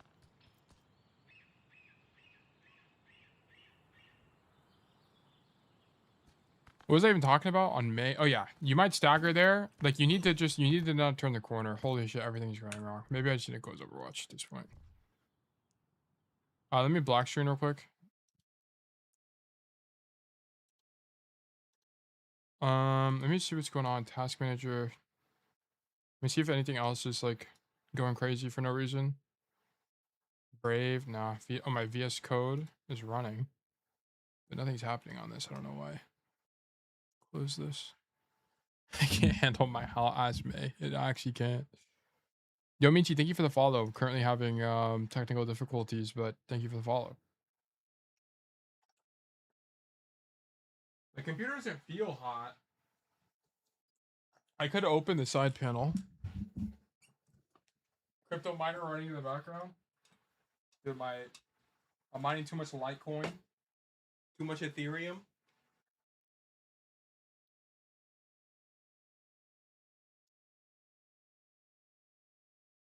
You can't even mine Ethereum anymore. It's proof of stake now. Not proof of work. Damn, now my GPU is like actually fried. Like it's actually so hot. Are my fans spinning? Maybe my hold on.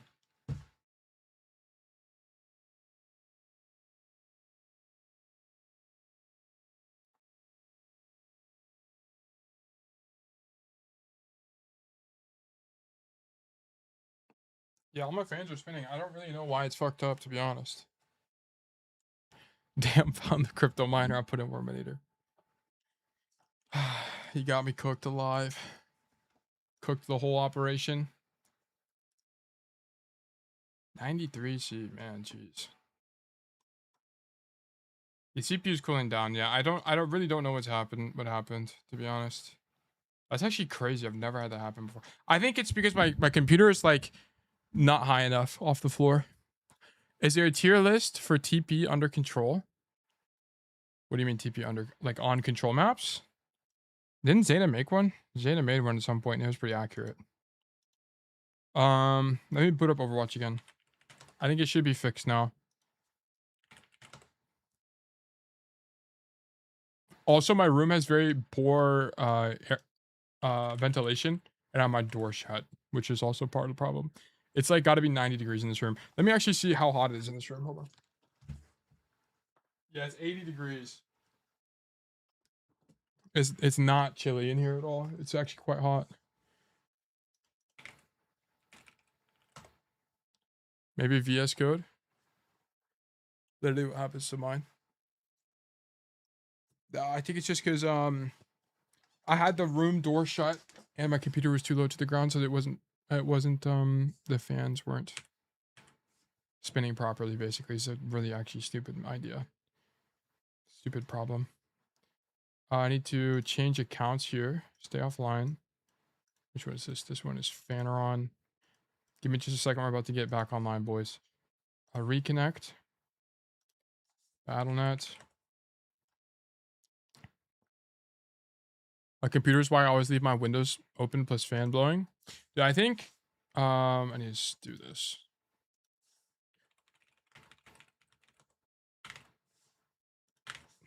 I feel like technology should be so advanced that we don't have hot computers anymore, but I suppose that's not reasonable. Do this. I mean, where there are electronics, there will be heat. Yeah, temps are coming down now. I think my computer just wasn't ventilating properly. It's crazy that I just now started running into issues, though. We didn't have issues last stream at all. Maybe I did and it just didn't get hot enough.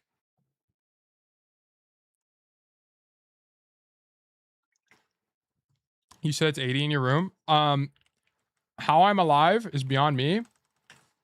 I just love, unironically, I just love hot rooms. Like, I actually thrive when it's hot in my room. Like, I remember I used to work at my old job. I would turn on the space, in the winter, I would turn on the space heater and I'd let it be like 79, like 80 degrees in that room. In the middle of the fucking winter. Okay, we're back.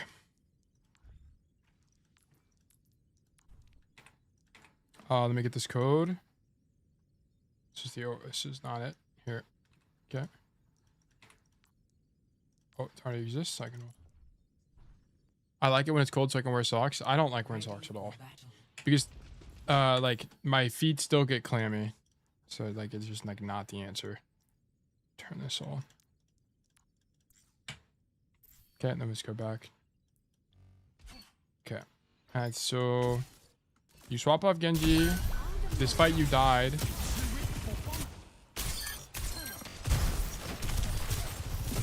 Dude played Cassie so much he's okay with living in Route 66. Dude, that's honestly where I'm at. 88. Damn, it's still fucking 10 billion degrees. That's actually crazy to me. Okay, I guess if we start thermal throttling again, we'll have to end stream early or something. Okay, yeah, you shouldn't be walking around this corner.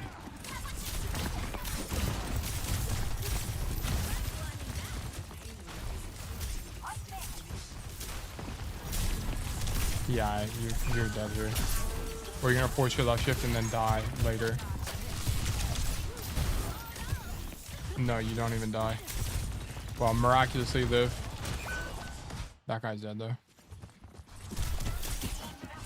I use MSI Afterburner? Yeah. You staggered here? I don't think it's a problem with like my fans or anything. I think like yeah, my computer's actually louder than it normally is. 92, dude, we're actually thermal throttling beyond oblivion. That's actually crazy to me.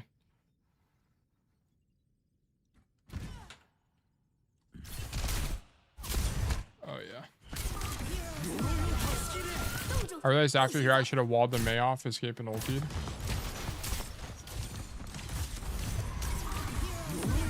Dude, what is going on? Hold on.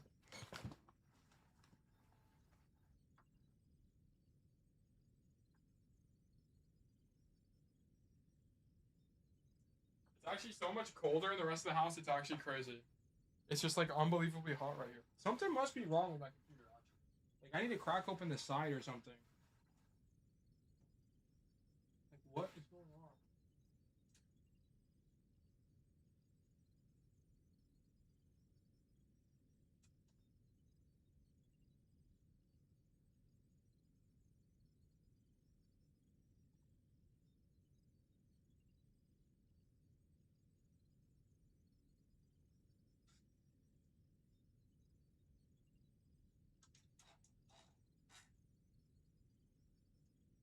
So I'm cracking up this side panel. I mean, everything is, I don't know what the fuck is happening.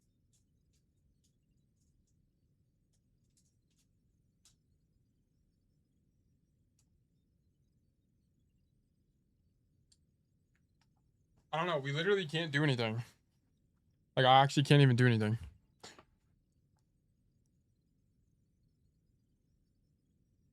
Of all the people I'd expect to have the computer overheat, Tail would be the last because he's just too cool. Dude, thank you, bro. Thank you. I actually don't know. We can't even do anything because we're going to keep thermal throttling. It's like not going to be possible. Look at this. Is your PC like being slow because it's empty? Yeah, we're going down to 30 frames. Like we're getting thermal throttled. Like, we can keep chugging along, but it's going to be a little bit of a nightmare. Okay, so like here.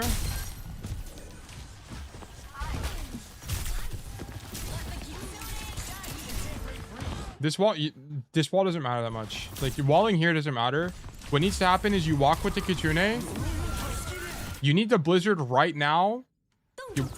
And then you needed to wall off their rotation. Like you should be walling behind this Mei right now. Like Blizzard plus wall combo is a holy shit. Oh my god. Oh my god. You guys see this? It's actually on like actually really bad.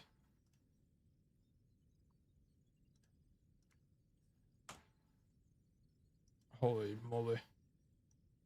You guys see this? Like, what is this? This is really bad. Yeah, we're gonna have to stop. I'm gonna have to. I'll write this down, and then we're gonna have to nuke the stream. Oh.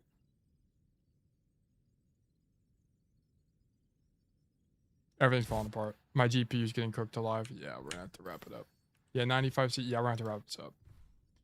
We're gonna have to wrap it up, or else my fucking computer's gonna explode, literally. Okay. Here's what I'm gonna do. I'm gonna have to cook this. Well, not cook my computer, preferably. Connection will continue this VOD. I'm gonna do it off stream. Unless you want me to just wait till tomorrow. Actually, no. I'm gonna have to do it off stream because we need to just start over tomorrow. Either. Okay. Here's what we're gonna do. I'm gonna fix my computer. I'm gonna stop streaming. I'm gonna fix my computer problem, and if I fix it, I'm gonna go live again. Okay. But if I don't fix it, I'll see you guys tomorrow. That's what we're gonna do. And if I don't stream again, if I don't turn the stream back on, I'm gonna fix it. I'm gonna do the rest of the VOD off stream. Okay, that's what we're gonna do. Good luck, PC. Thank you so much. But yeah, this is cooked. I don't want to fry my computer, and I need to fix this. So we're gonna be right back. But okay, I'm gonna hop out. I'll ping you guys in the Discord if I go back live again. But sorry about this. Maybe move the, yeah, I'm gonna have to like look at I actually don't even know what's happening. I have to like unplug my computer basically and look at it. But okay, I'm gonna be right back, guys. Thank you guys for tuning in, and I hope all of you have a fantastic rest of your day. Bye bye.